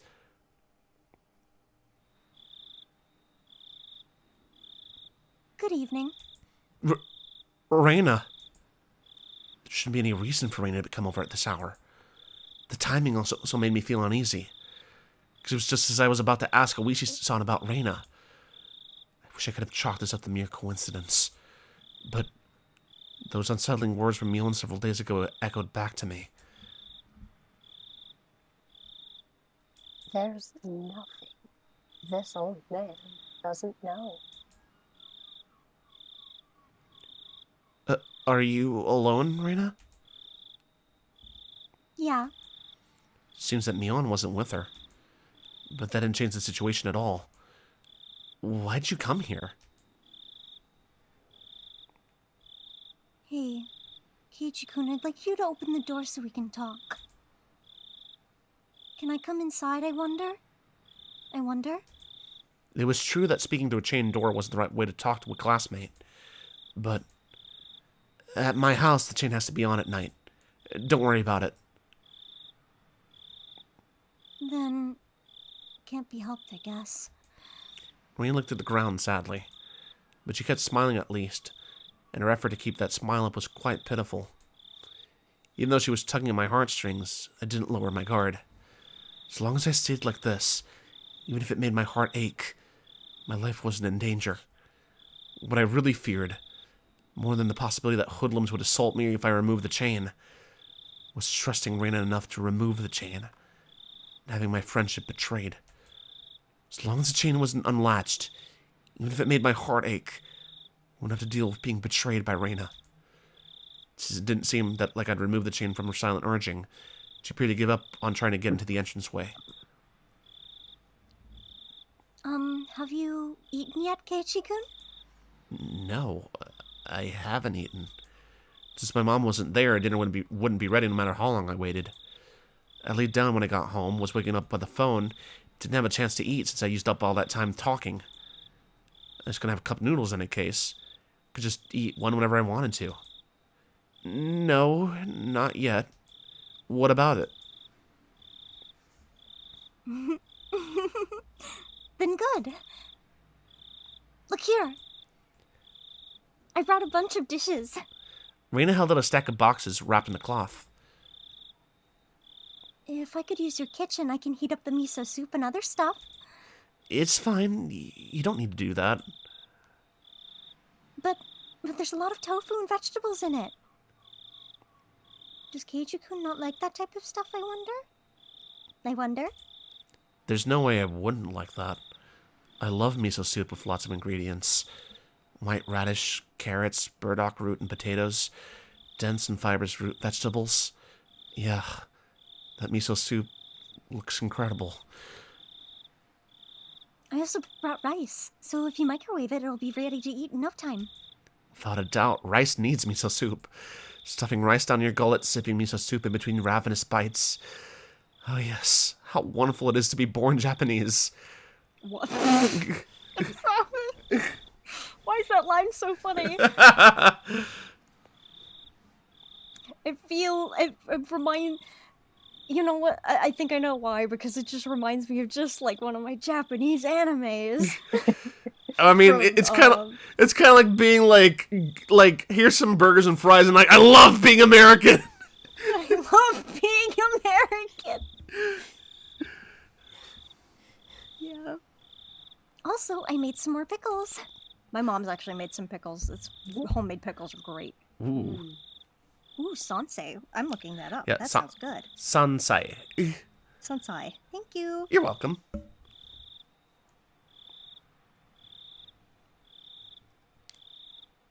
Mountain vegetables. Or wait, that's the AI. Ugh. Okay, Wikipedia still says mountain vegetables. That's what it literally means. Yeah.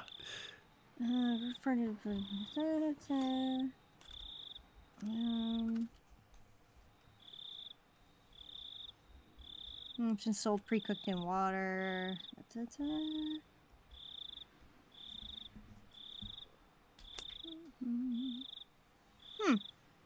Yeah, pickling is pretty common for vegetables in Japan. That's awesome. It is, yeah. I made sansei pickles this time. Before Did I say it right? yeah. Yay. Before I had moved here to Hinamizawa, I scoffed at the mountain vegetables called sansai. But Sigh. I was captivated by their charm the first time I tried them. Such a deep yet light flavor. Those so-called supermarket vegetables taste rough and overpowering in comparison. If you had to describe them, they were the vegetables for the uninitiated. To become an expert such as myself, you first had to partake of sansai. It was common knowledge around here from the Ryugu family's traditional pickles were wonderfully delicious. No matter what kind of pickles they were. They go so well with that fluffy white rice. And also... But wait, there's more! So delicious. But wait, there's more! So delicious. Seems so delicious. Farewell to my... Hungry. Huh? He's hungry. Yeah, he is. Farewell to my unhealthy self who said he'd make do with cup noodles. I appeared to be in good spirits, and she was offering such a delicious-sounding dinner. Stress evaporated from my gut, and hunger reared its voracious head. At the same time, my awareness of Reina suddenly dwindled. Reina did say she was alone. It shouldn't be a problem letting her inside. Though the possibility that it was laced with poison still hadn't been ruled out. At that moment, a cold chill ran down my spine once again. I couldn't understand why such a sensation had occurred just then. But the voice inside me was sounding the alarm. This happy Reina, speaking of this charming dinner, was dependent on one premise. And that premise was that tonight, dinner hadn't been made at my house. Meaning it was under the assumption that my mom, who should be making it, wasn't here. And in a normal household, 7 o'clock would be around the middle of dinner time. If my mom were here, we'd be eating dinner around this time as well. The fact that she brought over all the makings of a meal at this time was inherently strange. Yeah? Unless she knew. Reina, did she? I mean, like, with a town as small as this, it makes sense that someone would carefully just like, huh, they're going somewhere. I wonder if he has food for dinner. Yeah, exactly. Yeah. Yeah, that's fair. Did she know that my parents weren't home? But there was also the chance that this was a bluff. But here's a defense for him. He's a city kid. Oh, Yeah. yeah. He's a not- city kid. He's not used to thinking in small town terms. True, yeah. There was also the chance that this was a bluff. I turned on the lights and a bunch of other stuff to make it seem like my parents were here. There's a chance that Reina was unsure if my parents were home. But I had to wonder. The laundry, the garage, the evening paper. There were plenty of signs of them being hastily tidied up. It's hard to say that Reina didn't have a chance to determine if my parents were here or not. But there was no reason for me to confess that right now. I should try holding on to that fact as long as I could. First of all, the chain was still latched. Also, just, unrelated, gosh, I do miss Japanese vegetables. They were so freaking good. Oh, I bet, yeah. I used to, like, go to the 7-Eleven. Well, it was a Family Mart that was right by my apartment. I would get, like, a pack of, like, pre-cooked chicken, white rice, and vegetables, and dude, it was so good. Nice. First of all, the chain was still latched. As long as I didn't take it off, Reina wouldn't be able to do anything to me.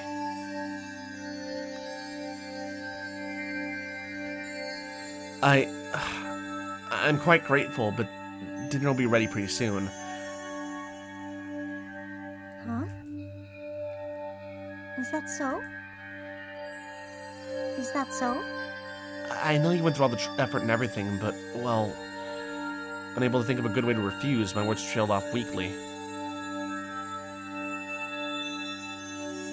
But some of this could work as side dishes, I think. I'm sorry. We have more than enough already.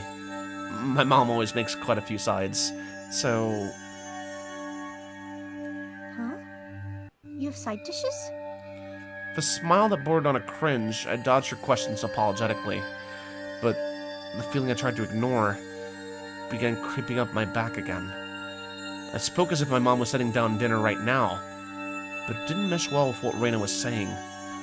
Reina was talking as if she was aware of some obvious fact, and that I was aware of it as well. So Keiichi-kun can cook. What did you make, I wonder? No, well, it's not that Reina assumed out of nowhere that I had made the dishes. No, not so much that I had made them, but rather that my mom hadn't. Did you really make them? The side dishes? Did you, Keiichi-kun? It wasn't me who made them.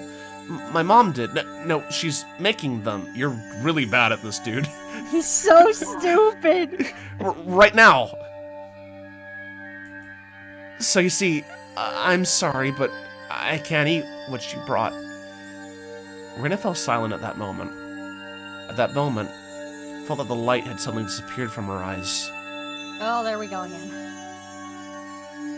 How about I try guessing what Keiichi-kun's dinner will be? It doesn't matter what I'm gonna eat. Let's see. The conversation might appear natural at first glance, but Reina was firmly in control. I felt like I was being interrogated. Your dinner, I wonder is it something that can be made with just hot water? Hey now, stop with the insults! Can't believe you belittled my mom's extravagant dinner like that! Tickets sold out, full capacity already, it's that amazing! Tried my best to put on a strong front, but I couldn't grit my teeth quite right. So instead I looked like someone who was borderline hysterical. Bestie, you kind of are. But Reina showed no You reaction. hit a bat against your wall yesterday. Yeah! Or was it earlier? No, yeah, it was earlier. Whatever. But Reina showed no reaction whatsoever, even to that silliness. Keiichi-kun. Did your mother really leave you dinner? No, you see, she didn't leave me dinner. She's making it right now. It's almost time for dinner. Raina taking that assertion of mine. My mother was home and making dinner right now and was completely ignoring it. I could tell that the more I panicked, the colder Raina became. Hey, Keiichi-kun. At that moment, an uncomfortable chill crept in from the gaps in the doorway. Is your mom home, I wonder? I couldn't keep up this charade anymore. Raina, she knew full well that my parents weren't home. But I'd come too far to admit that now. Anyway, my parents were here and we'd be having dinner soon. That was a situation I had concocted. So I answered. I told her she was here. She's here, of course. I could feel the humidity drying out from the surrounding air. And his eyes were becoming even more frigid, piercing me with their gelid glare. Why? Huh? What do you mean? Tried acting casual, but that facade was torn off me the instant I looked into Arena's eyes. That look formed Arena's response faster than she could open her mouth. Why have you been lying to me, I wonder?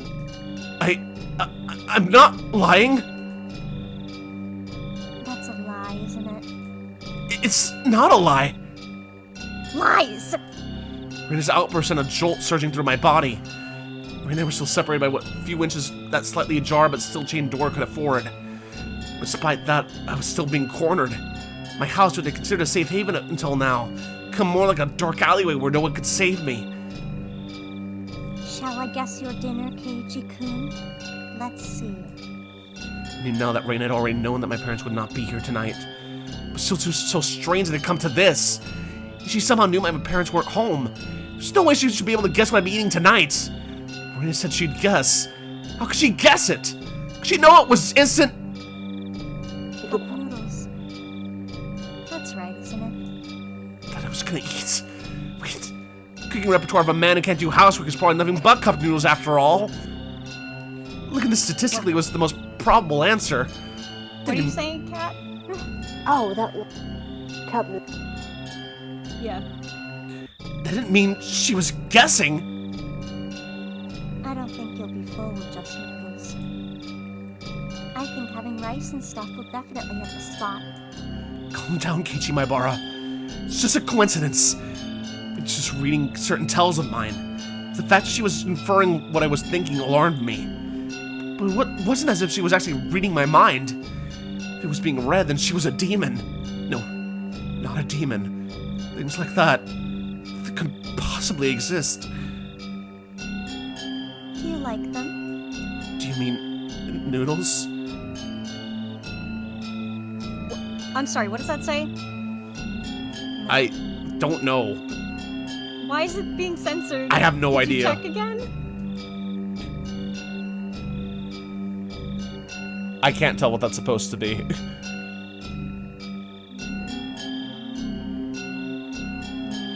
It might be it might be a specific brand, possibly. I don't know. Well, Anyway. no, I meant, did you check if, like, there was a setting that you... Like, Yeah, no, I did, but like, I don't know. Me? I recommend, like, looking it up on, like, your phone. I trust you more, because I don't want to accidentally, like, get spoilers or something. No, I getcha. Do you want to try looking it up, Kristen? Like, censoring, and, like, what the fuck? That's so weird. Yeah, I don't know. Did the game get an update? I don't know.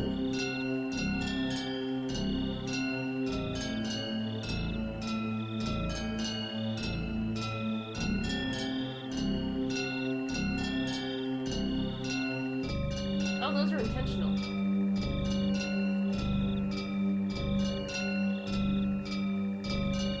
Here's the thing, I was counting the letters, so I'm out here just like... Is it needles and not noodles?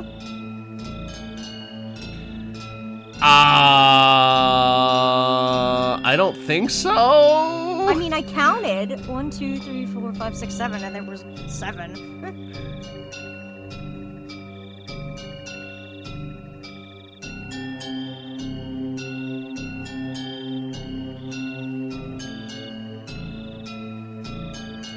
I'd probably have to install the new update or something. I still have like the old version of this mod. So I know that in the newer versions there's an option to like censor or not censor certain things. So like That's so weird. yeah. Yeah, so there's like 7 blips right there, and Needles also has 7. I genuinely think she's saying Needles. I mean that would be fun.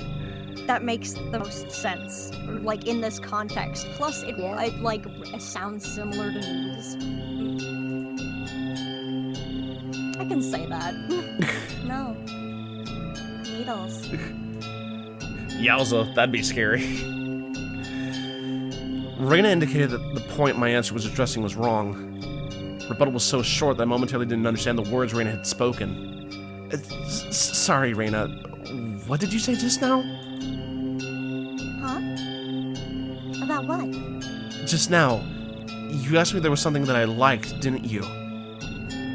Wasn't long before I regretted how carelessly I had pushed forward with that question. Such a simple answer. That's why I wasn't able to comprehend it. Oh.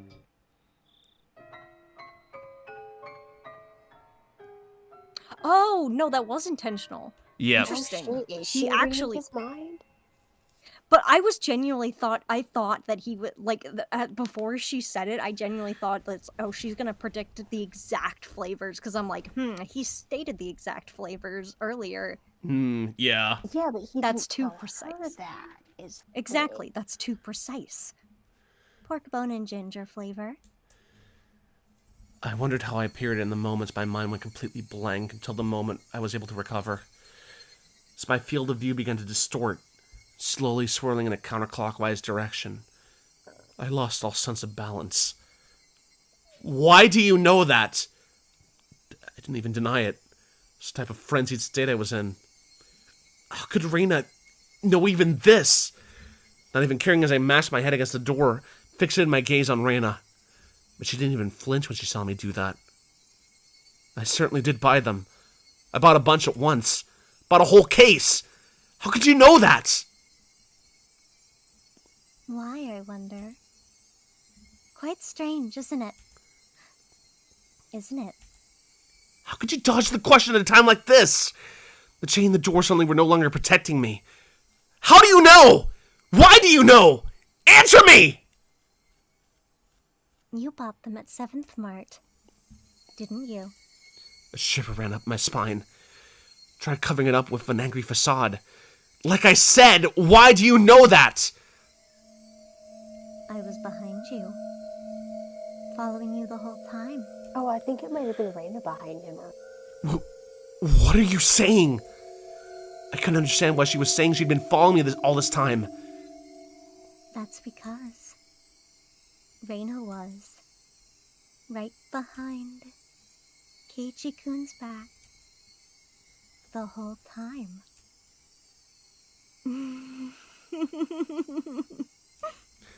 Like that night? That night I was absorbed in my phone conversation with Oishi-san. I didn't even sense her being there. Standing behind the door. Behind me. Standing there just like that? When Keiichi was picking out the noodles, I was watching the entire time. You picked out so many different flavors, didn't you? And your mom got angry. If you were going to pick the expensive ones, then you should just pick one type, she said. And Keiichi-kun picked out that big box of pork bone and ginger flavor, and he loved so much, didn't he?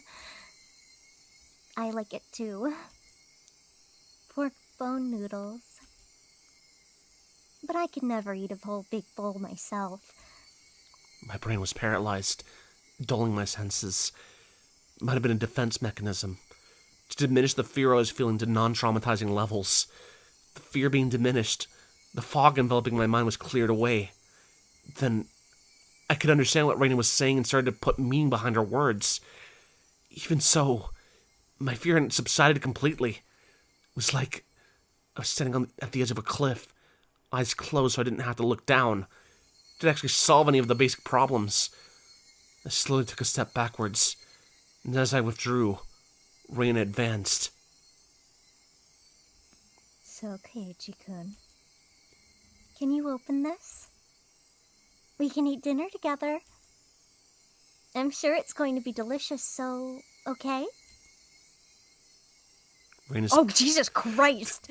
Reina's, Yeah, I figured that would happen. Reina's pale, slender fingers squirmed through the crack in the door one at a time, as if they had a mind of their own, rattling the chain. She had unlatched the chain from the door, a feeling of terror would have just exploded within me. But Reina didn't do that. Simply imploring me to remove the chain. Tried my hardest to light the fuse to the powder keg in my heart. Ooh, that's a good line. Trying again and again. But it doesn't light. It doesn't light! Open up. Keiichi-kun. Please go away. I beg you. Please go away! Oh. How can you say something so mean? I wonder. Please go away! Go away! Go away! The powder keg inside me finally went off. No smoldering, just exploded. I tackled the door, forced through the door and knocked Reina momentarily off balance. Couldn't hesitate here. I grabbed onto the doorknob with both hands, planted my feet firmly and pulled with all my might. That slamming sound I so desired didn't happen. I could feel a tiny, disturbing bit of resistance keeping the door from closing. And the source of that was Reina's fingers. Each of those fingers wriggling, squirming around like the tendrils of a carnivorous plant through the crack in the doorway. It hurts, Keiichi-kun, it hurts.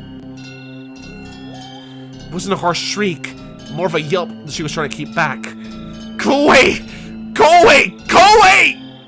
I kept on pulling on the door with all my might. Didn't even realize that if I didn't loosen my pull on the door at least momentarily, Reina wouldn't be able to pull her fingers out. That was why the door wasn't closing.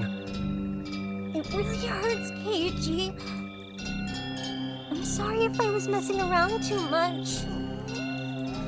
Didn't care one bit for her apology. No matter how much she apologized, didn't change any of what she had done up until now.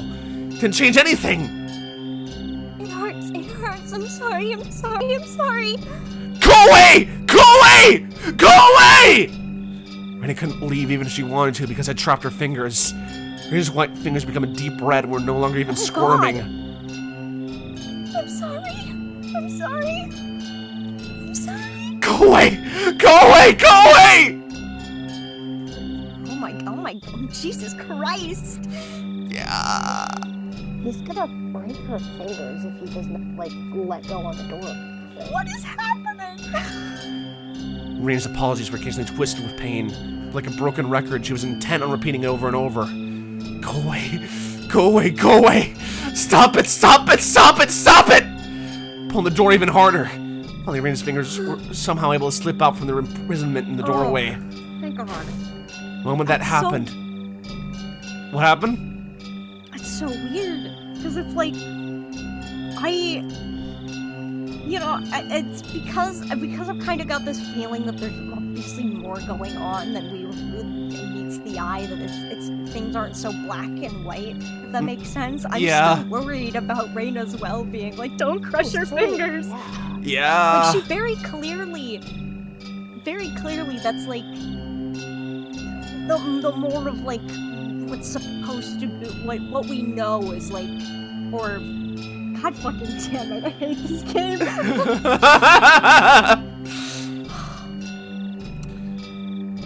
The moment that like, more shy personality was very clearly there, because that's like, she was apologizing profusely. Yeah. As if she is also not in control over what is going on right now. But we don't fucking know. Yeah. The moment it happened, the door closed soundly. I could hear the thud of Reina falling on her butt on the other side. I locked the door immediately. Made a loud clunk, voicing my rejection to Reina. I'm sorry. sorry, I'm sorry. I'm sorry, Keiji. I'm sorry, open up. Open up, Keiji. Rena leaned against the door, apologizing profusely and nothing else. Confirming that I was sufficiently sealed off from her, I trudged away from the entryway. On the other side, I could still hear Rena echoing her apology. I'm sorry, I'm sorry. Those pitiful words, they'd be forever seeking my forgiveness. I didn't feel bad about this at all. That wasn't out of any sort of malice. I felt a sort of hazy sense of relief that I was able to escape from Rena. Before, Miona threatened me at this doorway, saying there was nothing she didn't know. And just now, at the same place, Rena told me the same thing. My feeble attempts to disguise the fact that my parents weren't home had served no purpose from the start. She just pretended to be out, not even open the door. My bigger plans hadn't helped at all. In Hinamizawa, it was impossible to outwit them. Even though I was on the other side of the door, I wanted to get as far away from Rena as possible. One step, 2 steps, each one, her sniveling apologies became more distant.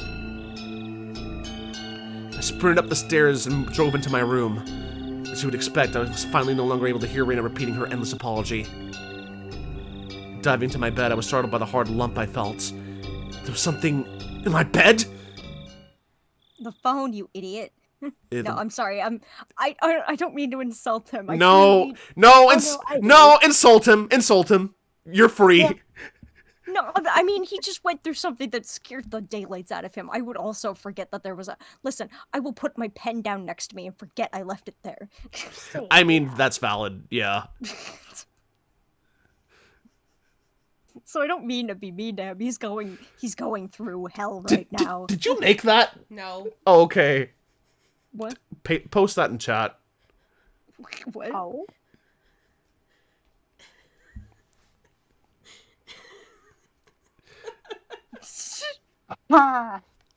That's so funny. Yeah. Oh, is that like what the games are like without them? Yeah, that's the usual art style for the base version, yeah. Oh. Yeah, I prefer the mod you have. Yeah. It was the receiver. I finally remembered. I was in the middle of a call for Oishi-san. Looking at the clock, apparently not much time had passed since I went downstairs. Could it be that my clock had run out of batteries? I talked with Rena for so long. How did almost no time pass? But the hand on the clock was ticking forward 1 second every second as usual. As I put the still warm receiver to my ear, time, which felt frozen, began moving once again. Hello? Oishi-san? Sorry to keep you waiting. Oh, I am firmly in the camp of magic is real and it you. Interesting. Okay. Yeah, because I've been thinking about that, like, back and forth of, like, that question, because that's, like, on the one hand, she's just like, yeah, I've been, like, right behind you, and I'm like, okay, realistically speaking, there's, like, no way someone can actually be, like, directly behind him without somebody else noticing, like, you know, the parents during the same scenario. Right. So it's like, if there is a supernatural force present, it's like, you know, constantly following him and then, you know, possessing his friends, I guess. Oh, or they are the supernatural force. Mm-hmm. Or if it is a rational thing, it's just stalking. Yeah. No, not at all. Sorry, you know.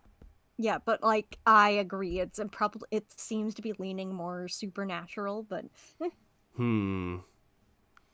Interesting. Okay, but if it is Stalker, then that means Raina is player. Wait, Huh? Raina's probably what? I said if it is, like, an actual Stalker explanation, then Raina is a Sawyer. A Sawyer? No! Like I mean, Gemma's yes, but character? no! She didn't do it, like... She was Oh yeah, I'm thinking more SO. Yeah. But like it was more of like she wasn't like stalking. It was more of like, you just happen your this person I like's room just happens to also be in my line of sight. it's still not okay or healthy. And we're getting out of track. Oh, yeah. But I see exactly what you're going for. Yeah. No, not at all. I didn't wait that long. It became apparent that the amount of time that had passed between myself and Oishi-san was different. Over the phone, I could hear an energetic voice from a sports program or something. It drove home just how far away Oishi-san really was. Reina came just now. Did she come to play?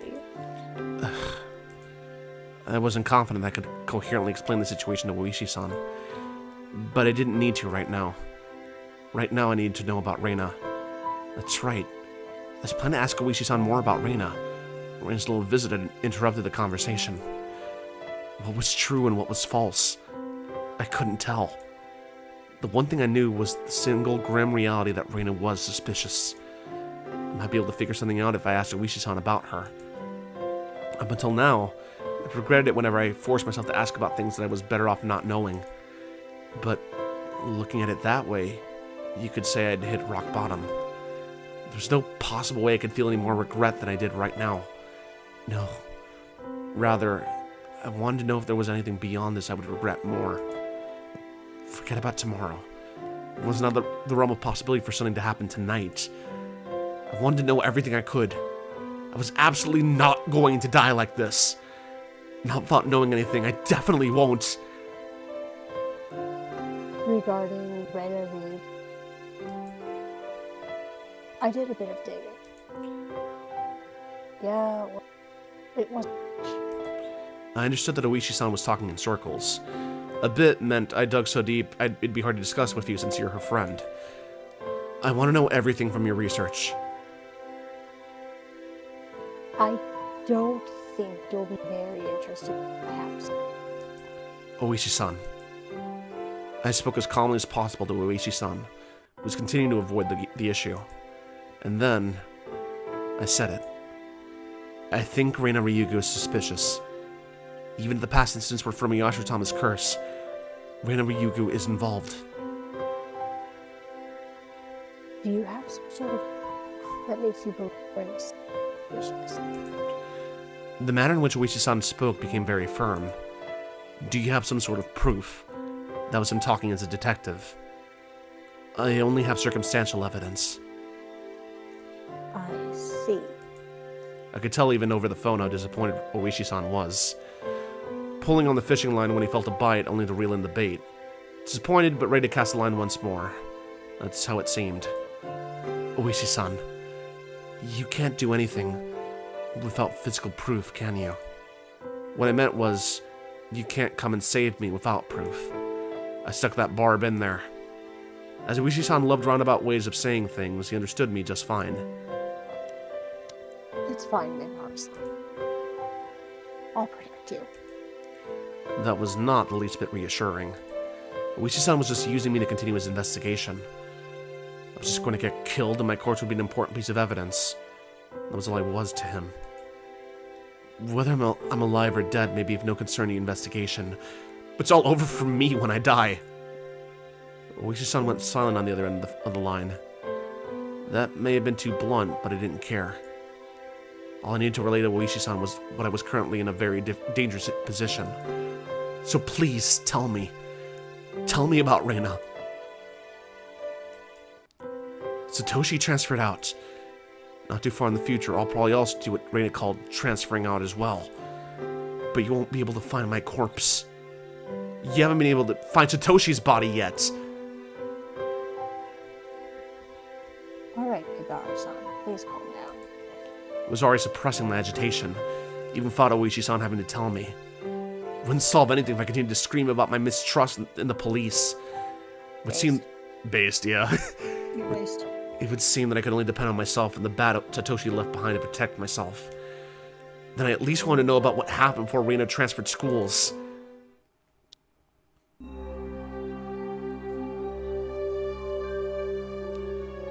Oh, calf? Oh, yeah, I know, I haven't thought of it. Okay, gotcha. You're aware that this is very interesting, right? Oishi-san, realizing my resolve couldn't be swayed, finally caved. Right now, to me, there's nothing that I'll find uninteresting. Please. There are things I need to Okay.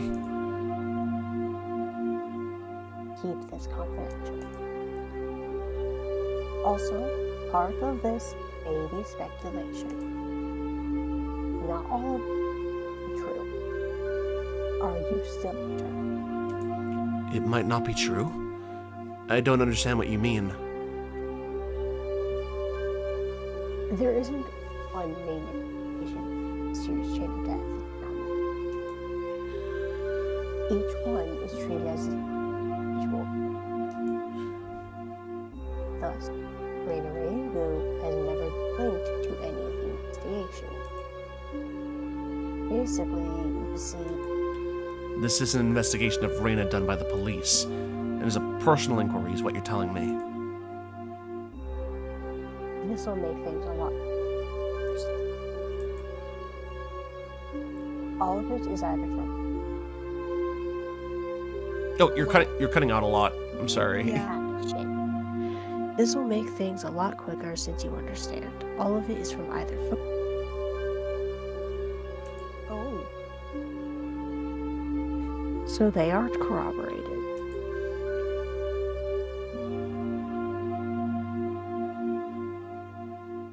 Oh, you're still. We can't hear you. No, that time I was. Oh, okay, gotcha. I'm asking you to take the.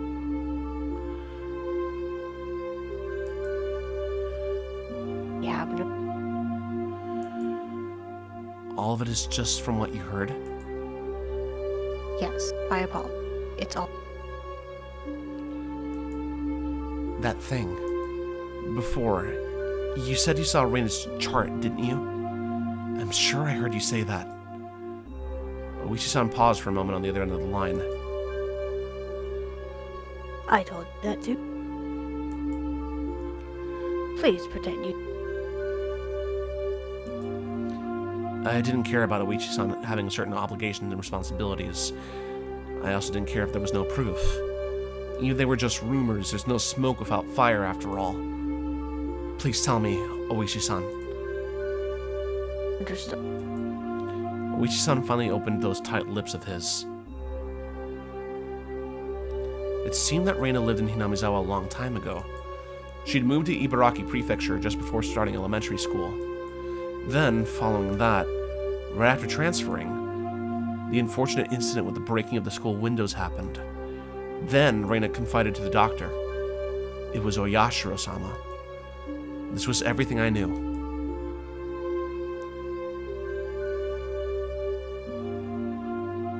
There is. I know. Sorry. Sorry, yeah, you're still cutting out a lot.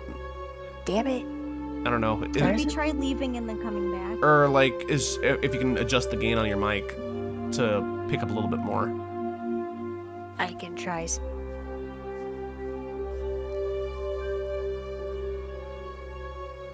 There is different. I know.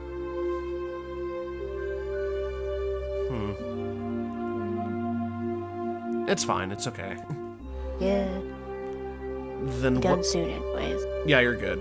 Then what part did you investigate further? I didn't need to ask. It was the incident right before she transferred back to Hinamizawa. The incident Reina was responsible for, and what she divulged to the doctor afterwards, correct?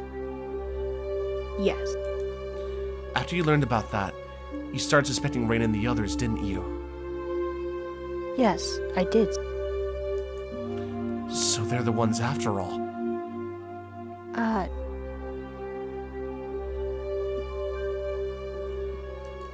Huh? Oishi-san was the type of person to say things with confidence, but these particular words were less than reassuring. Then, who did you suspect? That it was. Oh. Huh? That Oyashi. This. Yeah, right. Oishi-san's laugh was quite dry, surely not the kind that would make you want to join in. Oh boy. Oishi-san resumed the conversation about the dubious circumstances behind Satoshi's disappearance, the course of events leading him to delve into Reina's past. Just then, there was thunder in the distance, and heavy rain started pouring down. never a good sign. It came without warning, a downpour fiercely beating the ground. I had left the window in my room open a crack to let the heat out. The violent wind danced into my room, making the curtains flap wildly. What is it? Nothing. It suddenly started raining heavily. Sorry, please continue. I got up while still on the phone and grasped the window. I said at the beginning.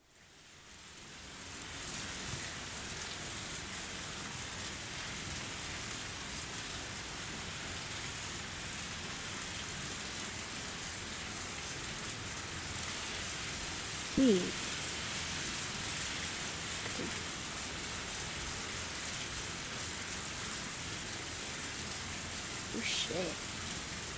Guard therapy. Bad. What?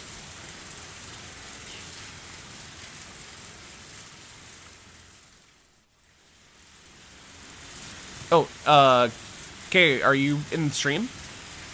Yeah. Okay. Why? No, I think Kath kind of had a adverse reaction to that one. Oh yeah, because like, I read my brain fast. Ah, gotcha. Shit, she badly. Permanent damage. Yeah. Oh wait, I wasn't even reading that. I'm sorry. I don't know why you cutting out is distracting me. I'm like, are you okay? What's going on? It could have been. What do you mean?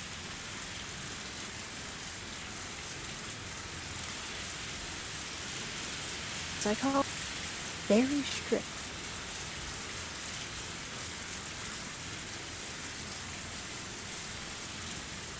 Hey, Bob.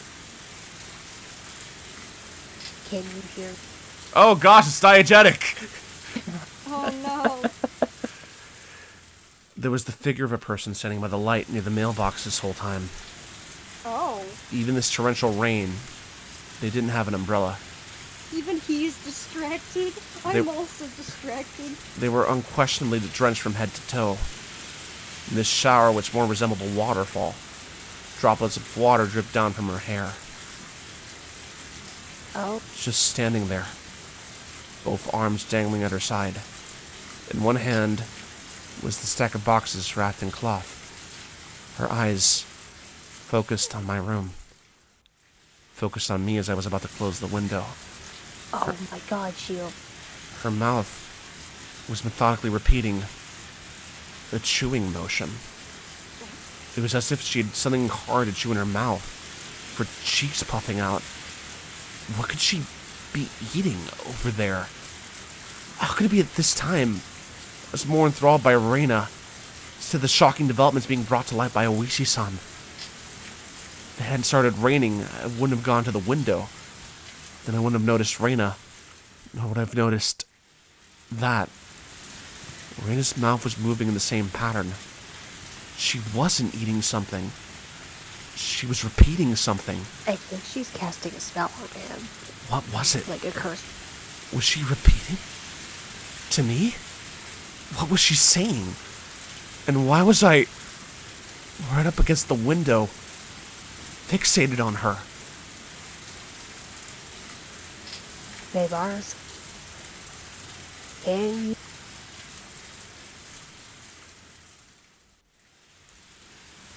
I'm sorry. Maybaras-san? I'm sorry. I'm sorry. I'm sorry. I'm sorry. Oh. I'm sorry. I'm sorry. I'm sorry. Oh no, he's lip syncing. Hello? Maybaras-san? Kid, have you... Matter. Even in this torrential downpour, Reina was still apologizing. Shit. You can see her fingers. You can see what? Her fingers had a... The bruises? Oh, Yeah, I bruises. didn't see that. No. Is there a way to see the art? Dang it, no. Fuck. The other self inside me drew the curtain hastily with my right hand, blocking my view of the outside. One of you can look it up and send it to me in Yeah. chat. But even doing that, Reina's relentless apologies still reached my ears. I'm sorry. I'm sorry. I'm sorry.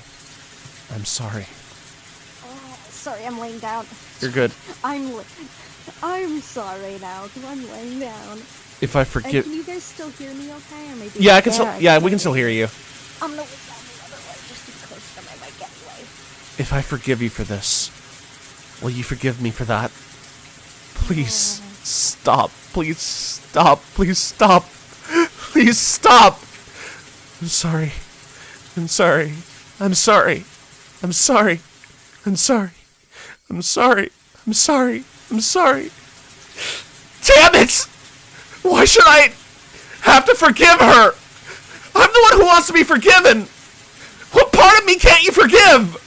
I won't be killed! If you won't forgive me, then I won't forgive you either! I won't forgive, won't forgive, won't forgive, won't forgive, won't forgive, won't forgive, won't forgive, won't forgive! Meibara-san, if you can hear me, then please respond. Hello?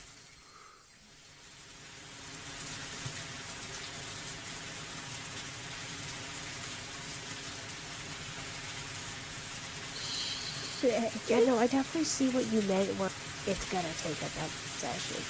Yeah. What the? Yeah, I remember this. Going through this scene. What the fuck? I remember. Very good acting, though.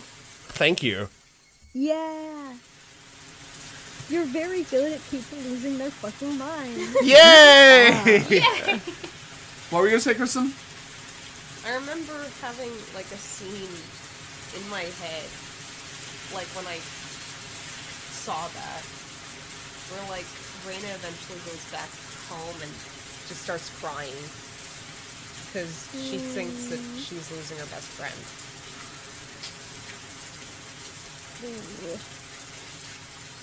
It's like she's not aware of what's going on.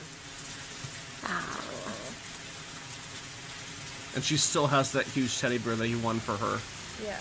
Oh, Man. How could you do that to me? But yeah, I think here's a good stopping point. Yeah. Oh, Yeah. God, like, ooh, can't wait to have nightmares. Yay! I'll go ahead I and... might have nightmares. I'm gonna go ahead Okay. and stop the stream. Yeah.